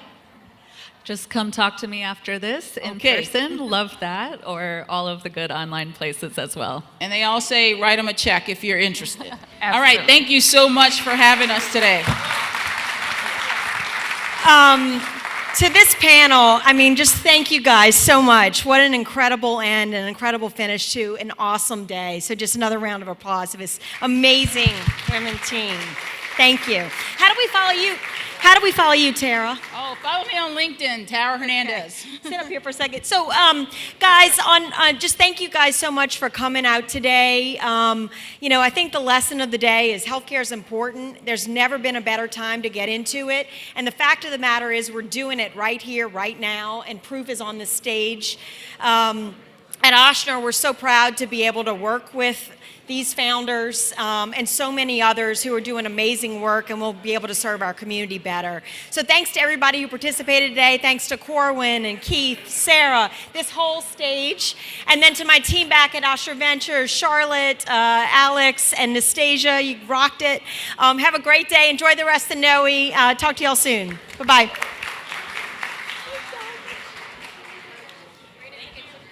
Thank y'all.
Let's see, we have 1, 2, 3.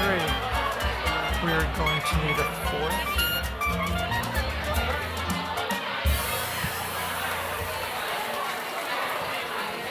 Hey everyone. Micah? Thank you. Hey everyone, if we can move the program along. So if you'd like to speak to the wonderful women from Ochsner who just presented, if you could step out in the hall, that would be terrific. Also, a big thanks to Ochsner for the last hour and a half in presenting this.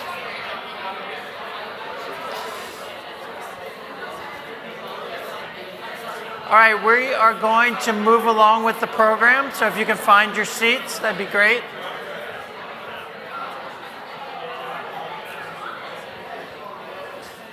All right. Again, if you want to interact with the folks that were on the last panel, if you could step out in the hallway, that would be terrific. For those of you that have joined us late in the day, my name is Mark Bologna. I've been the host all day. I'm your host for the next 2 hours or so. I am a native New Orleanian. I'm a father of twin girls, so I love hearing about women in tech and women in entrepreneurship in general. I have a podcast called Beyond Bourbon Street, an insider's guide to New Orleans, as well as a travel guide by the same name. So if you're in the city for a few days, you might want to pick that up. We're going to move on. If you've been with us all day, the theme has really been about diversity. Diversity in all its aspects, whether it's gender, it's race, it's ethnicity. And we're going to continue that now with a panel that I'm really excited about. It's looking at the next generation of entrepreneurs. And specifically, this session is called From NOLA Con Saison, Next Generation Hispanics in Entrepreneurship. This is presented by JP Morgan Chase. So I'd like to welcome to the stage our moderator, Marina Manzanares, Patrick Hernandez from Roulisson Distilling and Company, Christy Cali from Christy Cali Jewelry, and last but not least, Oscar Chimal from Los Jefes Grill. Welcome. Thank you all.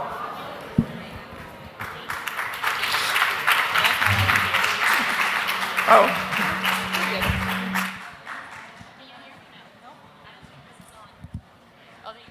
All right. Can y'all hear me okay?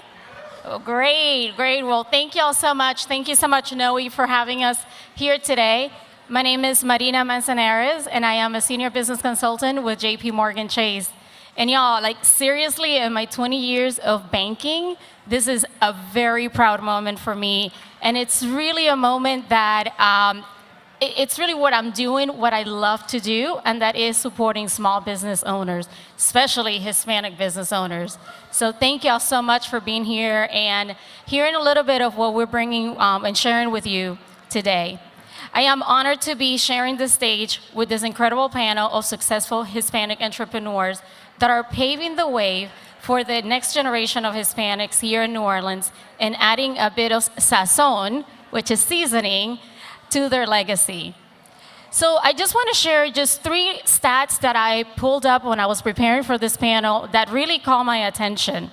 And I want to leave this with you guys today. Latinos represent nearly 5 million businesses across the country, generating about $800 billion in annual revenue. They are also generating new businesses and growing revenue at a very significant rate, much faster than non-Latino white businesses. And they're doing this with a lot lower levels of debt. Further, Latina entrepreneurs is the fastest growing business population in the United States, which translates into 19% of the total US population and are generating an economic output of $2.8 trillion with a T. Get it, girl? All right, well, that was pretty, to me, that was definitely very significant, and I wanted to make sure I share that with y'all.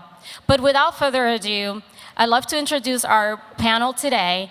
And here with us, we have this amazing panel of 3 young Hispanic entrepreneurs that will be helping us in leading this conversation. First, we have Patrick Hernandez. And Patrick is the co-founder and award-winning of local rum distillery, Roulisson Distilling, and the director of capital access for the entrepreneurial support organization Propeller. Patrick is the native of South Louisiana and the son of Cuban parents. He opened the doors of his distillery in 2017. Since then, Roulisson has earned prestigious accolades for its rum, including the Best in Category rum from the American Distilling Institute Judging of Craft Spirits and Wine Enthusiast Top 100 Spirits of 2019. In his role at Propeller, Patrick helps connect entrepreneurs to capital sources to help them grow their business and create impact. Patrick, outside of the office, spends time volunteering with and serving as the president of the board of directors for the YLC, the Young Leadership Council, which I hope to see many of you guys today at Wednesdays at the Square. Thank you, Patrick, for being here today, and welcome.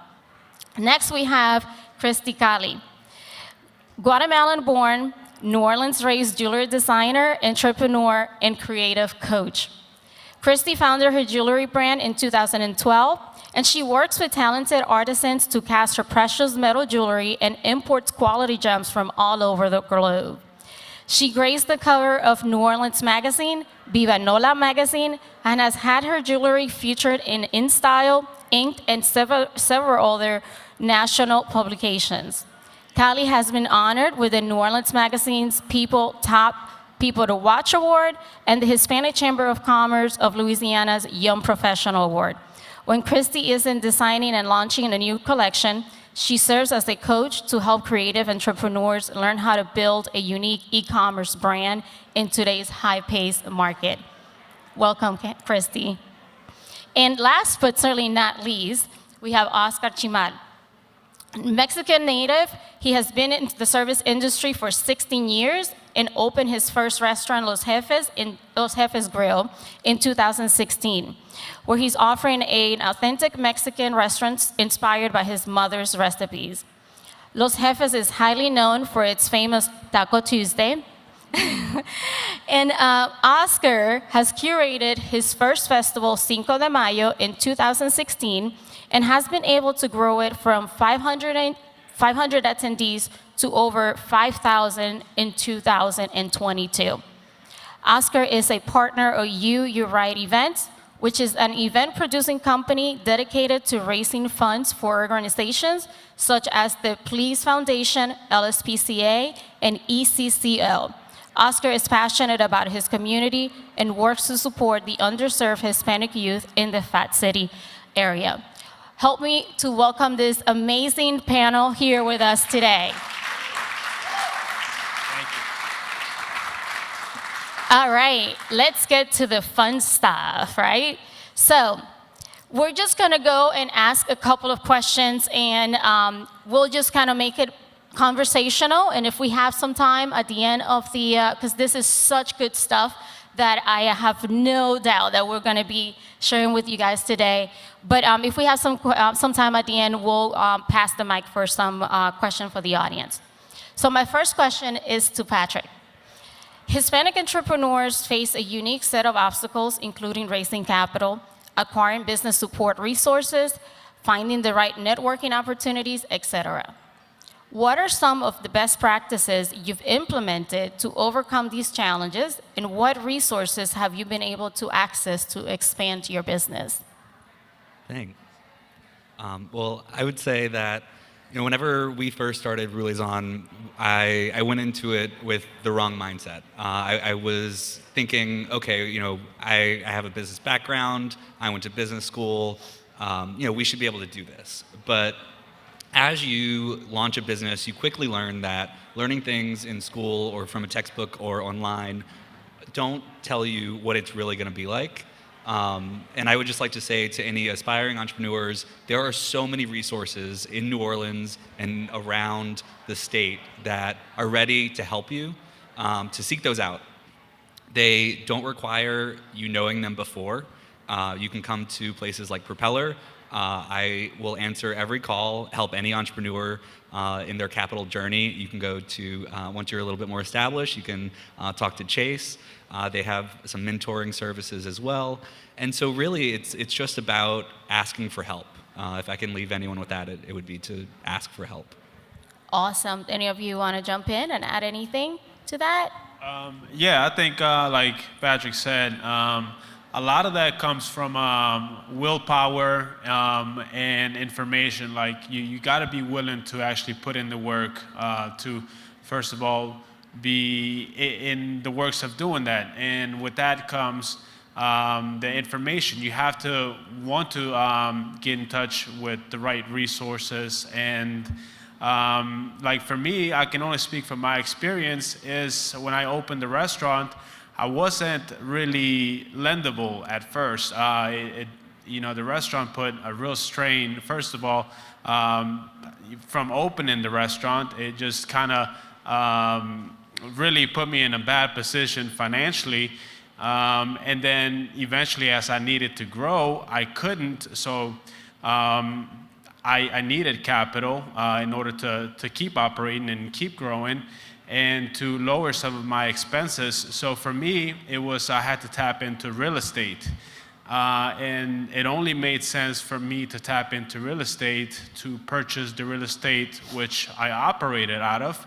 And us as Hispanics, we think, from being first generation, we don't have the knowledge, or our parents come from a different financial system where you don't really know much about mortgages or about how to tap into equity if you don't have that. So for me, it was like I didn't have the credit or the history of income, so I had to work with what I had, and that was to talk to my my landlord or my neighbor about doing an owner finance deal, because I had cash flow, but I didn't have the other factors that the bank was looking for. So I had to do an owner finance deal with my landlord, with other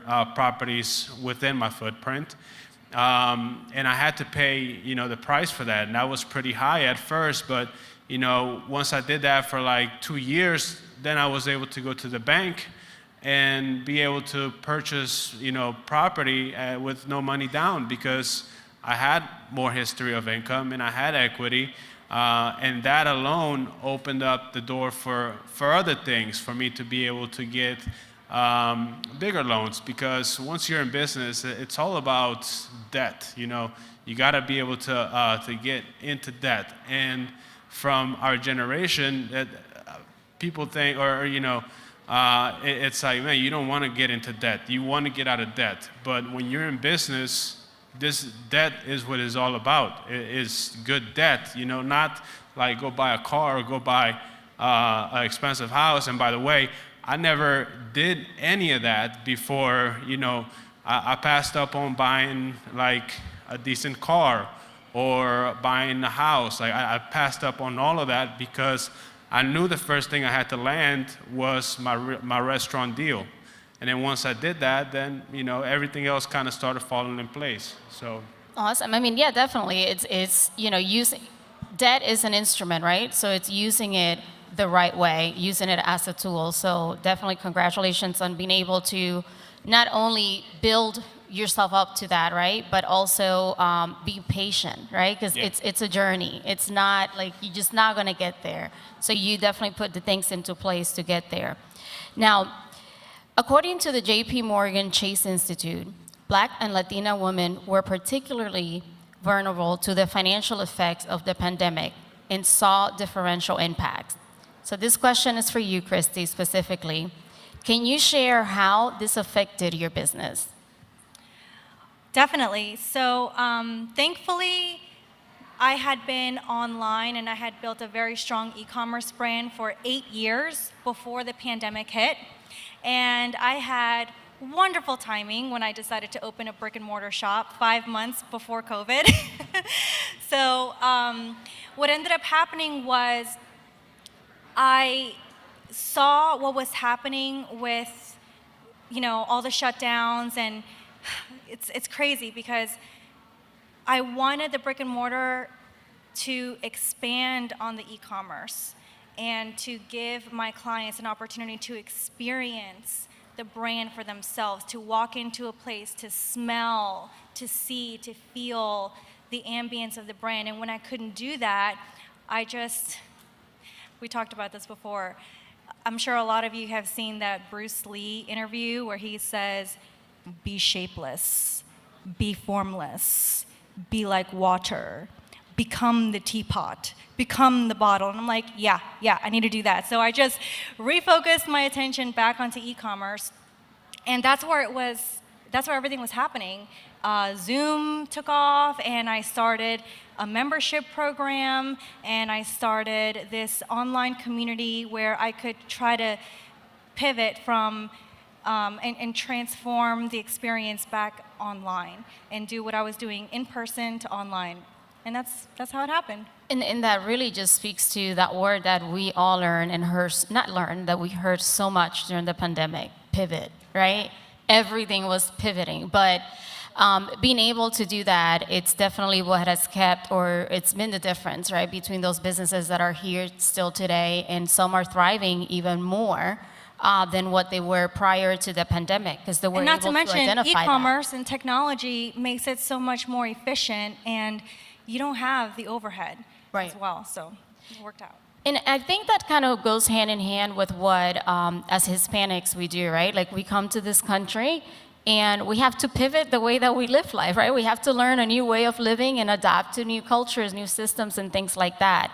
So I'm curious to know, how can Hispanic entrepreneurs leverage their culture to reach their audience, and what are some strategies for expanding their reach and their visibility with the broader community? Who wants to take that?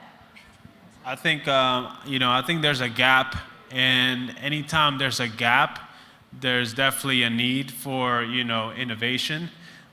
So for me, in my instance, like, I've seen that there was a gap in the food and beverage industry, at least within my concept. It's not that I thought opening a restaurant was the brightest idea, because I mean, we're in New Orleans, everybody, that's all people do here is go out to eat.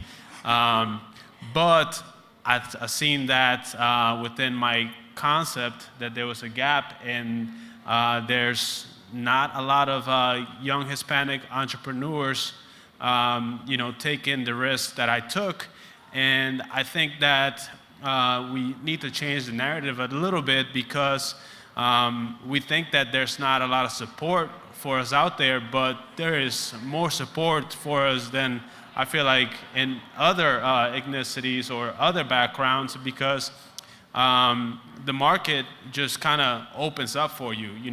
Once you go out there and you start working and you have a brand, everybody is so helpful. The resources that you start to tap into are really endless.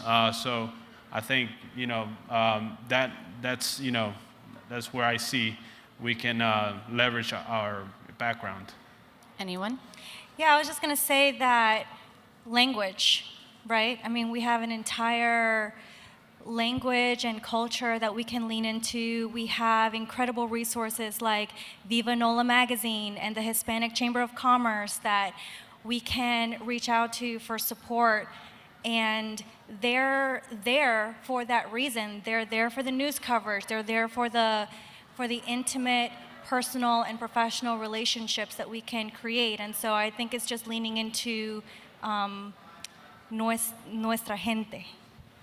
Awesome. So talking on the same topic of relationships, as next-gen Hispanics, how has generational differences affect your entrepreneurial journey? I got a, what did you say? When I first told my dad I was planning to quit my finance job in New York and move back to Louisiana to start a rum distillery. He was like, "Are you drunk right now?" Or what's going on? But at the same time, despite the questioning, I think just endless support from like an emotional sense and in everything that you would expect from a Hispanic parent. Well, my parents are here, so. Well, my family started getting into the jewelry business before I was even born, and they taught me a lot of what I know. And there are a lot of things that they didn't know that I had to teach them. As I got older in technology, social media, innovation, just all this stuff started coming out, and there was a clash of the generations. There was a difference in mentality. There was a difference in understanding how business changes as times change. And so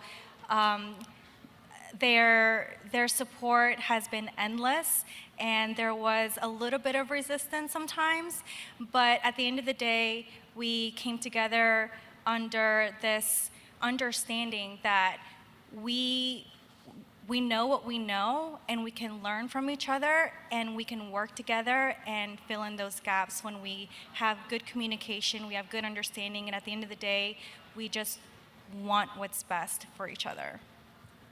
Awesome. Thank you, Mom and Dad. All right. Now, what legacy or impact do you want your business to leave and create for the next generation of Hispanic entrepreneurs in New Orleans? Well, I think I would like my restaurant, Los Jefes, to be a monumental statue for young entrepreneurs from any background around the world to know that somebody that came from Mexico, that knew no English, that had not a lot of resources, that didn't have the right documents to even be in this country for a long time. Just, all the odds were, completely, I think, against me for a long time. And sure enough, my restaurant is there, is doing well. And I think that that's what it stands for, is Los Jefes is, the boss's place. So I think that's what I want our image to be looked at. I would love my legacy to be to really inspire the next generation of Hispanic or not, like all young, female, creative, beautiful women on the inside and out to express themselves, to not be afraid, to believe in themselves, because if you don't believe in yourself and you don't see the beauty and value that your own creativity can bring into this world, then what are you going to do? So I just think that's the most important thing, is to inspire the next generation to be brave and to step out of their comfort zone and do something innovative. Yeah, I mean, echoing Oscar and Christy, really just that you can do it. You can do it when you're young. It doesn't matter. As if you're Hispanic, you probably have that much bigger of a community to lean on. But don't let your background or your age stop you, because it's possible. Well, we're definitely out of time. But thank you so much for everyone for joining us today. Thank you all for sharing so much with us today. It really has been a pleasure. This is definitely a very important moment for Hispanic entrepreneurs and young professionals, as this is the first time that we take the stage on a conference like this in New Orleans. So thank you all for being here with us today. And if anyone has any questions or wants to interact a little bit more and learn a little bit more about these business owners or the services that JP Morgan Chase provides to small businesses, we'll be hanging around. So happy Noe. Thank you.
We good? Thank you. That was a terrific panel. Kind of continued the day's theme about diversity of all kinds. It really got me excited to hear, and I can't wait to get to Los Jefes. I also want to take a moment just to thank Gallo Mechanical and New Corp, who are sponsors of this part of the ceremony. So thank you for that. Next up, We're going to move along, so if you want to visit with the last panelist, I'd ask you to step in the hall after we're done pictures with mom and dad. But how many of you have heard of the Idea Village? All right, well, I'm glad some of you have, because the Idea Village is the accelerator here in New Orleans that is the force behind NOE. So we wouldn't be here if it wasn't for the Idea Village. What we're going to do now, really continuing this theme of supporting diversity and inclusion in all things to do with tech and startups, is we're going to have a panel. I'm going to read this to you because there's, well, two things. Idea Village, in the 20 years of its existence, has helped more than 16,000 startups, founders, businesses either grow their businesses, start their businesses, pivot their businesses, involved in that. Think about that, 20 years and 16,000 people. But the program we're going to spend the next period of time talking about is called Idea Fuel. And I'm going to read this because I want to make sure that I don't get it wrong. It's a 12-week startup program, an accelerator, if you will. But it supports startups founded by Black, Indigenous, and other people of color with capital, mentorship, exclusive business resources, and more to help them succeed, get started, and continue to grow. So with that, this is supported by Regions Bank. So Regions Bank is, yes, give a round of applause for Regions Bank. They presented checks at last year's NOE. There's going to be some more check presentation in a little while. But what we're going to do first is I want to welcome founders Ariel Brown of Bees Bayou, Eddie Davis, I did not throw that on the ground, Eddie Davis of Top Prospect, and last but not least, and I want to know where his parents are, Julian Herbert, not Hebert. So it's Herbert, not Hebert.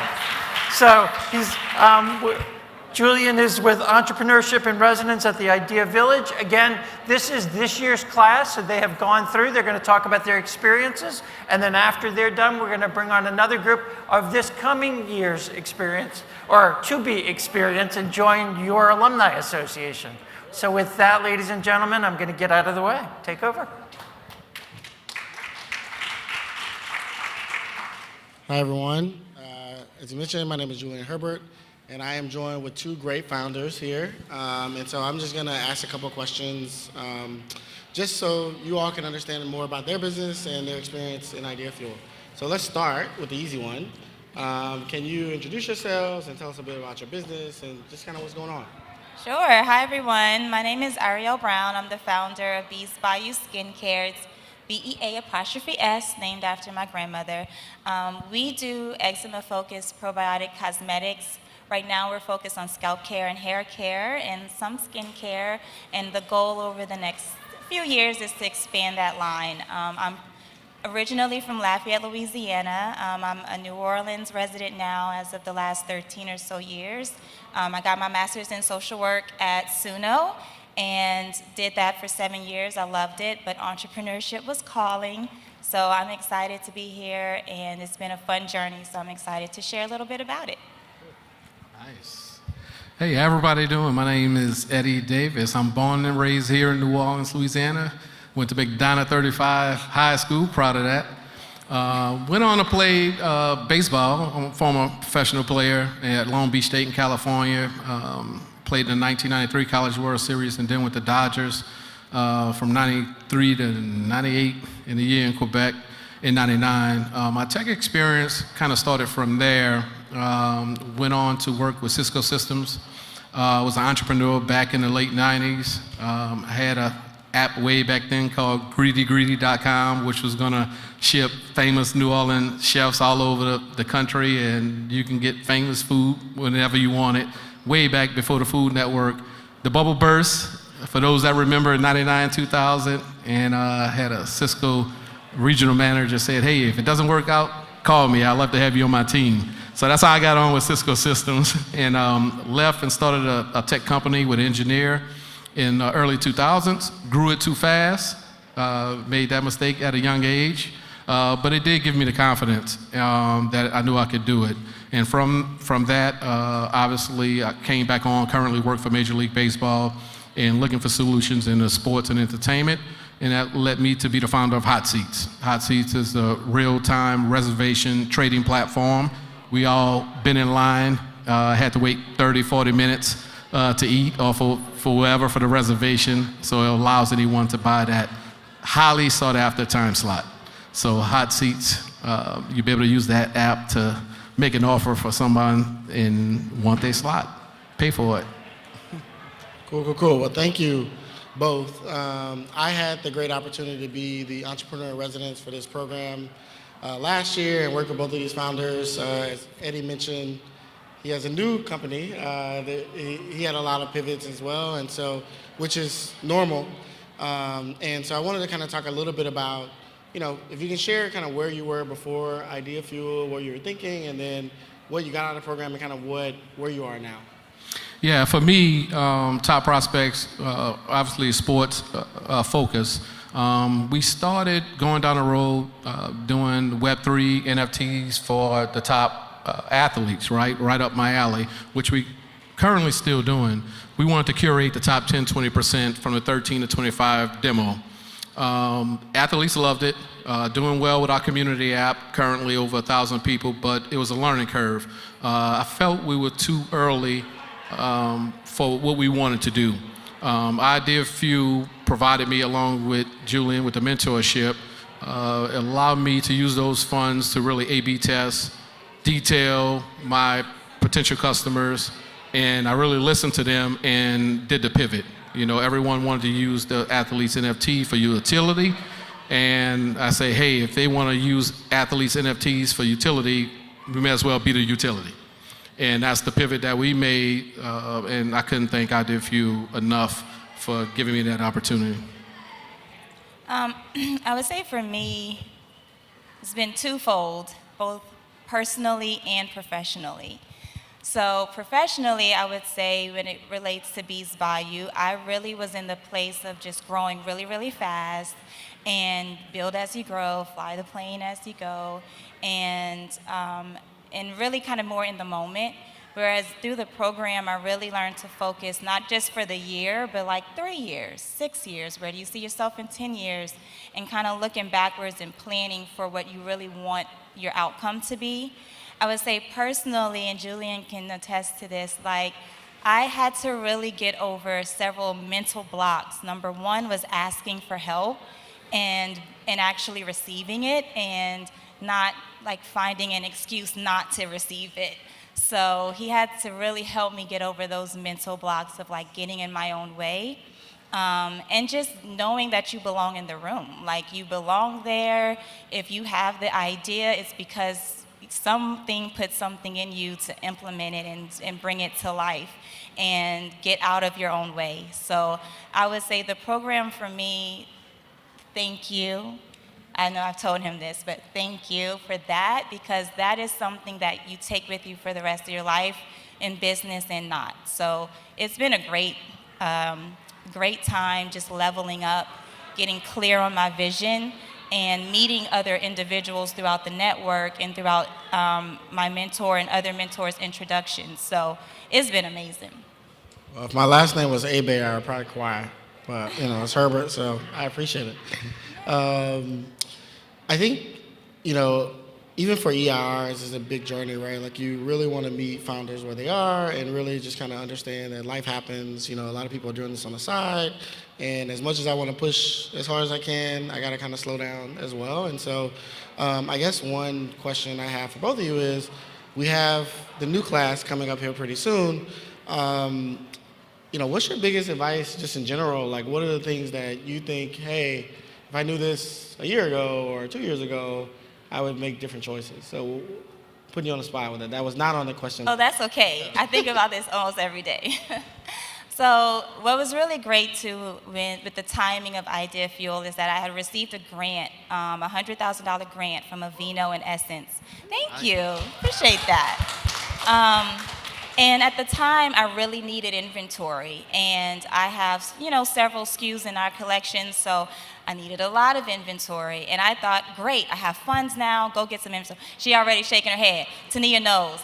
I would say learn all of your financing options, whether it's inventory, financing, and other ways to better implement how you use your credit and how you use or able to find credit lines. And I would say too, I know they're not up here anymore, but Jared was my mentor through the Digital Undivided program in Chase Bank, and he gave me a lot of education about that. So there are resources out there to help you all. But I would say that for me was my biggest learning lesson, was trying to grow a little too fast, get all this inventory, and then what? So I would be really mindful about those long-term financials and cash flow. And then also just in terms of taking advantage of the program and the resources. I mean, when people say they want to help, they really want to help. And Idea Village, the whole ecosystem, they really mean that. So take that help and use that help and be present, show up. And I cannot stress that enough, show up. When you're tired, show up. There will be a blessing waiting for you almost every single time. Yeah, that's great stuff. For me is obviously don't be afraid to pivot. Listen to your customers and network. You got to get out there. I know it's a sports analogy, but you got to be available, right, to play in the game. You just want to be in the game.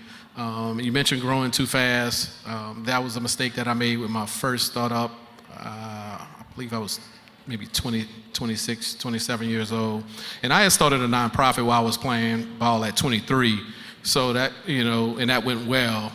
But I grew it too fast. I took every deal just because it was a deal, but taking every deal may not be the wise decision. So definitely understanding that, and just be patient. Be patient, listen to your customers, listen to what they're telling you, have great mentors, and network. Cool. No, that's great. One thing that you talked about was mentorship, and I just wanted to kind of touch on a point of, why is it important to, for these funds, for mentors, like, you could potentially, you guys were building your thing without it, right? And so how does this, help in the region, and what should be done, what more should be done in the region to make more founders like you? That's a great question. There's a lot of things. I think there are a lot of efforts that are being made, and you can see it. I'm so grateful for Idea Village. When I started with very little knowledge of venture capital, startup ecosystems, any of that. I just knew there was a lot that I didn't know, and I wanted to go find the people who know it. And mentors have opened up my eyes to so much that's out there, just in experiences, networking opportunities, funds, packaging, distribution. I mean, every level I've had so much support and, hey, did you know about this? Did you know about that? You should talk to this person. That doesn't just happen without a village around you. And you grow it as you go, but foster those relationships and really nurture them, because it could be a program I did 2 years ago. To this day, I can still hit them up and say, hey, I have this opportunity. I'm doing this for the first time. Do you know anybody that does X, Y, Z? And they're there. So those mentor relationships for me have been, listen, they're like my family now. Like, you're stuck with me, they're all stuck with me. It's just, you need it, because there are gonna be times where other founders may not understand exactly, you're in a different space, you have different levels of where you are versus where they are. So having mentors that have seen the landscape, they've seen it all, they know who to call, it just puts you on a different trajectory so you can actually get to where you're going faster. And for me, I have 0 time to waste. So I'm trying to get where I'm going faster, and I appreciate my mentors for that. Yeah, for me is, being in sports is be a part of a team. You want to be a part of a team. You want to be a part of an ecosystem. I know we had previous sessions that's talking about how can we improve the whole region. And my answer is be a region. Don't be independent. Don't be, in your silo. You just want to be a part of a team with good people moving forward. So. And can I add to that? With the regional part, I would say the more funds that come to Louisiana, the better. Right. So more funds, more funds, more funds, more funds, more funds, more funds. More fun. More mentorship too, there we go. You talked about a couple things. I think one of the things that struck me was really, I think, Eddie, you and I talked a lot about different pivots and different moves we're going to make and why we needed to go down that route. And so I guess I just wanted to kind of touch on that really quickly for the audience of, when you were thinking about pivots and, how does that feel as a founder, right? Like how does pivoting feel? Yeah, at my age, I have the confidence to do it. When I was younger, it's an ego thing, right? You got to get past your own ego and having that feeling like, oh, I made a mistake, or I'm stubborn, I want to keep going down this road because I want to be right. I want the image of me, the appearance that I'm right and not wrong. My experience from my first startup, at this point, back in the 99 and 2000. Yeah, back in the 99, 2000. But it gave me that confidence, and I took my licks. You're gonna pay your dues. You're gonna pay tuition. That's what we call it in the industry. One way or another, you're gonna pay tuition. Whether it's paying your dues, having to sell to a competitor when you had tens of millions of dollars of contracts on the table, which I had, and I was in position to do well. Couldn't raise enough money at the time. I was ahead of my skis. I was selling, and I got excited about. Yeah, I can close this deal. I beat out Unisys. I beat out IBM. It gave me the confidence. I'm go, go, go. But it's a pace. It's a long game. And experience, obviously, taught me that. And that's one thing that I've gained from it. But if I can tell the new cohort that's coming in is try to have that patience, have that confidence. Everyone takes pivots. Don't be afraid to pivot and do it quickly. And, I'm benefiting from that right now with Hot Seats. Nice, thank you. Ariel, for you, you were in a lot of programs. You talked a lot about mentorship. One struggle I see with founders a lot is like they get a lot of input, and then really trying to figure that out becomes a challenge. And so can you talk a little bit about how you've kind of navigated that? Sure, that's a good question. There's a lot of input and a lot of feedback. I think one, just knowing who you are and what you want is really, really important, but also like knowing when you don't, like you said, being okay with, I don't know that, and taking some leadership and some guidance and just knowing that the people who do know have your back and they want to see you win, so just do it. And I've had those moments of just do it. Like, if they know better and they see something in me, they see something in the product, they see where there could be improvement, at least try. And you can always pull back or make changes, but I do think that you have to be humble and just say, I don't know that. And so they know, but just being as close and true to your vision as you can, I think is still very important for me. Filtering through is sometimes a challenge, I will say, because sometimes the feedback is completely opposite of where you're trying to go and what you want to do. So just being aware, like, what you want and not burning bridges along the way. I just don't think that is a necessary part of the process. I think you can take it in, take what you can use, and just say thank you. But you know your business. That's great. I guess we have some time for at least one or two questions. The team did not plan for me to do this, but if anybody has a question, come on. You guys speak a lot about the resources that are available that you're taking advantage of, right? And it's great because there's an intentional effort behind supporting small businesses. But in your opinion, out of everything that is available, what's missing, right? Like, what do we need more of in the mix to help our businesses? For me, it's more of what we're currently doing right now, and this proof of it. We started with 2 last year, now we have more this year. We want to keep compounding that. Funds, obviously more money, more money, more money. But along with that, the long-standing benefit is really the mentorship, the networking, the ecosystem, the strength of the ecosystem, because that's sustainability, and that's ultimately what you want. We all been through several accelerators. Been to one in Houston, Microsoft for Startups. Co-founder, my son, Eddie, is currently at Notre Dame. We've been through 2 at Notre Dame. And you get those funds, and don't get me wrong, those are helpful. Helpful from doing A/B testing, helpful from getting your beta out, marketing, testing the market, detail, business development, product development. But what's sustainable is the knowledge you get, the brain dump. Back in the 99 and 2000s, in the networking scene, it was a site called Brain Dump.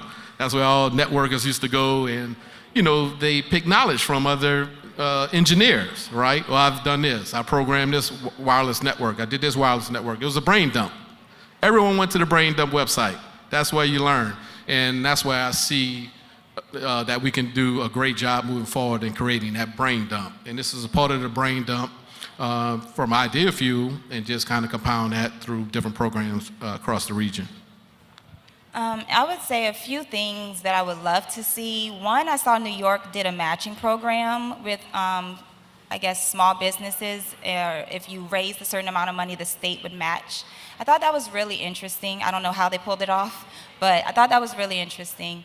I also think it would be, it's not much that maybe on our individual levels we could do about this one, but I do realize that as founders of color, whether you're young, Black, Hispanic, whatever, the parameters for getting funding don't change across the board, despite your background, whether or not you've had maybe a head start or not. And I think that's a little, we're talking about equitable. If the parameters are the same for everybody, but they're clearly much harder for other people to achieve, maybe we should change the parameters a little bit. Now, I know that there are certain programs that do that, so like the CDFIs, thank God for them. I've received funding from Hope Credit Union. I know about Newcorp, that's another one. And so I know those opportunities are out there, but that's just something I see. And then the last thing that I would love to see is that we bring in a little bit more of our youth, because they are so smart and they have so much talent and they come up with these amazing businesses. I would say our youth and our elderly. I met a gentleman yesterday at Tulane's student business pitch, and he was there just to get information to bring back to some older gentlemen who had they got a patent and everything, but had no infrastructure, didn't know how to find the infrastructure, didn't know how to put the pieces of the puzzle together, but they got a patent. That's really difficult to do. So I think finding ways to help our younger and our older get the infrastructure, because the ideas are there. Right, and to add to that, just letting youngsters know the why. Coming from New Orleans, I just told you a snippet of my story from inner city New Orleans, going to LA at 17 in college, getting drafted by Seattle Mariners. As soon as I went out there, and the first thing I thought of, being from New Orleans, not knowing the why, not having any mentorship, Ken Gifford Jr. plays center field, I play center field, I'm not signing with the Mariners. Think how crazy that sound. But no one mentored me. No one told me about Rule 5 drafts. Nobody told me about big market and small market. And that scout, after I played with the Dodgers and logjam with the Dodgers in the 90s, right? Because we had people from all over the world back then, Chain Hole Park, NOMO, one of the few organizations that had the funds to have complexes in Dominican Republic, us and the Mets. And it was like the United Nations in spring training. So you get logjam. I had 30 home runs, 31 stolen bases one year, set records, all-star. And the first thing that scout told me, I had you next to Ken Griffey Jr. in left field. I had Ken Griffey Jr. in center on my big board in the big leagues. And now I teach kids the why. Why you need to go down certain paths. What's the benefits? And I understand the economics of it. I understand the business. I understand what you're going to be in the next 5 years, and I can guide the young athletes. So the same way I'm doing that in sports is the same thing I'm looking for in people like Julian, the experts. They can tell me the why. Why are we going down this path, and how it's going to benefit me in the future? Now, if I had the mentorship that I know now, looking back to myself at 17, going to LA, I would say, go with that small market team. You'd be up in 3 years. I'd have been in the big leagues instead of getting logjam, even though the Dodgers is a great organization, and I learned a lot from them. But, to get to the end goal, it was a better path for me that I didn't have that mentorship. And that's a story I tell to my athletes, and that's a story how I can translate it to the tech space, is that with Idea Village, Idea Fuel, everything that John is doing in the organization, they're letting us know the why. And I'm accepting that, so I'm grateful for that. Cool. Thank you all. Appreciate it. Thank you for the question. Thank you. Thank you.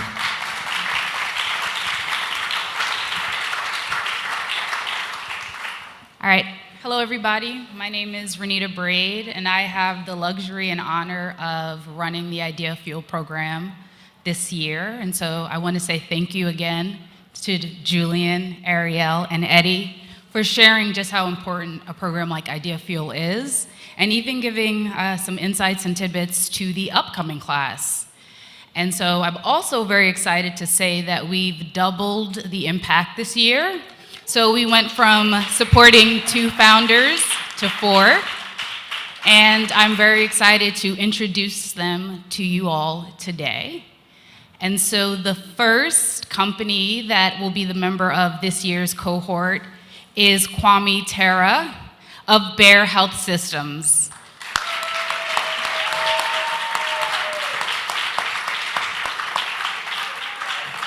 And Kwame is using predictive analytics and the best in health equity parameters to really increase the outcomes of healthcare in the Black community. So I'm really excited that we can support him this year.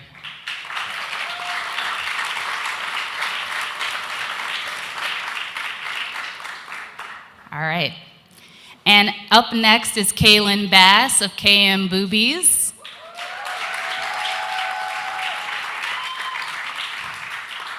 And Kaylin is working to deliver non-surgical boob lifts to breasts of all sizes and shapes using skin-healthy skin adhesives. So proud. And third is Srini Bahaj of Port Lookout. And she is disrupting the port tech industry by making the day-to-day lives of port operators and vessel operators easier, saving them millions and millions of dollars every year. So big impact. And last but not least, I have Sophia Viscuso of Rise, and she is doing the work of helping college students and businesses work together to create very meaningful experiences that are mutually beneficial to both the companies and college students. And so here we have the class of 2023 Idea Fuel cohort.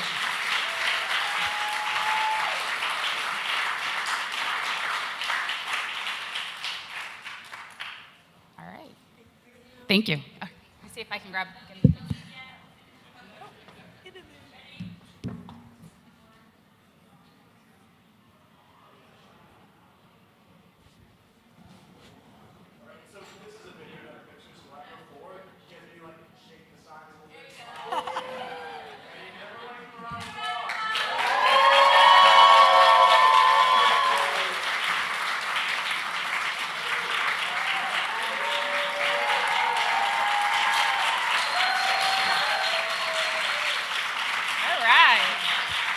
Thank you.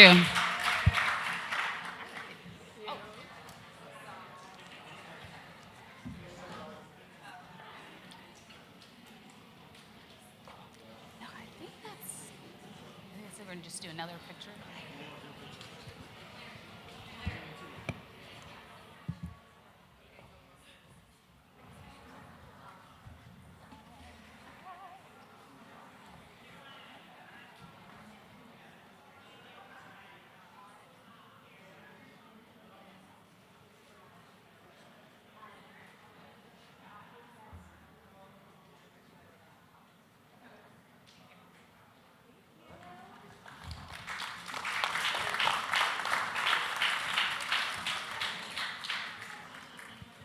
All right, we're running ahead of schedule.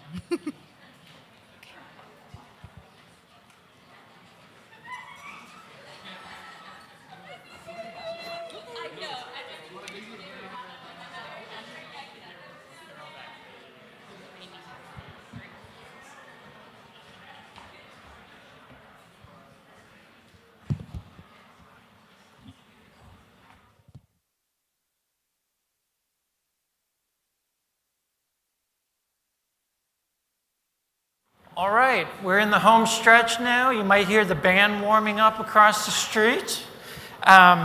Be sure to swing by the Talent Den on the first floor. There's going to be music and food and recruiters and an opportunity to mingle. And then you can head on across the street. If you haven't heard the band Galactic, they're tonight's performers across the street. They are terrific. They also are the owners of Tipitina's, one of the more famous music clubs here in New Orleans and across the South. But before we get there, I'm really excited to bring the last three folks on of the day. First up is an author, a biographer, well-known in and of his own. He has covered people like Eisenhower, Ben Franklin, Steve Jobs, Leonardo da Vinci, and many more. Mr. Walter Isaacson, come on up.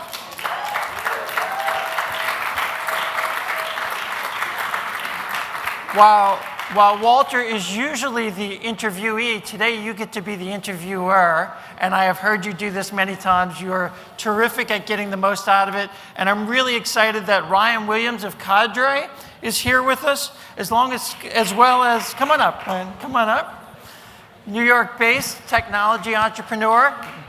Very much understating that, but I will let you get into your story more. And Scott Wolf, founder of LevelSet, which exited to Procore for $500 million in 2021. Thank you, gentlemen. I will get out of the way. Take over, Mr. Thank you very Isaacson. much, Mark. And you really get to see two of my favorite entrepreneurs, people I've looked up to.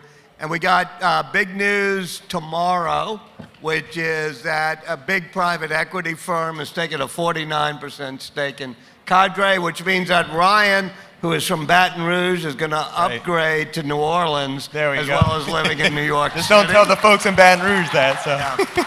And of course, the most interesting trivia fact about Scott is that his mother runs Eat at Melba's, the wonderful literacy program and laundromat on St. Bernard Avenue, and gave you your entrepreneurial instincts and your pluck. Yeah, and my pluck? Pluck. That's right, she sure did. So both of you are in the fintech disruption business. Let me start by just asking you to tell your path of how you did it, especially in commercial real estate. Like, wow. Yeah, definitely. Thank you for having me. So I'm from Baton Rouge, Louisiana originally, Louisiana being the important part of that statement. And I've always been pretty entrepreneurial. I started my first business when I was 13. What was that? It was a customized sports apparel business. I grew up playing sports and couldn't afford the Nike or Adidas or Jordan headbands and wristbands. So I bought them wholesale for myself, and then I had teammates who wanted the same product, sold them retail, found a local embroiderer. What is it in sort of the water or the genetics or whatever that says at age 13 I'm going to be... man, at age 13 I was like, you know... Yeah, it was just... Bourbon Street. It was, you know, headbands. New Orleans is a little too far for me. I wish I could have gone. But, you know, headbands used to be cool. People used to wear those things. And so, you know, I wanted to have something different, something unique, and it added value to me. And that sort of is the common thread throughout my journey is finding problems that were personal to me and then figuring out how I could create solutions, first for myself, but then clearly for others who had the same issues. So in this case, there are other people who I grew up with who couldn't afford customized sports apparel like headbands and wristbands. So I started a business selling embroidered headbands and wristbands to people on different basketball teams, football teams. Ended up selling that business to a local sports manufacturer, made about $100,000 going into college. And when I got to college, it was sort of a playground of resources and culture shock. I went to school at Harvard. And I said, I'm going to find my footing and grounding in entrepreneurship. So I started a real estate business up in 2008, right during the subprime credit crisis, buying single-family homes. So I used a little bit of the money I had raised, money from classmates, and I used technology because Redfin and Zillow and Trulia hadn't existed at that time to identify homes that were mispriced.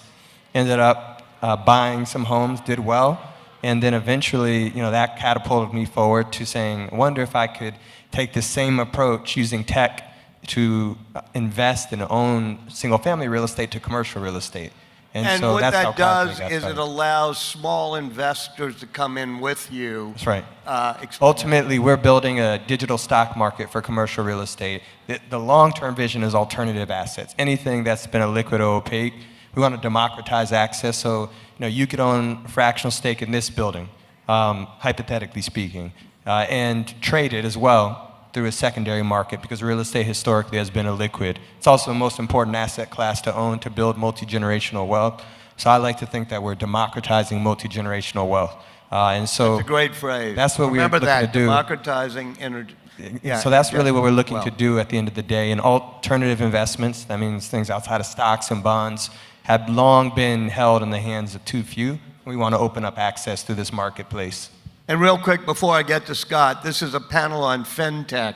Is your company Fin or Tech? We are tech at our core. We have a financial product that we enable access to, financial product being real estate investment, but we're securitizing these through a tech platform that streamlines buying, selling, and managing. You can't sell hundreds of thousands of stakes of a real estate property without technology, so it's core to what we do.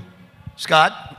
Yeah. Give me the path that you took, and how did you figure out to disrupt the industry that you chose, which is basically construction industry payment systems? Yeah. Sure. So it's interesting, such similarities in our background. Entrepreneurial very early. My mom, my dad, both entrepreneurs, and and again, just like Ryan, it was a problem that became personal to me because I had a number of businesses when I was younger, and I had some businesses through college. I decided to go to law school, not really to become a lawyer, but just because to stay in school for a little bit longer. And I got my law degree the year of Hurricane Katrina. That's when I took the bar. And my family's business was thrust into a lot of commercial property development and a lot of restoration work that was happening in the city. And I started using my law degree and my software experience to kind of help build software to help my parents with the restoration company. And I started a construction law practice and started seeing all these problems with construction payment. And there's a lot of problems in the construction payment process, which has trillions of dollars kind of just tied up in a complete knot.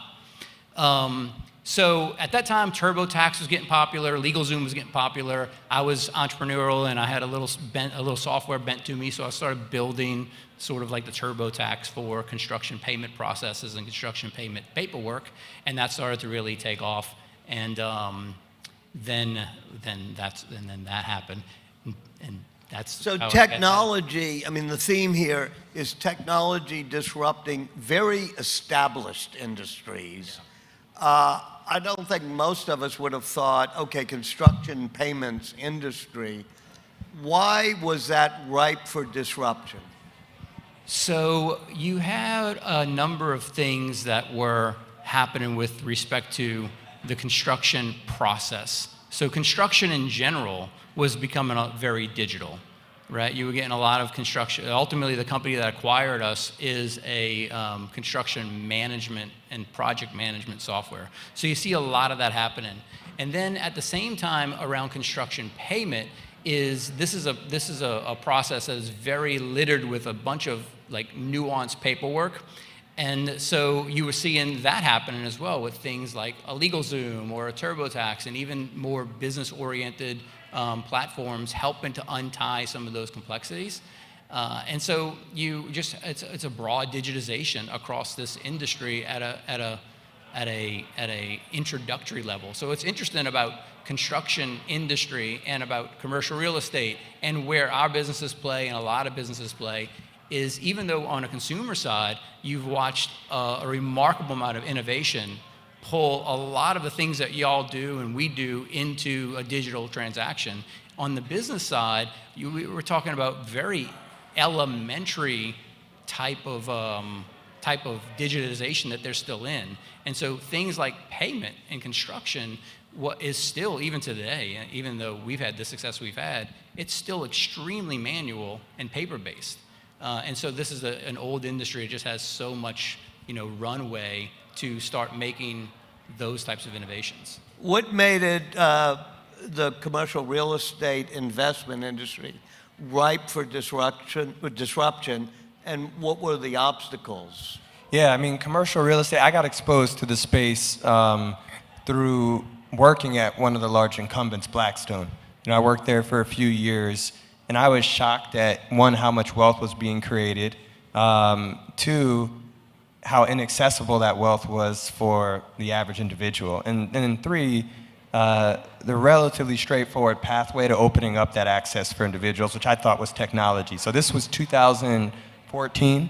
The 2012 Jobs Act had just passed, which had enabled, crowdfunding and private placements to be more widely disseminated. And I said, well, why can't we take this legislation and apply it to institutional real estate so more people can, effectively have fractional stakes of real estate properties? And the answers I kept getting from the powers that be at Blackstone were, well, it would dilute our brand. Individuals don't need access to institutional real estate. They have stocks, they have bonds, now they had crypto. It's best that we keep alternatives alternative. And it didn't really sit well with me because, I was making a lot of money working there. But, people who I grew up with, people in my community had no pathway to invest in the space. And so I actually proposed building effectively a stock exchange, a technology platform within Blackstone. And I went to then a guy named Tony James, who was number 2 at Blackstone, and I said, here's the idea. And he pretty much said, thank you. This is going to be the beginning of the end of your career here at Blackstone. So at that point, I said, all right. Yeah, I said, all right, I'm either very right or very wrong. And the entrepreneur in me chose to say this was maybe threatening, and that's why he told me that it was a silly idea, because I had to, rationalize that. And I talked to some other people in the industry who I'd gotten to know. A guy who used to run Vornado, is a former CEO, a large office REIT. They all loved the idea. They all said there's no reason why individuals can't invest in the space. It's not going to be threatening to institutions' core business, and in fact, probably something that could help them coexist, and you should go out and build a business. And so I had the domain understanding. I was in this insider world, which is, again, a common theme, I think, in my life, being the outsider, but being within these insider industries. And, the question I said was, why not? Why can't I open this up to more people? Technology is the ultimate equalizer. And what would that template be like if you tried it in other adjacent type industries? What else could you move into? I mean, our vision is anything that's alternative, a liquid, opaque. So think of infrastructure, natural resources, private credit, private equity, venture capital, anything that is not a stock, not a bond, that's been inaccessible, that's been opaque and a liquid. We think it should be as easy to invest in as it is to invest in a stock through Robinhood, or to invest in consumer good through Amazon. And so any alternative asset, we want to be no longer alternative. One thing that's interesting about this, what I hear that you're saying and what I'm saying, is that there's this weird barrier of complexity into these industries where people, one of the reasons why it hasn't gotten disrupted is because it's hard to see and hard to understand. Almost intentionally, in some ways, by the what I'll call the Tony Jameses. Right. And it takes an insider, sort of, right? You take somebody who has some sort of a term that Andreessen Horowitz used, you may know, is like unearned secret. You ever heard that term? So they use this term with respect to looking at founders. Say, do we have founders who have an earned secret, not an unearned secret? They know something because they've able to kind of see the crack and stitch in a few things together because they understand alternatives where most people don't, or they understand construction payment because most people don't. And that is one thing that makes, I think, these stories, these founding stories usually look like that. It's also interesting for markets like New Orleans or alternative markets that these companies increasingly come from places outside of Silicon Valley because Silicon Valley doesn't have those earned secrets, right? But some of the people who are in the industries, it's a brilliant concept. Tell me what earned secrets New Orleanians could have. I mean, anything from music to... Yeah. Well, now that's a complicated question. I had an earned secret because of Katrina.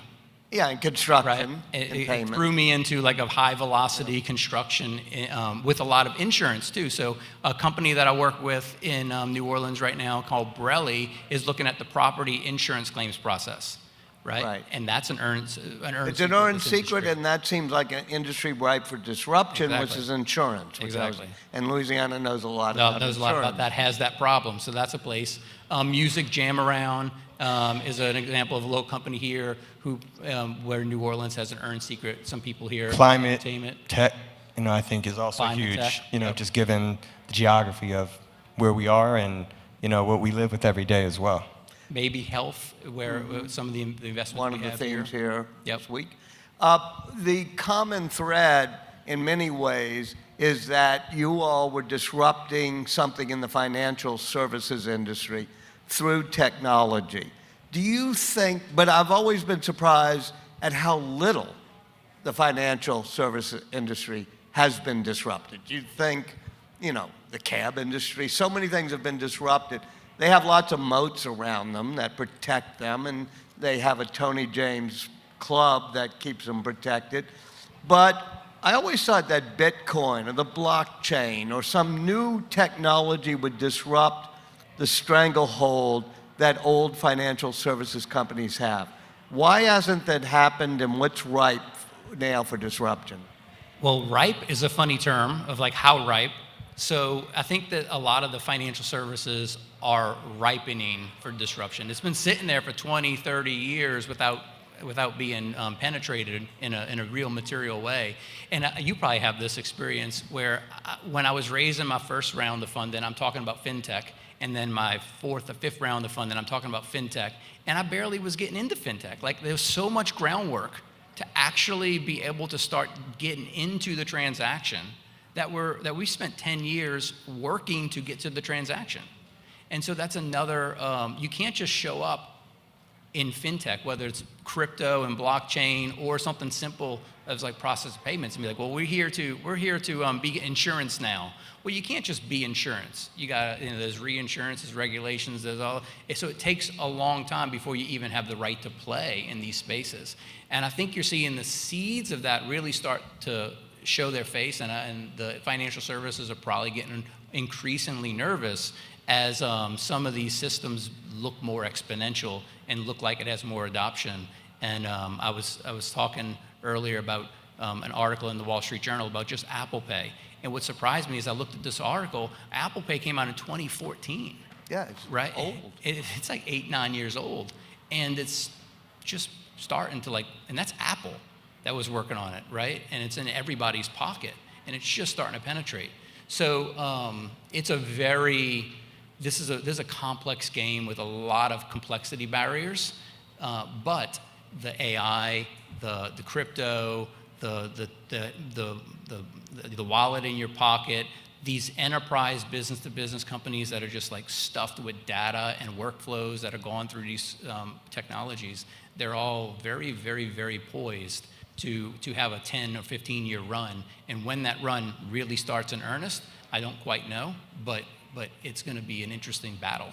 Mm-hmm. Yeah, I agree. I mean, I think I read the same article, and I forget the exact stat, but it was something like 5%, 10% of small businesses were using Apple Pay in 2014-15. Now it's north of 80%. And so that's Apple Pay. I do think that there will be more and more adoption of technology by financial services companies to the point where they revert to actual technology companies based off the investment and spend. Wait, explain that to me. Do you think Chase becomes a technology company, or do you think Apple becomes a banking company first? I think, I believe between those two examples, I would say I put my money on Apple, but I do think Chase would follow shortly thereafter. And a but lot you of think the technology companies will disrupt the banks? Yeah, absolutely. They have to. I mean, you saw it, and I saw it, with what's happened in the last few weeks, where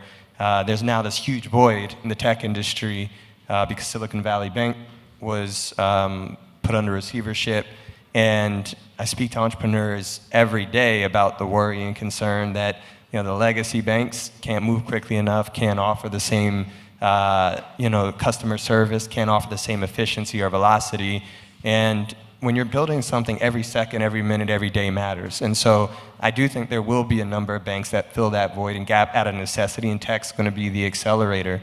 I think there'll be more M&A and acquisitions, and I think, again, banks are going to have to reinvent themselves. I also do think, Apple's probably been ahead of the curve in reinventing how they work, but a lot of this is going to be about partnership as well. You talk about that old article, software is eating the world, and it hasn't eaten these financial services yet, but if I got knocked over the head and went into a coma, and I woke up in 15 years and Chase was a technology company, that seems more unbelievable to me than Apple being a bank.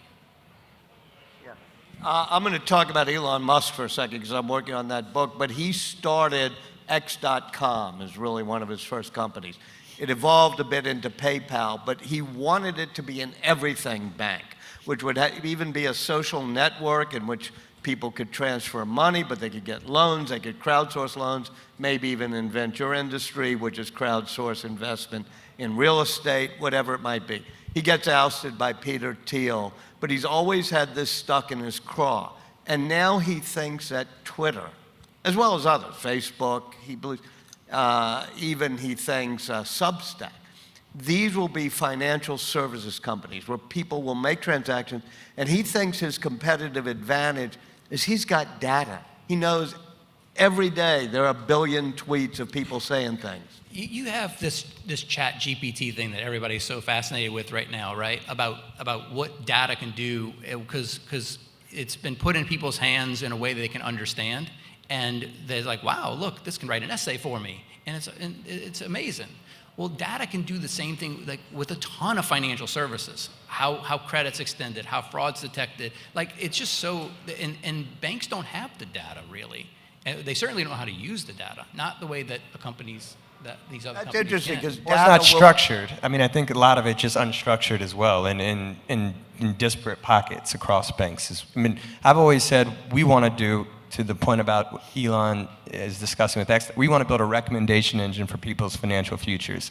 Use data that we have on them, which is significantly less than what Twitter has, and help guide them to the right investments to grow their future versus guide them to the right content or media, which is sort of the use case So today. what data do you have that you think AI could help push you forward? We understand wallet share. We know because we ask the questions, and for regulatory reasons we have to, what's your net worth?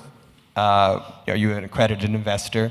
How much do you have in stocks? How much do you have in private real estate? So you could use that to market to them, but also We could say, look, you're overexposed to this region of the country based off what you've told us about your portfolio. You're overexposed to multifamily. So, multifamily's taking a hit because single-family housing's going So up. you're going to disrupt Morgan Stanley Financial Advisors. We work right now with Goldman, so I could say yes to Morgan Stanley. If you ask me about Goldman, I'd say no, because they're partners right now. But eventually, look, I think the question that Goldman made when they invested in our business was, because I know this from someone senior there, is what's the price or the cost to defend our core business by investing in this upstart company and others as well. And the price to the cost of, in their case, a few $1 million was well worth it. And so I do think ultimately these wealth management platforms will also turn into technology companies that help automate and streamline, whether it's through AI or otherwise, where you invest and how you grow your financial future. Look, will there be financial advisors 5, 10, 15 years from now? There will be some. I still think there's something to that human element, but a lot of the value they add isn't real value because it's not grounded in real data. I can give you a specific example of what we were working on at LevelSet around data. So somebody wants, the construction project has trillions of dollars across the country, across the world. And if you are a mason, right, you might need $50,000 or $100,000 of bricks to go build a project you have, and you don't have the credit to go buy a television at Best Buy. I mean, that's a real world problem, but they need hundreds of thousands of dollars to do this work. So the reason why they can't go buy a television at Best Buy is that their credit is terrible. And at LevelSet, what we were doing is we had so much insight into all the transactions in construction, we actually built our own FICO score for people in the industry and for the projects. And so we were able to start lending those big chunks of money to the projects and to the developers and to the owners and kind of understanding the risk profile there. And that's an example of how data that is housed and stuck inside of all these enterprise systems can start being turned around. You're seeing this with Toast and Square, all those apps that you use at restaurants. A big part of their business is lending to the restaurants because they understand, they have the data in a way that Chase would never lend to that restaurant. Open it up, or the questions out there at all? Yes, shout. Or somebody will bring you a microphone or whatever.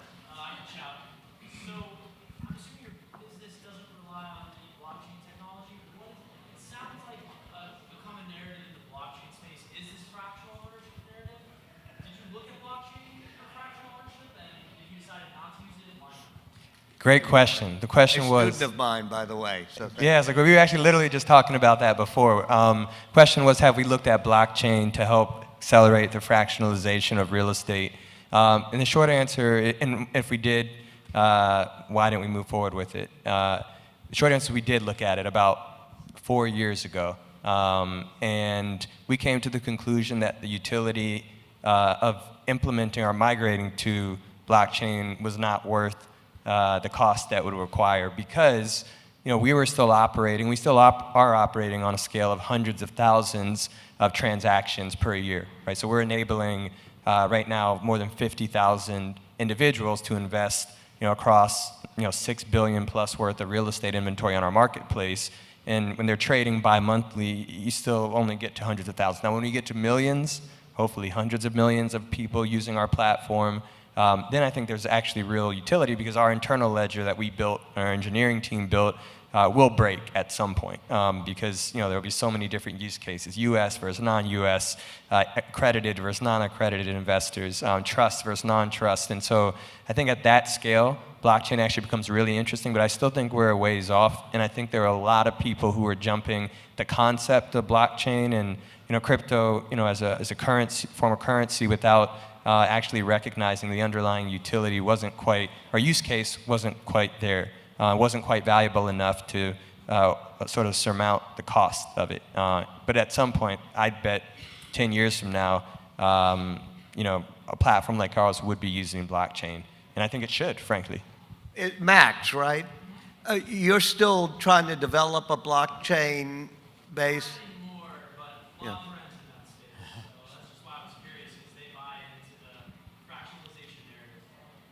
It will happen. Corey, was that your hand up? So the context of this question is post-GameStop and sort of like post-Robinhood, so this movement of increasing accessibility of retail into diversified asset classes. A counter-argument to that could be, there's some things you wouldn't want to crowdsource, like a brain surgery. We've heard sort of like kind of arguments against your type of company in that like there is an expertise in like responsibly stewarding capital. I think there's an interesting distinction on the stage of like B2B versus B2C, what it sounds like. And so Scott maybe wouldn't have that sort of like puzzle to solve, whereas you are maybe much. An important part of Corey's question is the B2B versus B2C. We get a lot of questions. I actually think one of the things that's differentiated Cadre is our curation. So I actually think it's incredibly dangerous to just open up access, a la GameStop, to alternative investments to the masses.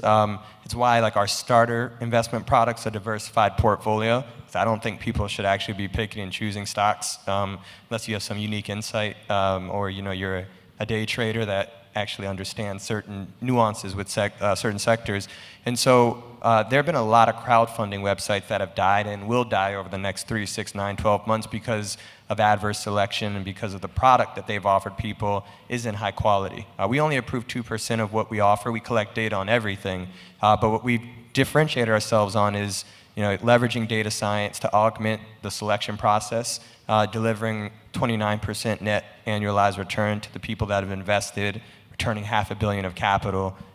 Did you just say 29%? Yes. How do I get in? Yeah, we can talk about it afterwards, Walter. We'll work out a fee discount or something. But that that exact narrative is why I actually got into the space, because I saw there was a niche for someone to build a higher quality curated version. And it's also why we now have B2B2C, which is advisors and intermediaries coming to us saying, can we use your tech to distribute access to our clients in your sort of curation streamlining as well? I always get scared when I go on my Instagram feed and I'm being asked to invest in all kinds of stuff. Like I buy fractional wine, fractional art. I'm like, this world's going to fall apart. People investing in all this stuff.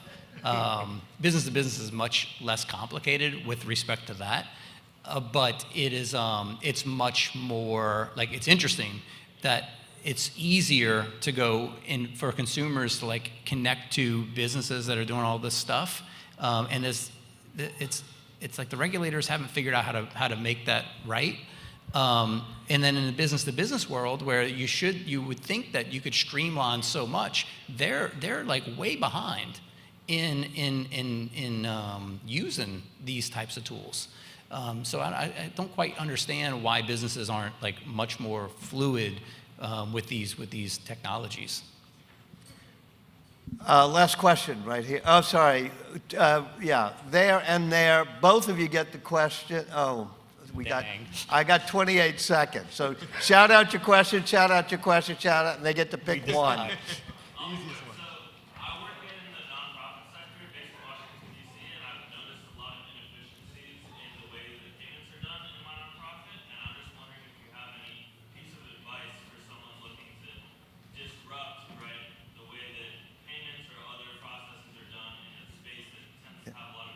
Payments and nonprofits, more bureaucracy than even construction industry.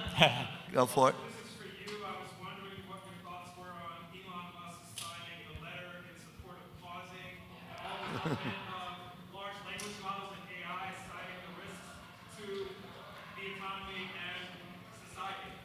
And yours? My question is on the venture industry, because GPT can easily disrupt that. GPT disrupting the venture capital industry is what you're saying. Okay. You get to pick any of those questions, and I'll talk to you afterwards about Elon. So I'll take the first question. I think the best piece of advice I would give you is, and I actually, for what it's worth, have thought about some point, Cadre down the line, actually being a funding source for nonprofit and philanthropic initiatives as well, because our customers actually aren't just for-profit customers. They're people who are thinking about causes. And so I would say the biggest piece of advice that I would give you is partnerships, build trust, with some of the largest players in the space, figure out how to add value and utility to them. In our case, that would be helping with funding and financing, and just make sure that, again, it's a symbiotic relationship. If you can bring private capital, private network or resources to the public space, that's I think the magic formula, so to speak. I'll take the AI stuff, which are both connected actually, because there's this quote, something along the lines of everybody is a little too excited about technology in the short term, and then they're a little like lazy in excitement for the long term.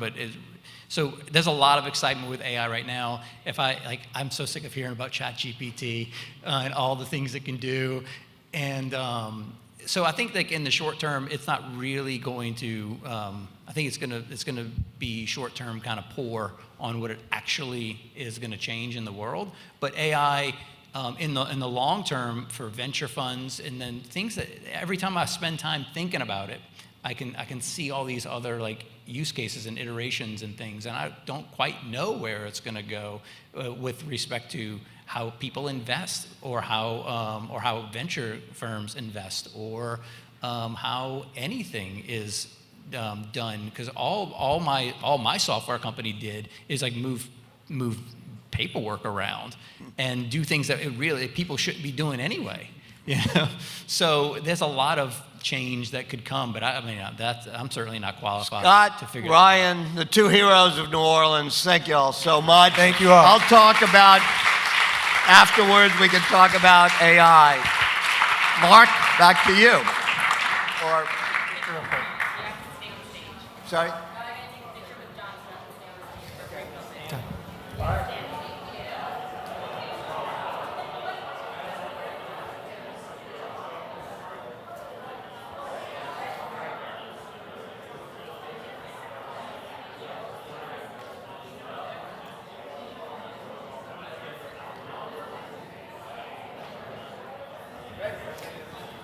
Walter, Ryan, Scott, thank you for opening for Galactic. We appreciate it very much.